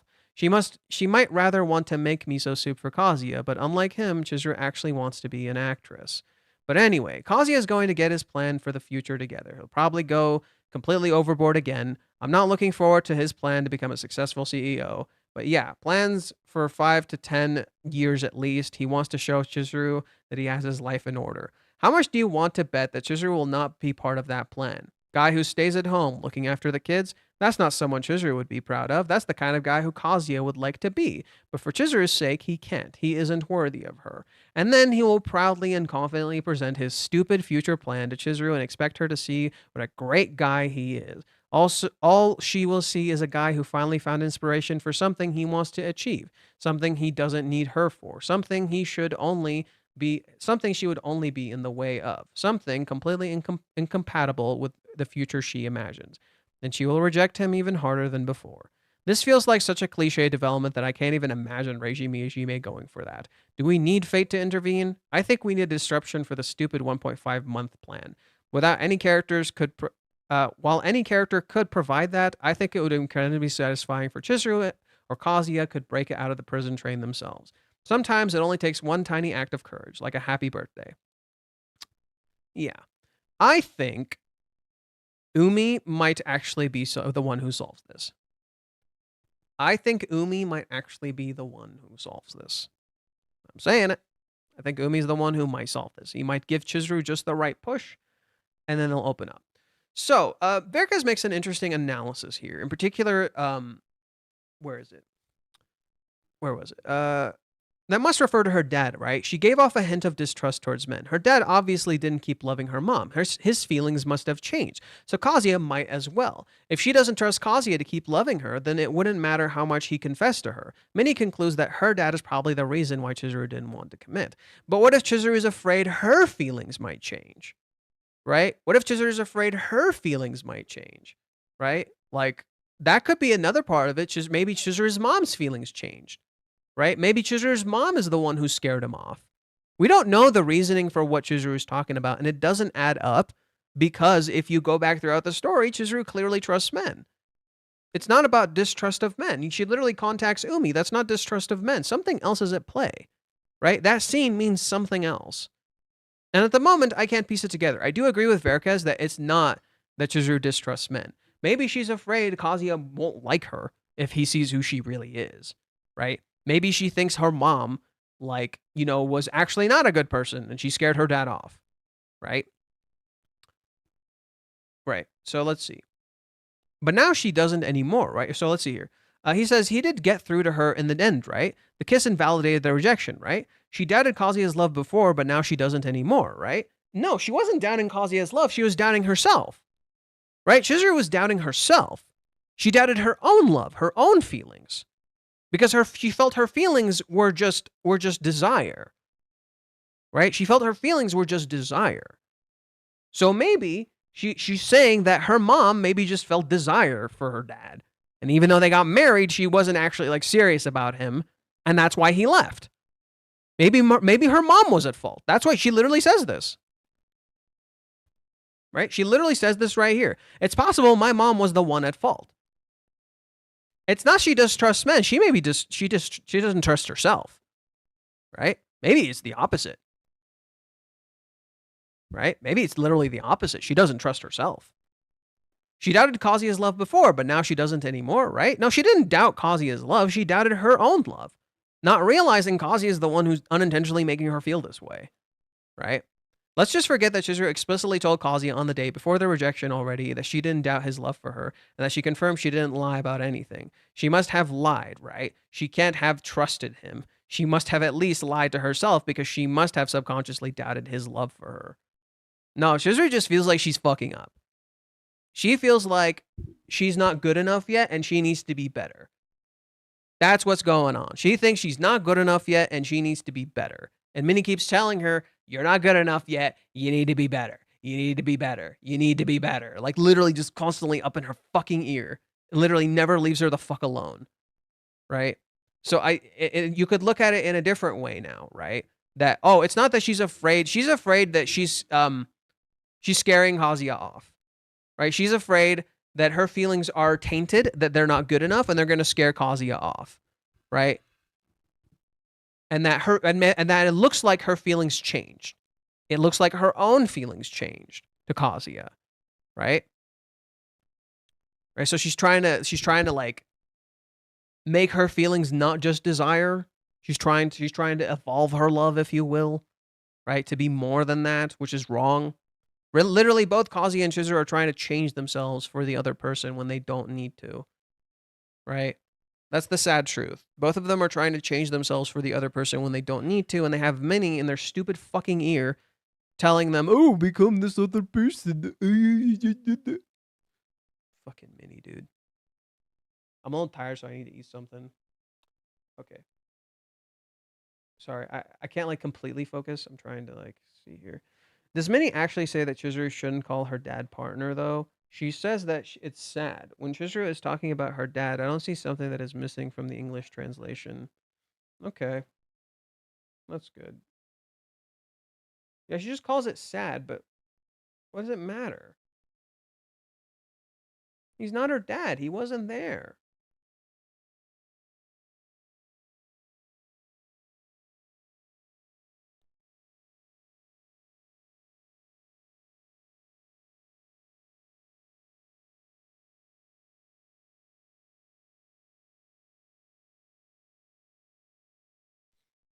Yeah, other people are saying that, Umi and Chizuru's relationship could or like they could be seen together or something. What about the disillusion thing? It doesn't seem like it was there. Here, I'll mention it. Just give me a sec.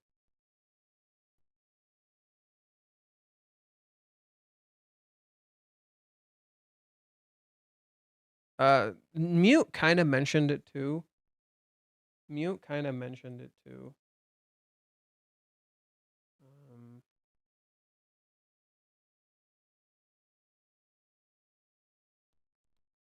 What about the disillusion?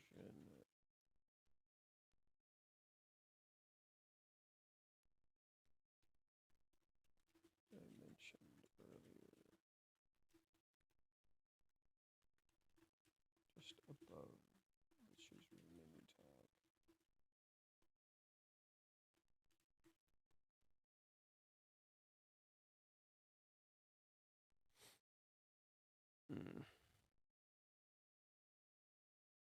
Yeah, I kind of just don't feel like reading all this stuff,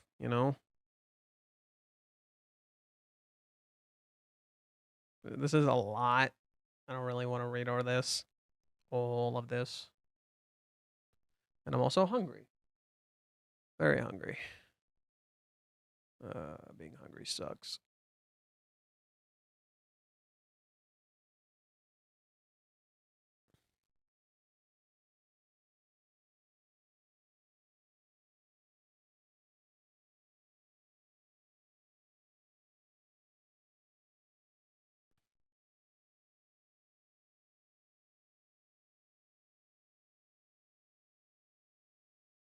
Yeah, I think next chapter might be the big reveal about Chizuru's deep intimacy thing, and that she feels physical desire and she feels like she has to change that part of herself and she feels bad about that. What's this? You might be right. But Chizuru didn't mention that her mom died because of her weak body. She was sick and thought she'd be a burden to him, and so maybe something or something. I don't know. Chizuru is fine. We need a Chizuru chapter. I think next week is a Chizuru chapter. I think next week will definitely be a Chizuru chapter.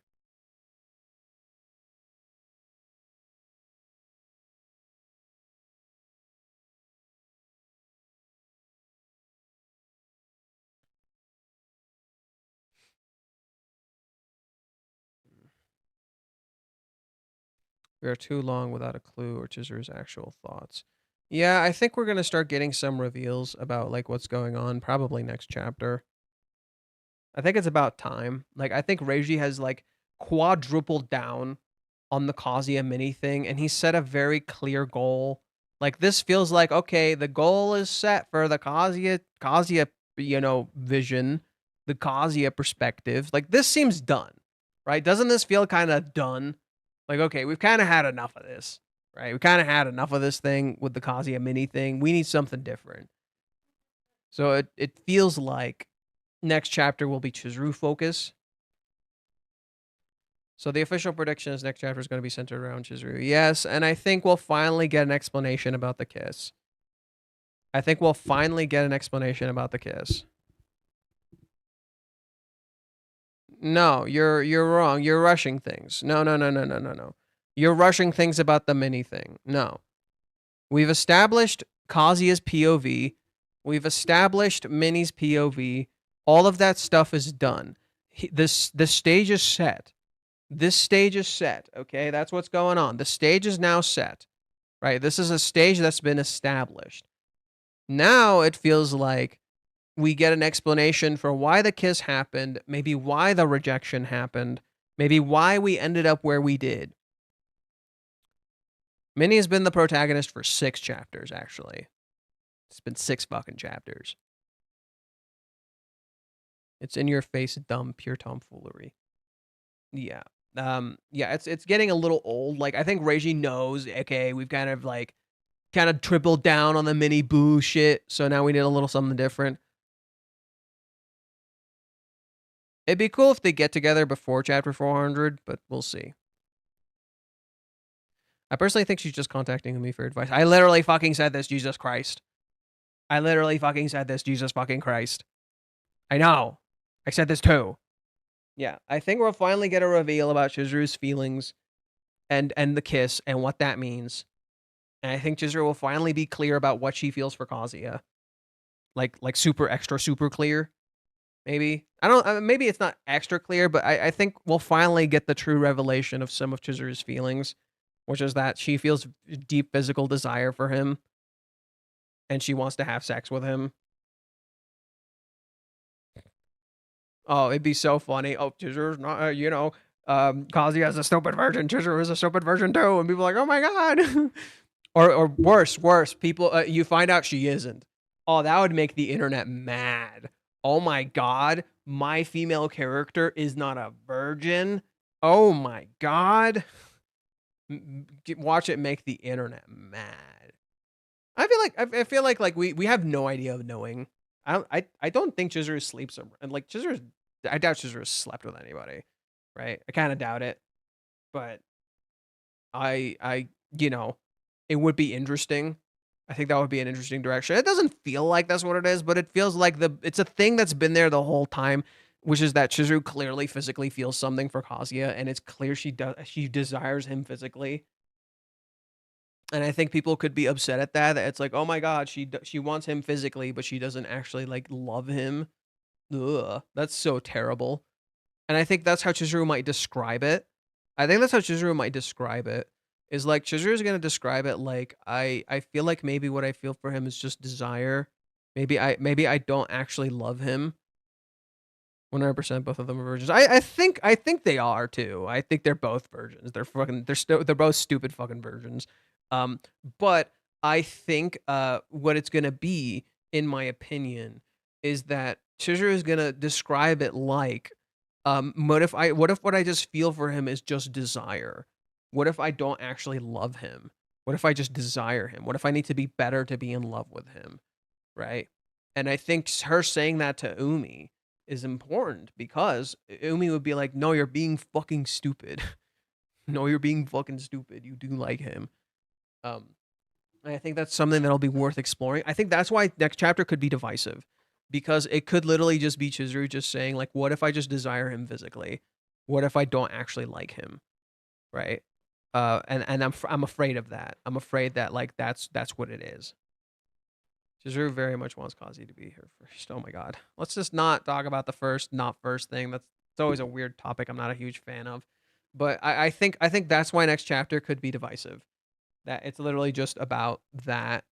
Like you think Umi is the thing that's gonna make it divisive. You think Umi is the thing that's gonna make it divisive. Plot twist, it's not Umi. Right? You think Umi is gonna be what's gonna make next chapter divisive. I think it's gonna be Chizuru. Right? I think Chizuru is going to say something that people will take at face value and get very upset. When in reality, it's not as simple as it appears. Right? It's very clear she desires him physically, and that's very clearly why the date did not end well. Right? I think I wrote something for it a while back. Let me see if I can find it.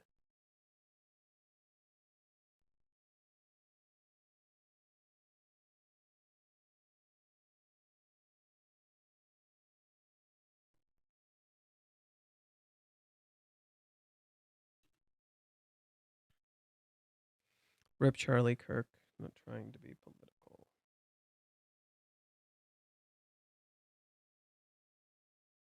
It's okay. I don't mind talking about politics. It's never really been an issue for me.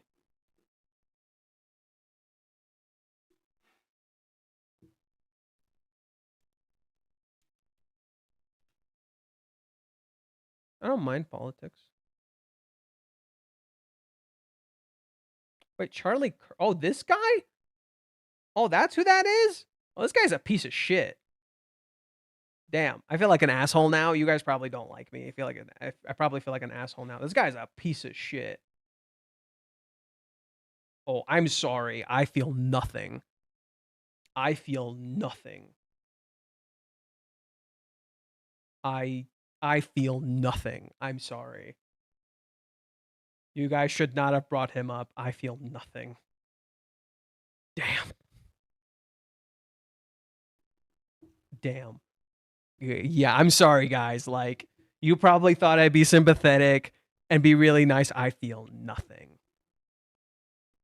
As someone who is experienced and met so many cruel, uncaring people, I feel nothing for him. Was that a right winger? He wasn't just a right winger. He laughs at like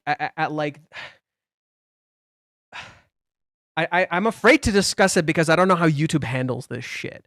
But he literally laughs at people with like a shit-eating grin when people get shot and killed and like assaulted. Like he was literally smiling. He's happy to take people's rights away. Like that man disgusts me. I genuinely feel sickened.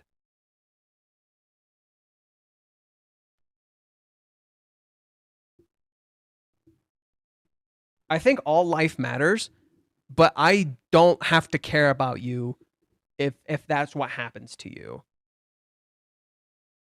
I don't have to care about you. Like all life matters. I don't have to necessarily care about you if you treat others like crap. I don't have to care about you. I'm not Batman. I don't give a shit.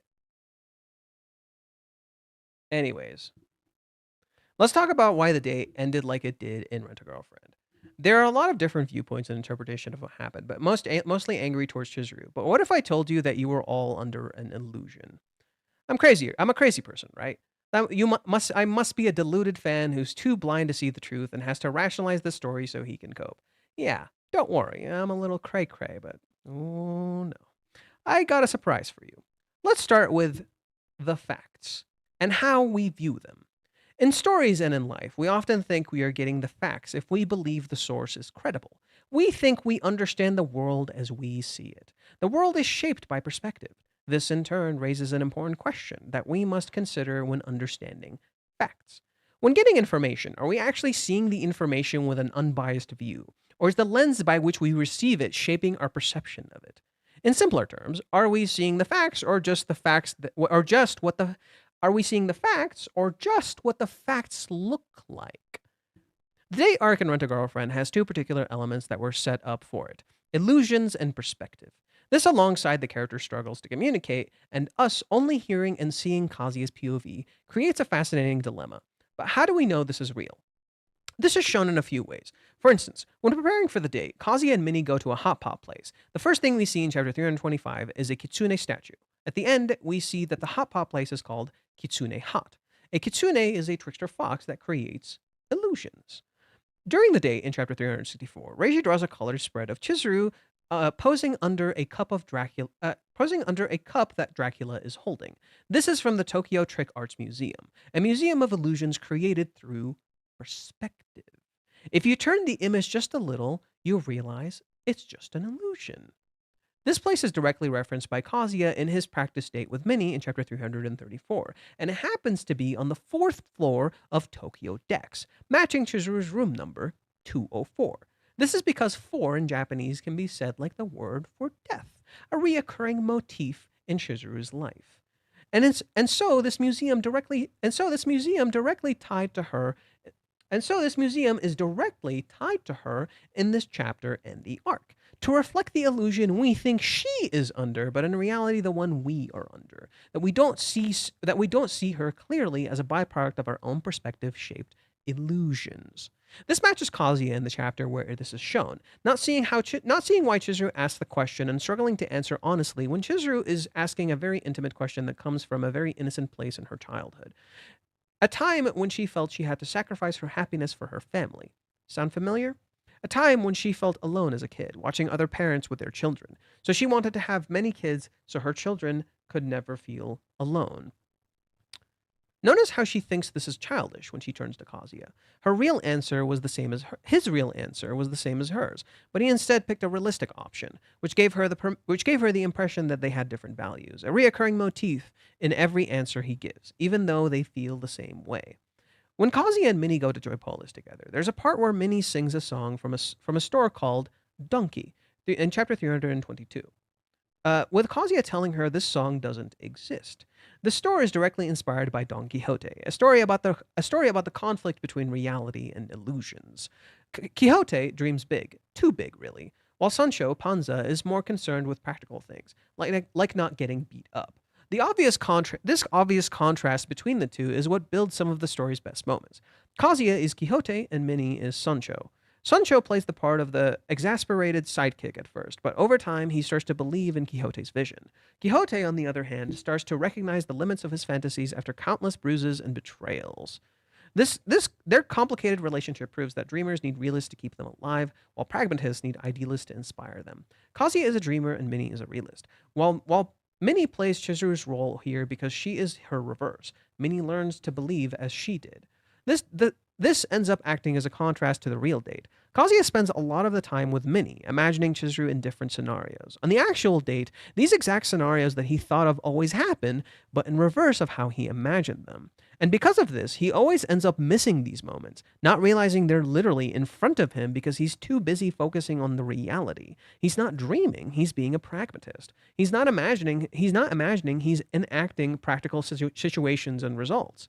We always see it. Kazuya never sees it. He misses it every time. He misses these very moments he was looking for. He misses out on these experiences because he spends so much time trying to make the date perfect, trying to answer Chizuru's answers correctly instead of honestly. To top it off, almost all the questions Chizuru asks directly nod to a particular part of the series that the date mirrors, and why a certain character shows up at the end of the practice date with Minnie that informs this. I'm of course talking about Mami.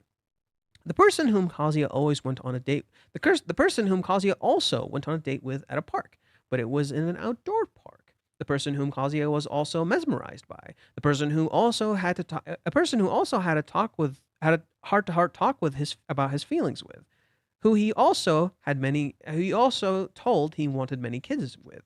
Who he also told how many kids he wanted. Who he wanted to kiss by the end of the day, who was then kissed by him by the end of the day. And that same person who told him everything he wanted was creepy and too much. And so Kazuya, like his traumas, despite knowing his answer, never shares honestly, never fully opens up. He knows his love, but he defines himself with fear. Minnie recreates this doubt, but in reverse. Minnie was the opposite of Mami in that arc, literally acting as a foil while being a wingman. Kazuya made Minnie believe, but Kazuya built a lot of doubt about what he should do, about what he should be doing during the day as a byproduct of Minnie's advice. She reawakened his trauma with Mami. Kazuya gets his answers. Hell, we get answers, but Chizuru doesn't. Now, what was the basis for the date? For Kazuya to let Chizuru fall in love with him. And yet most of it is Kazuya seemingly falling in love with Chizuru all over again. It's like rental. This moment is contrasted by Kazuya saying he would wait as long as it takes for Chizuru to feel like she loves him. Rather than the pair creating an understanding and sharing in the light, Kazuya is in shadow and Chizuru is in light. They are out of sync, and they are out of sync on the purpose of this. Chizuru never gets to fall in love here because Kazuya never lets her. He was so busy trying to be perfect, he forgot the very foundation and the purpose of this date, letting Chizuru love him. And how can she love him if all he does is hide himself in the date? He never touches her. He never acts playful, always tries to support her, but never actually considers what she's asking. That being to be included. He naturally made her isolate. This is the ultimate illusion of this date. While Chizuru was being her most honest and vulnerable self, and in turn felt like the terrible person because she never got him to want anything from her except for all the stuff they always do in rental.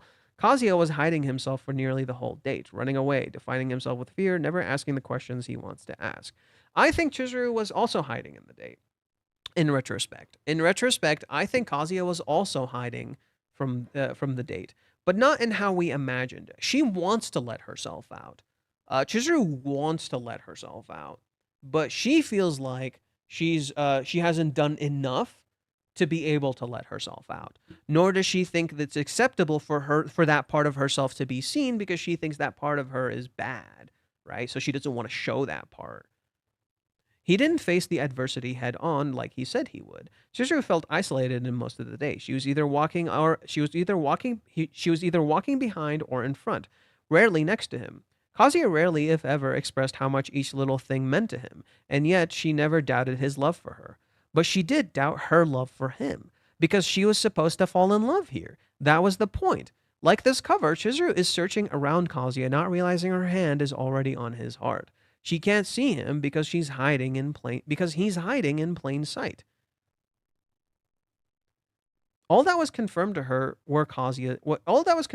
here was Kazuya's love, not her own. And so if this is when she was supposed to fall in love, but she never did, like she understood, then the answer is clear. She may love him, but she doesn't. Chizuru never lied to him or led him on. She said the truth. Everything Chizuru said was true. I think she kept the intimacy thing a secret. She kept that quiet, right? Everything she said was true. What she wasn't saying was the lie she was hiding. The date was always going to end in rejection because of its very foundation, because the meaning and intent were misunderstood here. We focused on the wrong objectives, saw the wrong things, how Kazuya handled it and how he expressed himself by fear rather than love. But this is also when the actual date starts, because now that he's rejected, his ultimate fear came true. He can stop focusing on the fear and instead see how afraid and alone Chizuru actually is, how she persevered in this state despite pain. Right, so now we're looping back to not this happening. Let me see if I can eat something. I'm getting a little tired.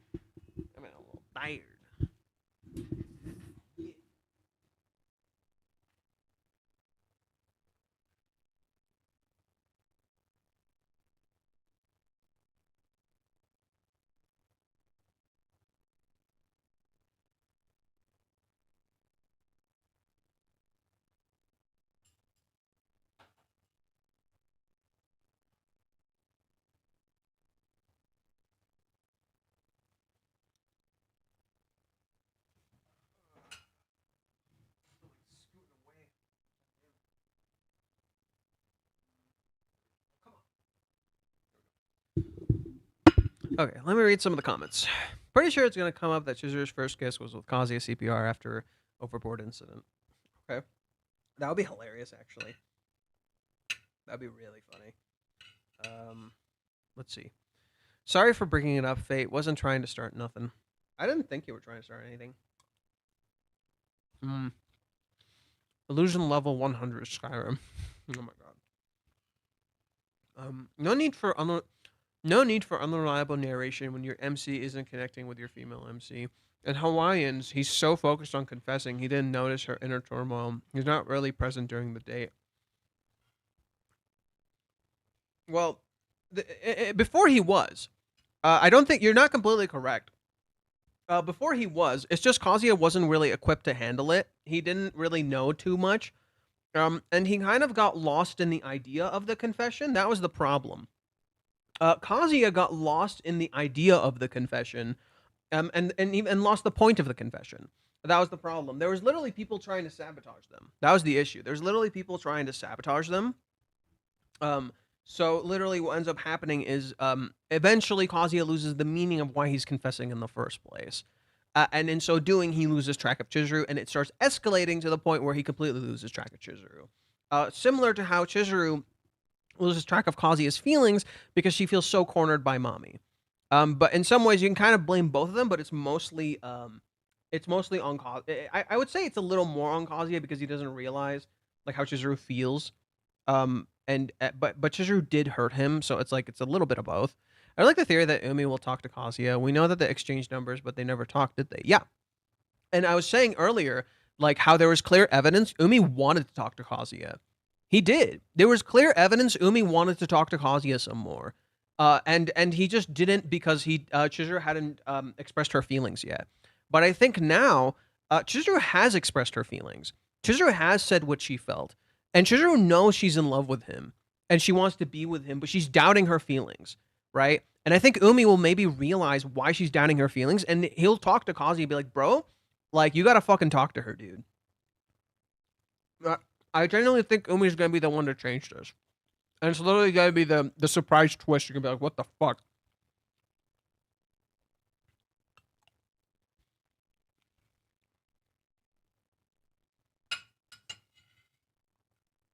Yeah, but Kazuya did do it because he genuinely loved Chizuru in the end of Hawaiians.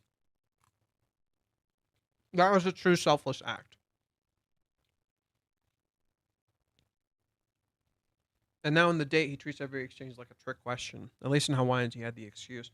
Well, the date he was in the date, it's a little more complicated. A part of it is Minnie. Minnie conditioned Kazuya for so long that he needed to answer these questions in certain ways that he was trapped in an illusion the whole time. And literally, the only way he was ever going to break out of this illusion and to truly be with Chizuru is if he got rejected. He needed to get rejected. It's not.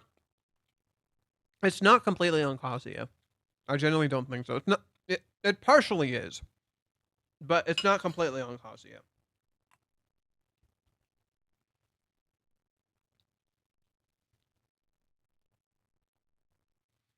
So you think Umi talking to Kazuya is something that has not happened in the manga that Reiji's referred to? No, it's not that. Oh, it's not that. No. I think the big reveal that is unprecedented is going to be Chizuru's physical desire for Kazuya. That's never happened. Chizuru has never explicitly said something like "I want him physically."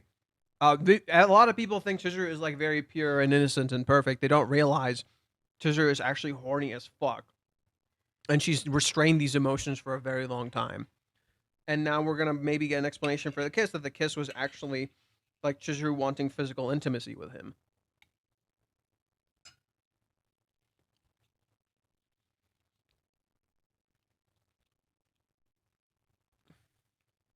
It's not NTR bait. I really think it's literally Chizuru not being a perfect waifu. It's literally gonna be Chizuru like desiring physical intimacy. And that's gonna be divisive for people. Because a lot of people will be like, what the fuck? Um that's weird. But it makes a lot of sense.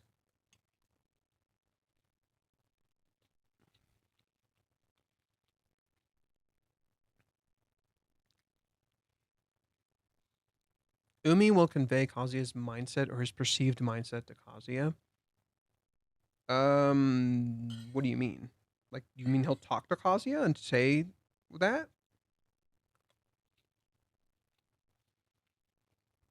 The most unlikely person is usually the most helpful. Yeah, example Umi. Yeah, I literally said this in like a post. We'll read it in just a bit.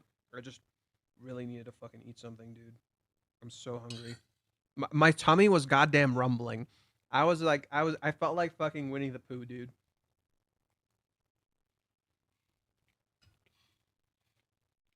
Oh, chicken.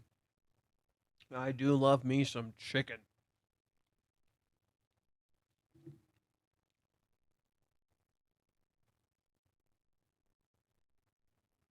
Oh, I fucking love me some chicken. Mm.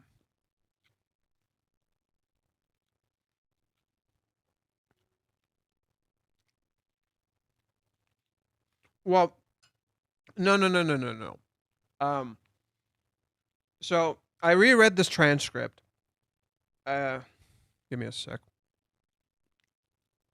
I won't read everything in the transcript. I reread the transcript, and it's not. I wasn't totally correct. Let me find it. I won't. I won't put it here. I'll make sure like it opens somewhere else.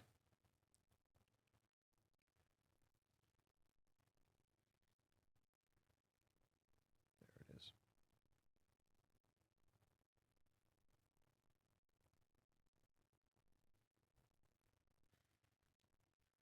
Okay. Um,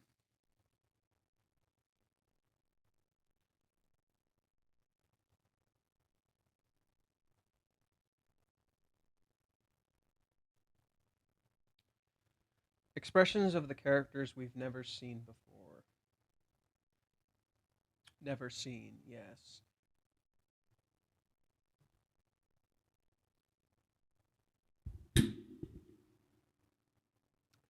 Okay. This is a huge deal, or rather, things will come out. And we made this decision this week. I'm feeling a little intimidated by it. It's fine. It's fine if I talk about it. It's not a big. It's not that big of a deal, or maybe it is a big deal. It's not a big deal, but then again, if you want to call it a huge deal, it's a huge deal. It could totally end suddenly. Like, I'm worried that everyone might stop reading and it'll just end. That's what I'm thinking. But it's something we clearly can't avoid. It's a path we have to take. Does anyone have any guesses? If you get it right, I'll tell you you're right. It is for the it is for the it is it in the future? Well, it's unprecedented, or rather, it's something that's definitely never happened before. Um, let's see. I'm not gonna read you everything because you guys don't get to have everything. That's the thing people have in public. So I'm just clarifying what it is because it's public, right? This is already public knowledge, and people are spreading misinformation. I'm only clarifying what is public already. I'm not getting into every detail. Okay, I have to clarify that you're not getting every detail from this. Um,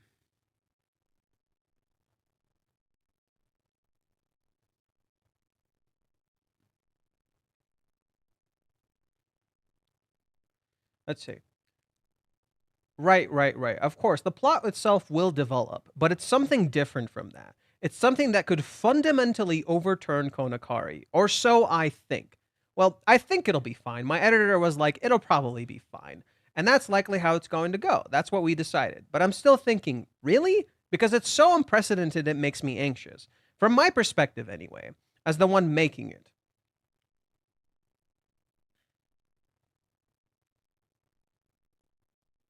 Let's see.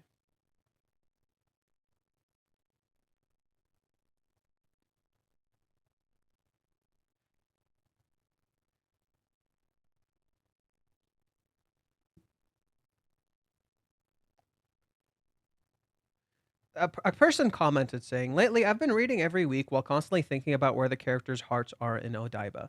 Yes, that's true. There are a lot of mysteries, aren't there? It's a mystery. Finally, a mystery. A mystery. It's like, it makes you wonder, what were they thinking? It's that kind of feeling. Well, it's the same with Kazuya. Just like Kazuya, you'll worry, a method that if you'll get swept up by it, or I wonder if that's the right way, of course, from the perspective of the one writing it, there's a clear reason for it. I'm doing this for a reason. And I'm writing this with that in mind. But what that reason is, it's not like it's been explained by Mizuhara herself. Nor is it something Kazuya can figure out no matter how much he thinks about it. So, well, probably of course, I think various things will become clear. But I hope you can enjoy that part too, I guess. Yeah. Okay. So it sounds like we might figure out why everything is happening because of what happens next chapter. Let's see. Let's see.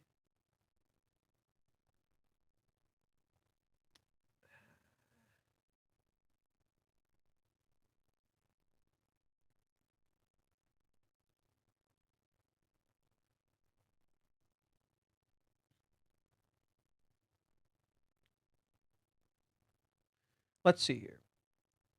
When Chizuru says when Chizuru says maybe I love you, I think that's also true. But the fact that it's not enough to start dating is also true. And how much she herself is aware of or in control of her feelings is debatable. But at the very least, what she should say, the words she says aren't lies. I think Mizuhara is probably conscious of that kind of sincerity. I think so. And once she reached the conclusion that I'm not at the point where I can date you yet, then she couldn't be overly nice to him anymore. I think that would be the case. Okay.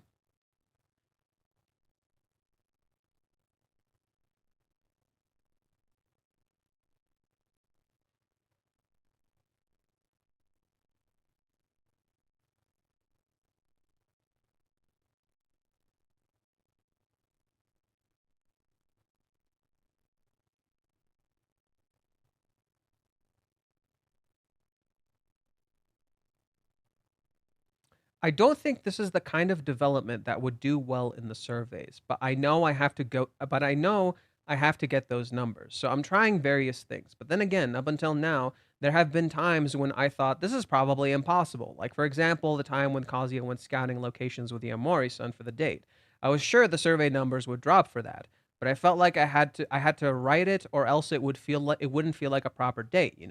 But in the end, the numbers didn't drop. The polls stayed high the whole time back then, even though he was just scouting a location. I thought that in myself it was pretty amazing.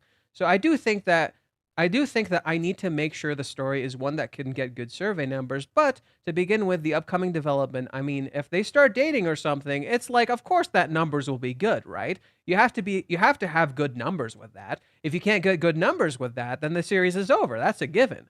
How can I make the process enjoyable is where I get to show my skills, and I think this is the strength of Konakari as a piece of content.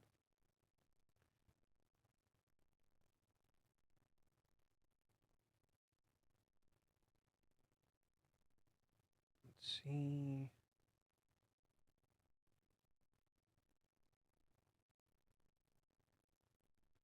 Yeah, there's a lot I'm skipping, by the way. I'm skipping a whole lot. I'm just telling you guys like what I think is relevant.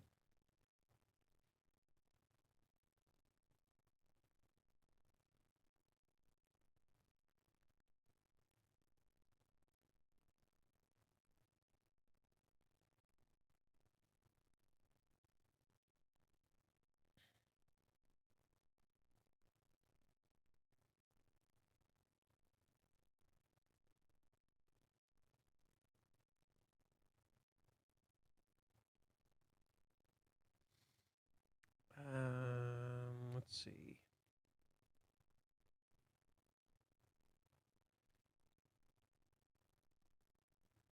At first, I don't think much has changed, but it was about at first it was about satisfying Mizuhara, or rather Mizuhara was the content, but now Kazuya has pretty much become the content, hasn't he? That's what I was aiming for. Well, while being bashed so much, while being called scum, it's finally become a series where just seeing Kazuya is enough to get good survey results. I'm glad I didn't lose heart, truly. Back then, I was called scum, and people said the author must be crazy to write a protagonist like this. I was told that over and over, but I thought, no matter how you look at it, this guy is charming. And without losing heart, I actually specialized more in that direction. I'm going. If back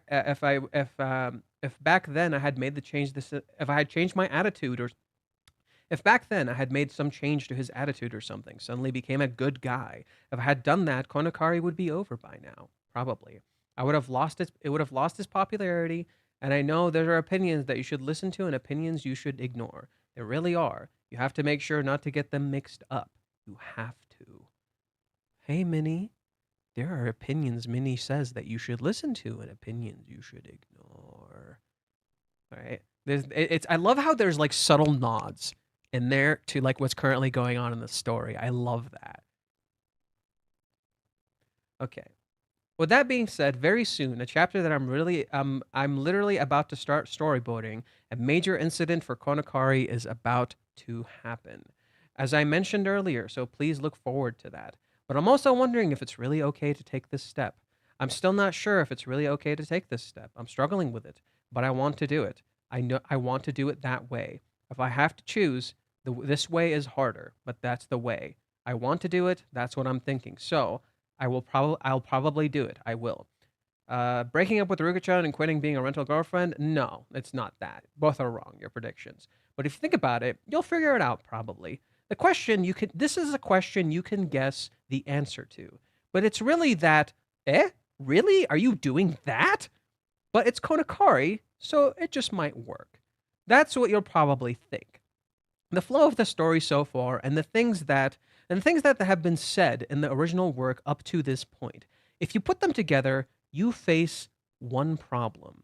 The story comes face to face with it. The problem that can't be avoided. I'm anxious about having to face it, but I have to. Should I sort of be new graduate should I sort of be new graduating early? No, he's not graduating from being a virgin. Though that part too, I feel like it has to happen. Yeah. I predicted that he would burst under the pretense of giving a souvenir. Well, no, he's saying Kazuya would show up to Chizuru's place. He would burst in with the pretense of giving her a souvenir. No, well, he would just burst in normally. It's not under the pretense of giving something. It's the opposite. He just goes normally. He goes to visit. I mean, he's going to visit. Or rather, you'd want to hear what happened, right? Absolutely. He keeps saying, "What happened? What happened?" After all, it just happens that he's going home first, no matter how you look at it, right? Right. Rather than going out to Ikebukuro, so this comes first. But originally, he should have asked Kazuya first, or rather, he looks like he wants to ask, doesn't he? I think Yamori would ask. That's what I think. In modern rom-coms or a story where a guy works really hard, Konokari is the only one. In all the others, the heroine is head over heels for the guy. That's right. That's so true. So you could say that Konokari has really found its form, or you could also say that's why it gets much more hate online. That's another way to put it. I don't know. Ultimately, I don't know. About recent rom-coms, about the protagonist of today's rom-coms, and how the heroines unfold to please the readers. I just don't know. I have no choice but to write the kind of love story I like. But then, when I write it, they say a rom-com like this is impossible. Then tell me things like, you should rethink it. But no, no. Well, what is a rom com? What is the rom com you're thinking of? It's like, I don't know about that. Even if I'm told this is how rom com should be written, I don't get it. Well, I do watch the ones that are popular, but it's kind of a content that I feel I should never write. And if I tried to imitate them, I probably wouldn't get good survey results. Getting good survey results is the goal, from episode 1. That has never changed. It's always been that way. As a characteristic of the work, it's a work that's good at that. There are manga that sell well without getting good survey results, and I think there are various kinds, but Konokari is good at getting good survey results. It's good at it. Good at survey results means it's good at making you wonder what'll happen next. It's a work like that. That's probably what it is. At least I think that's what it is. Whatever. This sounds more like a romantic drama than a romantic comedy. Sure, sure. Same thing happened to Origairu.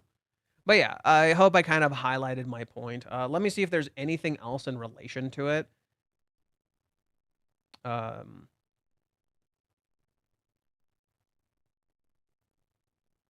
okay. I found another thing that's related to it. Someone said people finding out they're not actually dating. Oh no, it's not that. It's much more trivial than that. It is. It's trivial, but it scares me a lot. I wonder if you get it. It's not like what happens will really change. It's not that much. It's not like something big is going to change the entire story. In terms of the story, it's huge. A big change that is already happening right now. So that's a separate thing, right? That's where there's its own thing. A change of the work itself, or a change. How should I put it? A major incident for the work, or for me, a major incident for me. That's how it feels. Even if I say this, you won't understand, right? You'll probably think, "What is it? What the fuck is he talking about?" Right? Probably. I mean, yeah. What's his name? Let's see. Is there anything else? Delivery. That's not it.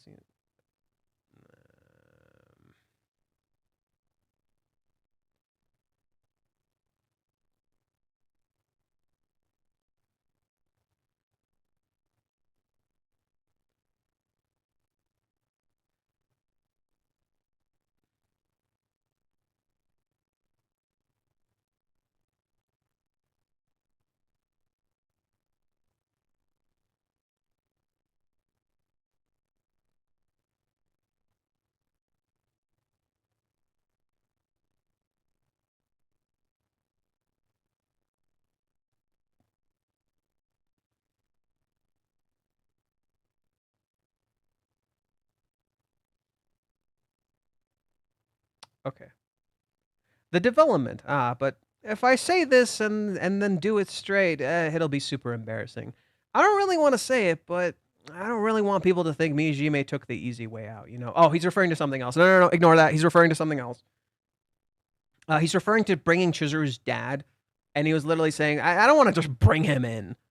I don't want to just bring him in. I don't want the dude to just show up and whoop de fucking do." Reishi's trying to explain it as vague as possible while trying not to spoil. Pretty much. Pretty much. I kind of stopped asking him, or like stopped predicting for him, like 2 weeks ago. I kind of just gave up. So I asked him. I told him, let me look up the details of what I said to him very specifically. It was about Minnie. I said something about Minnie, and I wanted to know what he thought. Let me.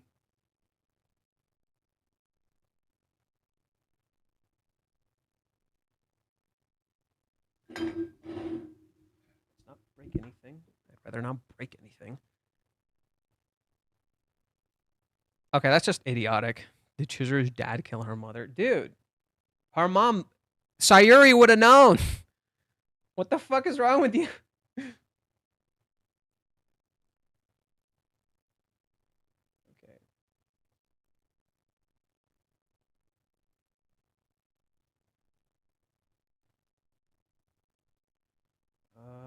What's this one?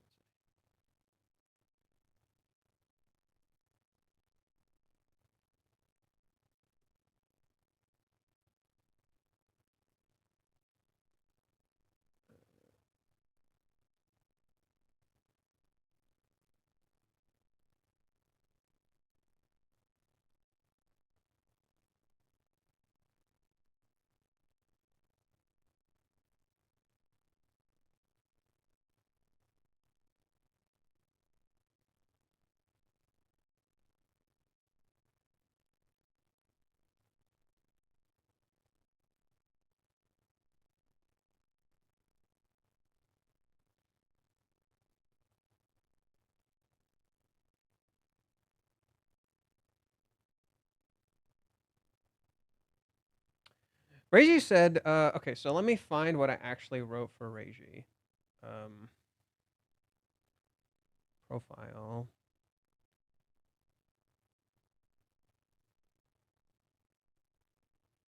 subscription,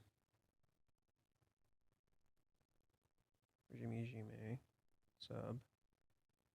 It was about 2 weeks ago, I think. Let me let me see the time. It was September 2nd. So this one. Okay, let me see what I wrote. Translate post. My prediction for this week. Could the upcoming development be related to Kazuya running away and not taking action? Ever since the 3-month ghosting incident, it's been constantly avoiding things, and he's not making any plans for the future. Is sex also becoming a focus because... Oh, okay, maybe this is wrong.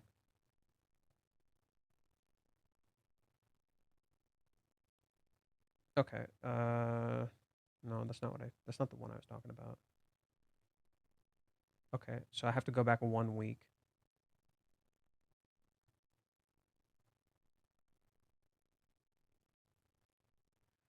Reiji repeatedly said, in one sense, it's not such a significant change. It's a trivial one. Even yet viewed in another way, it could be seen as a major shifting, altering the entire work. Some readers may react negatively and say they won't read it anymore. That part is unpredictable. It feels less like a great tragedy and more like a small change. Okay. Let's see. Where did I ask him?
Okay, I found it. Let me see what I wrote him. This was on August 26th.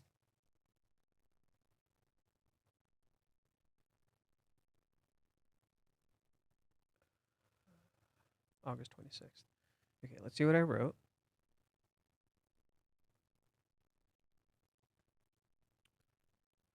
Regarding the quiz, I have a few hypotheses. Despite Kazuya loving Chizuru, he never touches her, yet he touches Yamori. Kazuya has no boundaries with Yamori and tells her everything because of his conversations with Yamori. Kazuya constantly forgets who Chizuru is. Kazuya and Chizuru get into a fight. This was my guess. This is what I told Reiji. So this is what Reiji had to say. He said the answer to the quiz will be known in a few weeks, but there will also be a major story. Oh wait. No. He said, this is also wrong. I feel like everyone is overthinking things and going 1 or 2 steps ahead, but it's actually much simpler than that. So okay, that was my response. Like, my response was that Kazuya, despite Kazuya loving Chizuru, he never touches her, yet he touches Yamori. Kazuya has no boundaries with Yamori and tells her everything because of his conversations with Yamori. Kazuya forgets who Chizuru is. Kazuya and Chizuru get into a fight. He said, I'm skipping steps.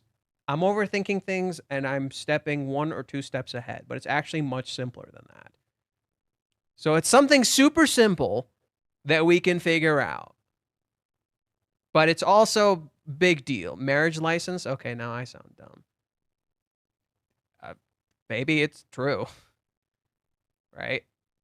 Maybe that's true. Maybe Chizuru stupidly went and bought a marriage license. That's not right? Or maybe she was preparing to get a marriage license with Kazuya or some shit. Maybe it's pointless to think about it if we would ever be able to find out until we actually read it. Small change, but brings the fundamental change. What's that? Lol. Yeah, pretty much, right? That's why I think it's Chizuru's feelings. That's why I think it's Chizuru's feelings. Because Chizuru's feelings would fundamentally change the entire narrative. Yet at the same time, it would be kind of it wouldn't really change much, right? It's trivial, but it would also change the entire narrative, right? It's a small change that, like, you know, you kind of understand Chizuru now, but at the same time, it's something that, like, you know, could change the entire narrative because we've never, like, heard Chizuru's exact feelings, right? So I don't know. It could be that. It could be Chizuru. You know, Chizuru's gonna talk to Umi, and that could be a big fucking deal, right? I don't know. The fact that some people are gonna be like, Chizuru revealing her true thoughts would put an end to the cat and mouse. Will they? Won't they? Dynamic. Yeah, and I think us hearing it, but not Kazuya, would be really interesting. But the question is, why would it be so divisive that readers may not like it? That's why. Why would that be so divisive that readers may get fucking upset?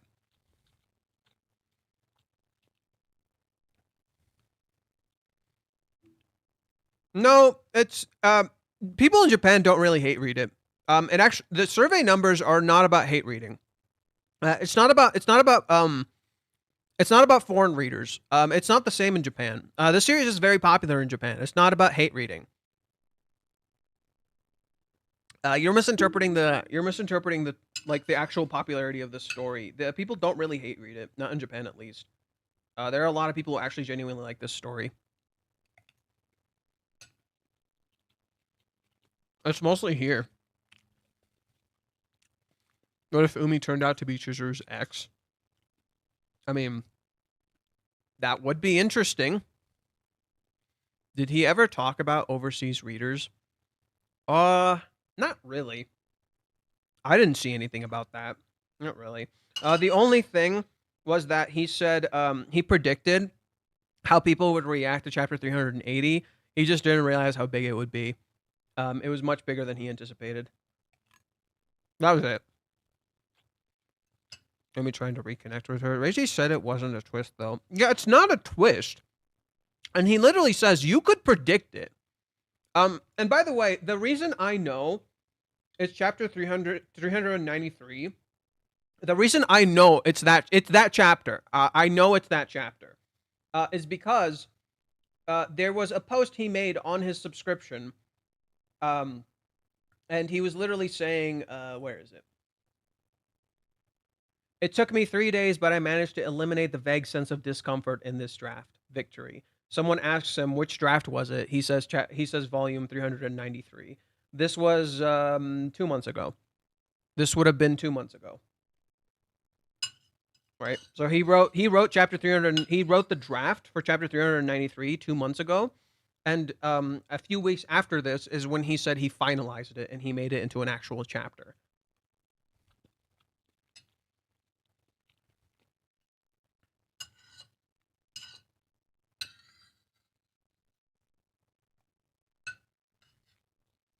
Yeah, it's next chapter. It's literally that's why I'm talking about it. It's next chapter. That's why I'm being so open about it. It's been loose in the wilds on Reddit everywhere, and it's next chapter.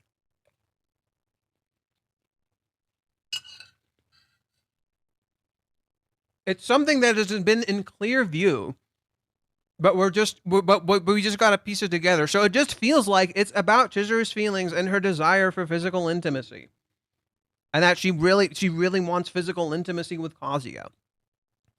And I think the issue is that she feels like her feelings are not love and it's dirty.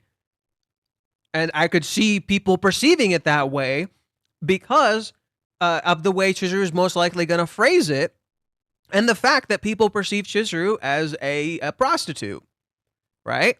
The fact that people perceive Chizuru as a prostitute, the fact that people perceive her in such a way, and then Chizuru is saying she wants sex with Kazuya, like, do you see how that can immediately cascade into that idea of just like, oh my god, she's disgusting, she's terrible, how could she feel such a way, right?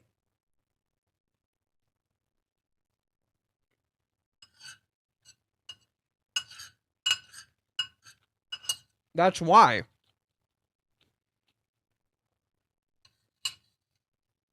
Now, she's not a prostitute, but people call her that.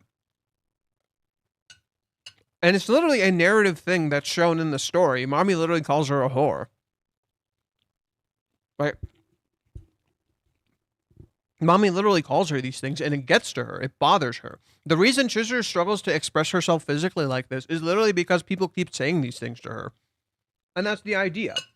It feels like this is what it's building up to. I think that's the reveal. That, like, Chizuru kissing him was Chizuru trying to start a physical relationship with him.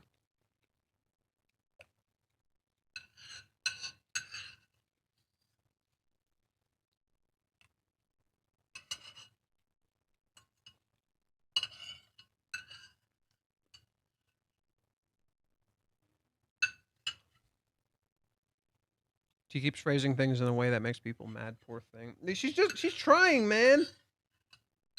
She's trying, dude. Yeah, I genuinely think that's probably what it's going to end up being. It makes the most sense. It fits the narrative perfectly. It's literally just Chizuru's feelings, which would overturn the entire story because you never properly saw and fully understood Chizuru. So it makes a lot of sense. But then in contrast, that doesn't really change the plot. It's just Chizuru's feelings. That doesn't really change. That feels kind of small. I'm intrigued by Minnie's expression in the page just before the one you're currently in. Oh, you mean right here? Oh, you mean this? Yeah, she sees Kazuya's efforts and she feels like his efforts are being wasted. So she feels bad. She's like, he's so amazing, he's putting in all this effort and his effort is being wasted. So she grits her teeth and she's like, you know what? I'll keep supporting him. Right? It's literally Minnie thinking Kazuya is wasting his efforts on Chizuru. Because Chizuru doesn't care, when that's not really the truth. Right? That's not really the truth. So what if Chizuru wants to start the relationship? The what relationship first? FWB? What's the FWB? An evolution of the I don't like him, perhaps, before officially dating. I mean, it seemed like she was ready to marry him. So I don't know about that. I don't know about that. Friends with benefits? Oh, friends with benefits? I don't know. That doesn't seem like Chizuru. That doesn't really seem like Chizuru. I think Chizuru really wants a physical relationship with him, but that physical relationship is an expression of her love. It's not friends with benefits. That doesn't really seem right. I think that'll connect to it. It might sound like that. I think that'll connect to it. It'll sound like that. But I don't think it's that. I don't think it's that. That doesn't seem like Chizuru. That doesn't really seem like Chizuru. Like that yeah, it just doesn't align with her character. But I do think the reveal is pretty much Chizuru's horny as shit, and she wants a physical. It can be called whatever it's called in Japan. It doesn't change the fact that that's not what Chizuru wants. Minnie knows Kazuya is deeply in love with Chizuru, so maybe unconsciously she has a feeling that maybe what Kazuya has, maybe that with Kazuya gets his heart broken, but Chizuru he can find love in her. I don't know. No, this doesn't seem right. I think Minnie just doesn't think Chizuru deserves him based on her own bias. But she grits her teeth and she's just like, I'm gonna keep supporting him because that's what I want to do. Not admitting to herself what she actually feels for him, and lying to herself. Something that's unprecedented in the series. What could it be? So she's what people assume Umi to be. Could be. What? Who? Oh, you mean Minnie? Yeah. Minnie is what people assume is Umi. In a nutshell, yeah. Minnie is what people assume Umi is. Yeah. Yeah, next week is going to be interesting. It's going to be divisive. I'm worried if I'll get spoiled. I'm genuinely worried if I'll get spoiled. I have no idea what's going to happen. I don't know if we're going to get fucking spoiled, dude. That will be interesting. Like, I don't know. If I get spoiled, I don't know if I'll stream. I'll just like sit with it for a little bit. I think it's not going to be divisive. Bro, when the guy who wrote chapter 218 and the guy who wrote chapter 380 says he's worried about how fans are going to react to this, I don't know. I don't know. I don't know. I mean, people are already getting really upset. You should see the comments under his fucking post. People are getting really fucking upset already. Like, yeah, there it is.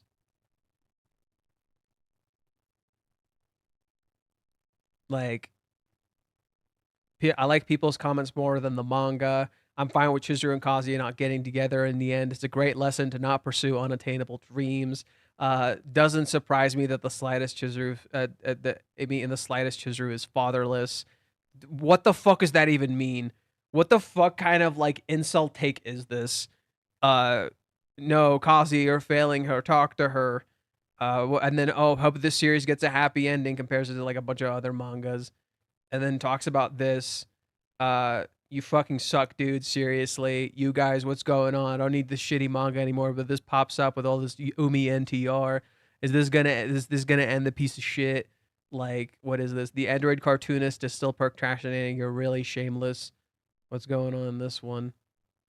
It's truly disgusting. As a fan who supports you for years, you have made me sad. I thought I had found an excellent, pure love story, but I never imagined this was a trap. Like, what the fuck? It's so bad it's funny. I'm not even like, it's just funny.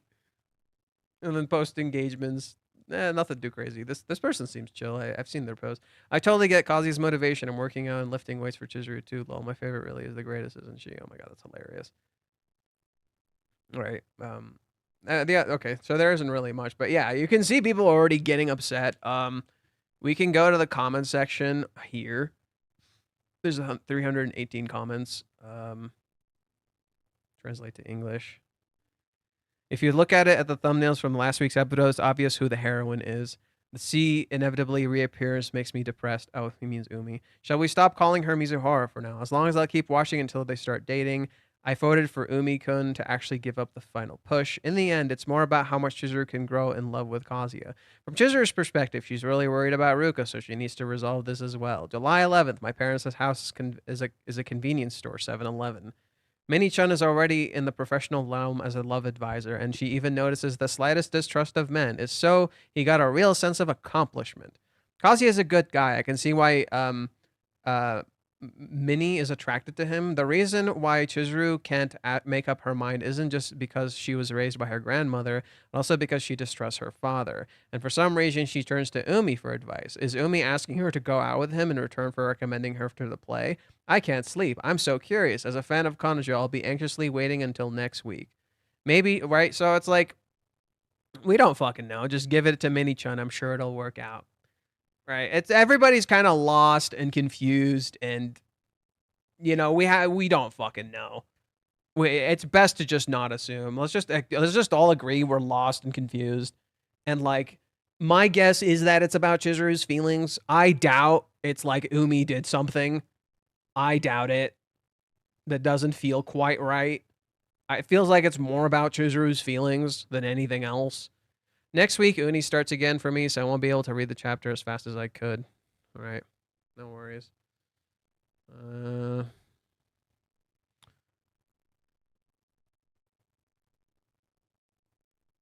Umi hugging Chizuru is coming. Oh, it could be. I think it's divisive already after chapter 392. Now that she contacted Umi, we are dropping the manga. I'm not dropping shit. You can drop whatever the fuck you want. I'm not dropping shit.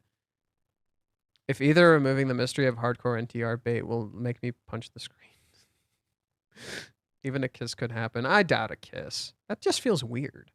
That feels very antithetical to Chizuru's character. Like that, look, a kiss would not be a small deal. Right? Again, you have to pay attention to the wording. It's not a big deal, but in another sense, it's a huge deal. I feel like a kiss with Umi would be a pretty fucking big deal and would be pretty bad. It doesn't sound right at all. That just feels weird.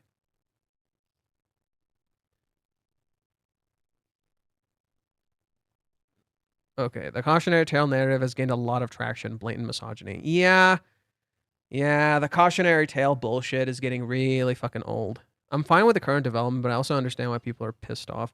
No, he's pissing you off on purpose. Let's be real. He's pissing you off on purpose. He knows. He's aware. The thing that's going to piss everyone off, I fear, is something Chizuru's going to do, not what Umi does. Yeah, I already said this. Based on the manga, they could make 8 seasons out of it, though I doubt it. 4 is almost unheard of. Is it? Oh. It's not NTR bait. Reiji could also be fucking with us. No, he clearly, like, when he talked about this for like nearly 2 hours, and he posted before he started talking about it on his subscription feed. It doesn't make sense. It is a big deal. Why would he do all this survey stuff? Why would he, like, he literally does a quiz thing where he's like, okay, you guys can ask me every time I stream, and I'll tell you if you're correct. Right? He's like, I'll tell you if you're correct.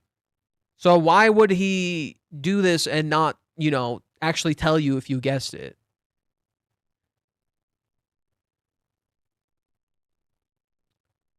I'm just so sad how lonely Chizuru is and how she suffered her whole love when you read these recent chapters and also recent anime episodes. Yeah, fuck Minnie. Fuck Minnie.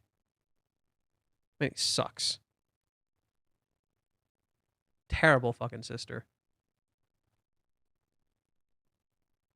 Oh, that was close. Oops.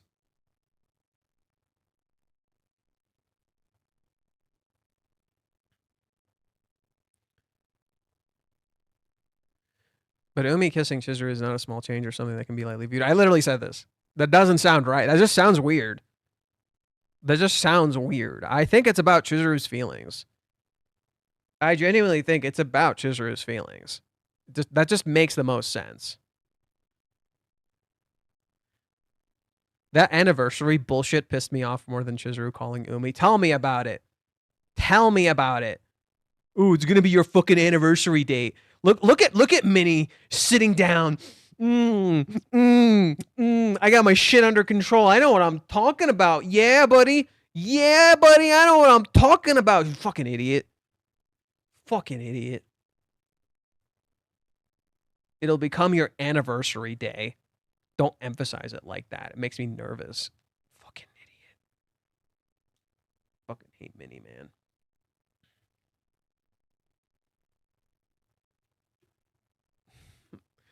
I kind of don't. I almost don't want to think about next chapter just so I don't keep thinking about it. I don't want to keep thinking about it, dude. It gets distracting. It's like I want to know, but it's like, I know when it happens. It actually probably won't bother me that much, considering I pretty much predicted chapter 380 and chapter 218. Even though it leaked and I was really anxious when it happened, like I was fine, like afterwards, and I feel like I'll be probably fine after this one. Right? Like I feel like we figured out like a lot of the mysteries other people have not figured out. So it just feels like it may not surprise me. I may have predicted this at some point. That should like, and I genuinely think it very well could be that Chizuru just feels physical desire. Minnie sees Chizuru and Umi who decides to pursue Kazuya romantically. Could happen. That's just. Minnie's definitely gonna see something and jump the gun. I can say that. You were very pissed off yesterday. I was mad. I wasn't mad at Chizuru talking to Umi. I wasn't mad at Chizuru talking to Umi. I was mad at Ruka, or so not fucking Ruka, Minnie and Kazuya. I was mad at Minnie and Kazuya, but at this point I'm just mad at Minnie. At this point I'm just mad at Minnie. Could it be Kazuya seeing Umi and Chizuru meeting and disappointed and just ghost Chizuru even when they came across the campus? Could shock Chizuru giving cold eye on Chizuru? This is unprecedented. Huh.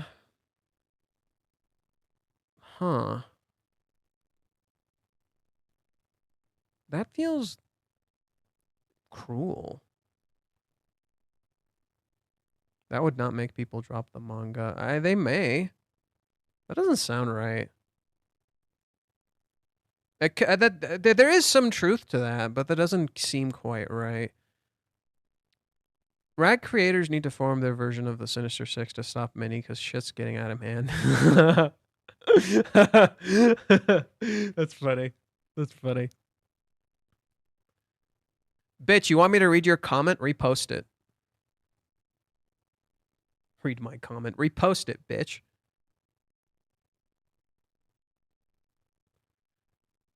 Some people take what Minnie says as gospel. If she thinks Chizuru isn't serious about Kazuya, people will get mad at Chizuru, and Minnie clearly likes him.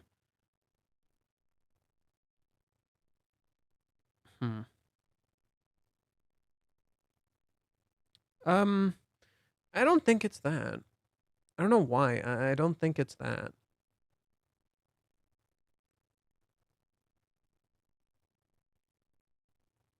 Yeah, I don't know. I don't think it's that.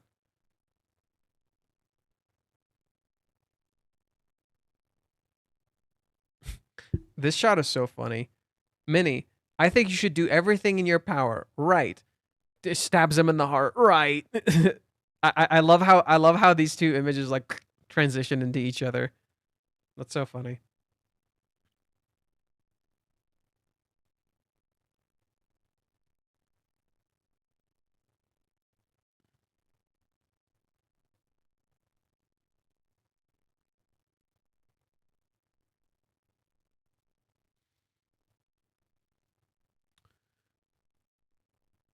My biggest fear is it won't be 393, but 394.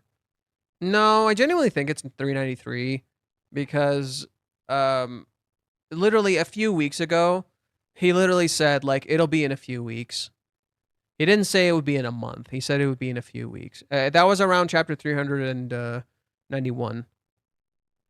When chapter 391 came out, he literally kind of said it would just be in a few weeks. Or no, sorry, it was 390. 1, 2, 3. Is he 390 or 391? And he literally just said, "Don't worry, you'll figure it out soon. It'll be in a few weeks."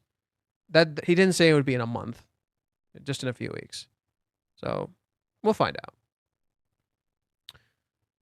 She can tell Minnie her true feelings because she's too deep, but as she may be able to tell Umi, could see it being this.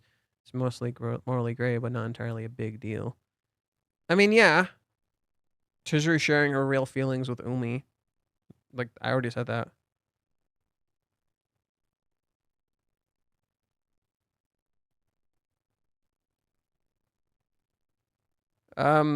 Xenogears, dude, you're you're, I don't know how far, like, I don't even know how to begin deconstructing that, because, like, you might want to just rewatch the whole fucking stream. You might want to just fucking go back a little bit, bro. We're way past this point. We're way past this discussion. If you want to think of it like that, sure, whatever. But we're way past this discussion, okay? Like, way past this discussion.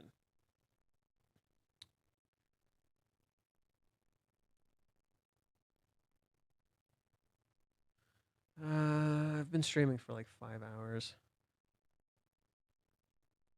Imagine you see this guy who's all you want in a guy, trying his hardest, and then you catch her with another guy who's making a move on her right after right after a rejection and kissing him. I mean, yeah, I'm saying there's a chance. Bro. I already said this yesterday. I already said there's a chance there'll be spotted. It might be Miho. It might be Minnie. I already said this. Okay? I literally already said this. Let's not act like this is something fucking new.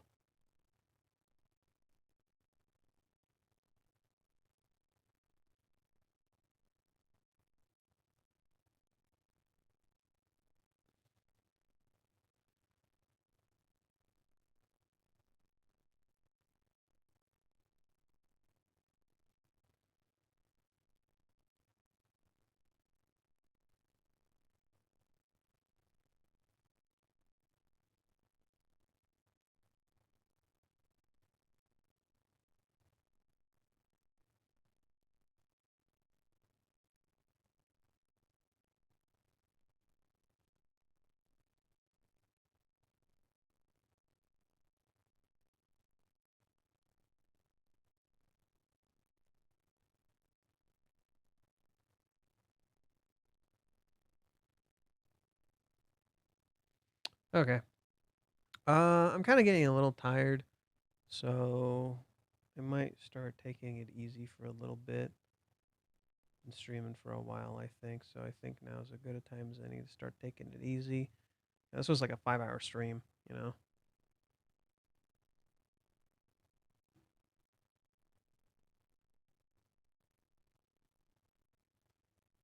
I don't feel like I got everything correct, but I do think Umi is not what he appears.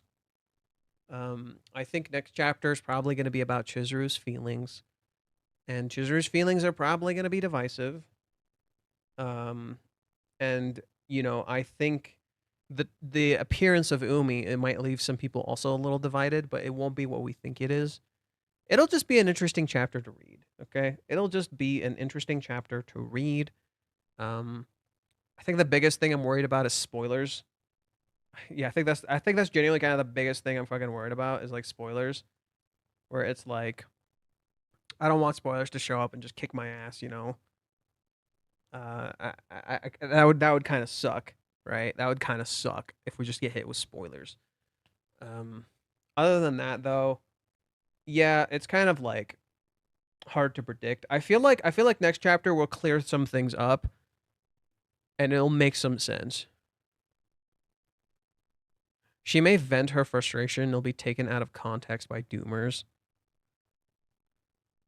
Yeah, total. Maybe that's a totally possible option. So it's like Chizuru is physically attracted to Kazuya, but not or less emotionally. Um, That's weirdly phrased.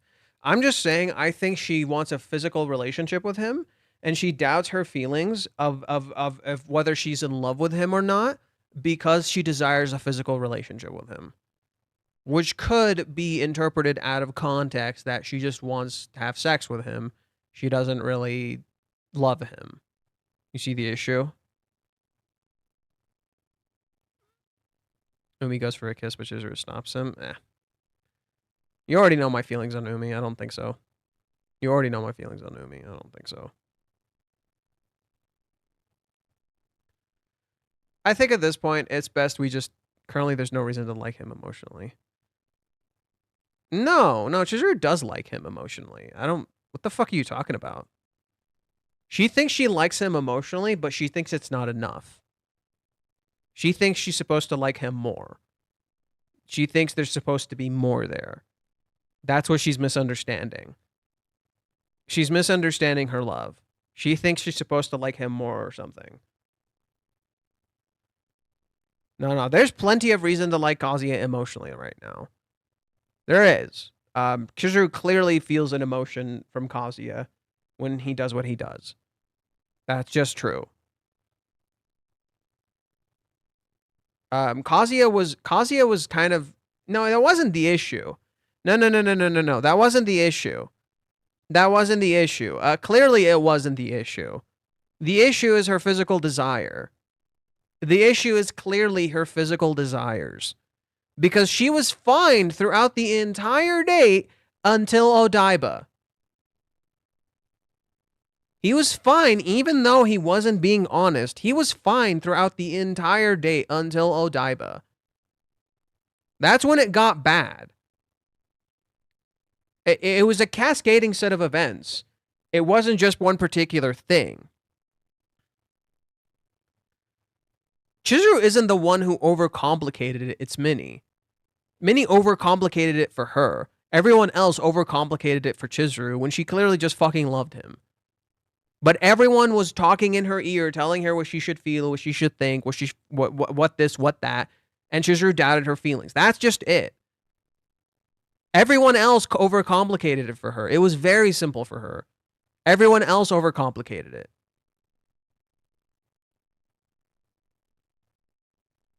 That's not what's going on. No. I genuinely think Chizuru wants a physical relationship with Kazuya, but she doubts her feelings because she's afraid he may not like her wanting this physical thing with Kazuya. What if he doesn't like that? I think there's going to be more to this, right? Like, I think the physical nature of Chizuru's desires, her selfish desires, like, I think there's more to this than what I'm explaining. But next chapter will be interesting. And the fact that he seems to lack that desire, even though he was trying to kiss her in chapter 1. Yeah, it's supposed to be contradictory. It's supposed to be contradictory. Minnie was singular in her pursuit of shipping them, while Chizuru was plural in her attempt to find her feelings because of causes of Minnie's understanding. It's because he treats her like she's made of glass. No, it's... No. Jesus Christ. Where do I even begin deconstructing this? Jesus, what have I fucking done? This is what happens when I talk too much and I get too upset at Kazuya. This is what happens when I talk too much and I get too upset at Kazuya. Right? I gotta sit down and organize my feelings, bro. I gotta fucking sit down and organize my fucking feelings, bro. Thinking Minnie will tell Kazuya something that's actually true and not fabricate rubbish is like believing Plankton will actually steal the Krabby Patty formula. What the fuck? I don't agree with that observation. He doesn't treat her like she's made of glass. If anything, Kazuya is more afraid of her now. If anything, Kazuya is more afraid of her now than anything. Rather than treating her like glass. I think it's actually kind of the opposite. Kazuya is more afraid of her now than anything, and that fear makes Chizuru feel like she's doing something wrong.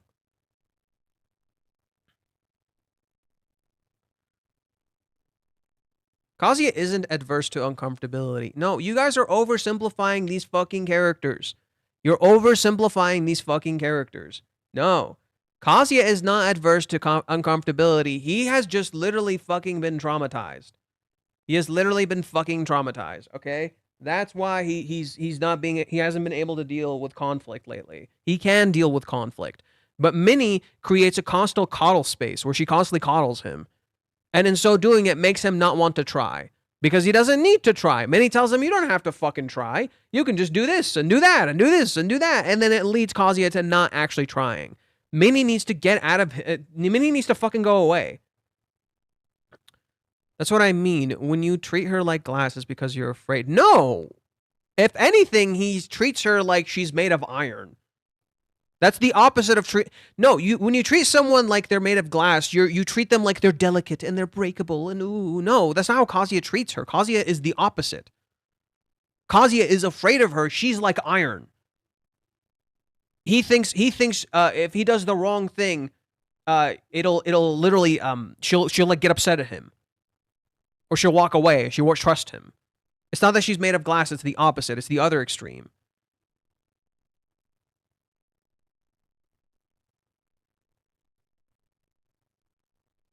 It's tiring that both don't want to communicate to be on the same page instead of asking advice of others. That will create more misunderstandings. Ugh. I think Umi will actually give solid advice, to be honest. I think Umi will give solid advice. The reason they don't talk to each other is because they make each other afraid. They make each other afraid. That's just the truth. And they got to stop that.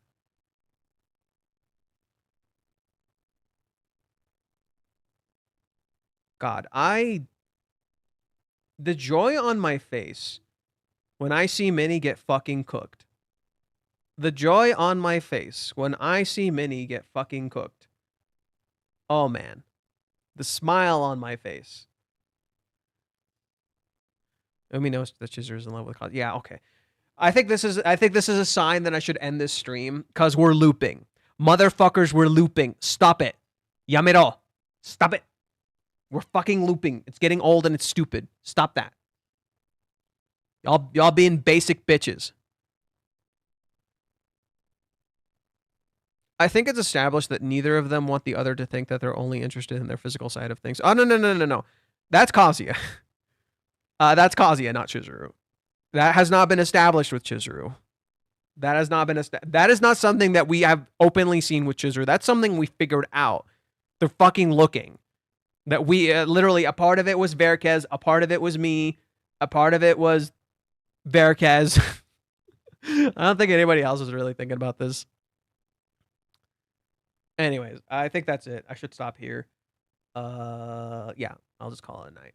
Take care. Or 3 o'clock, whatever. Take care, fellas. Have a good day. We'll probably stream another time. Bye-bye.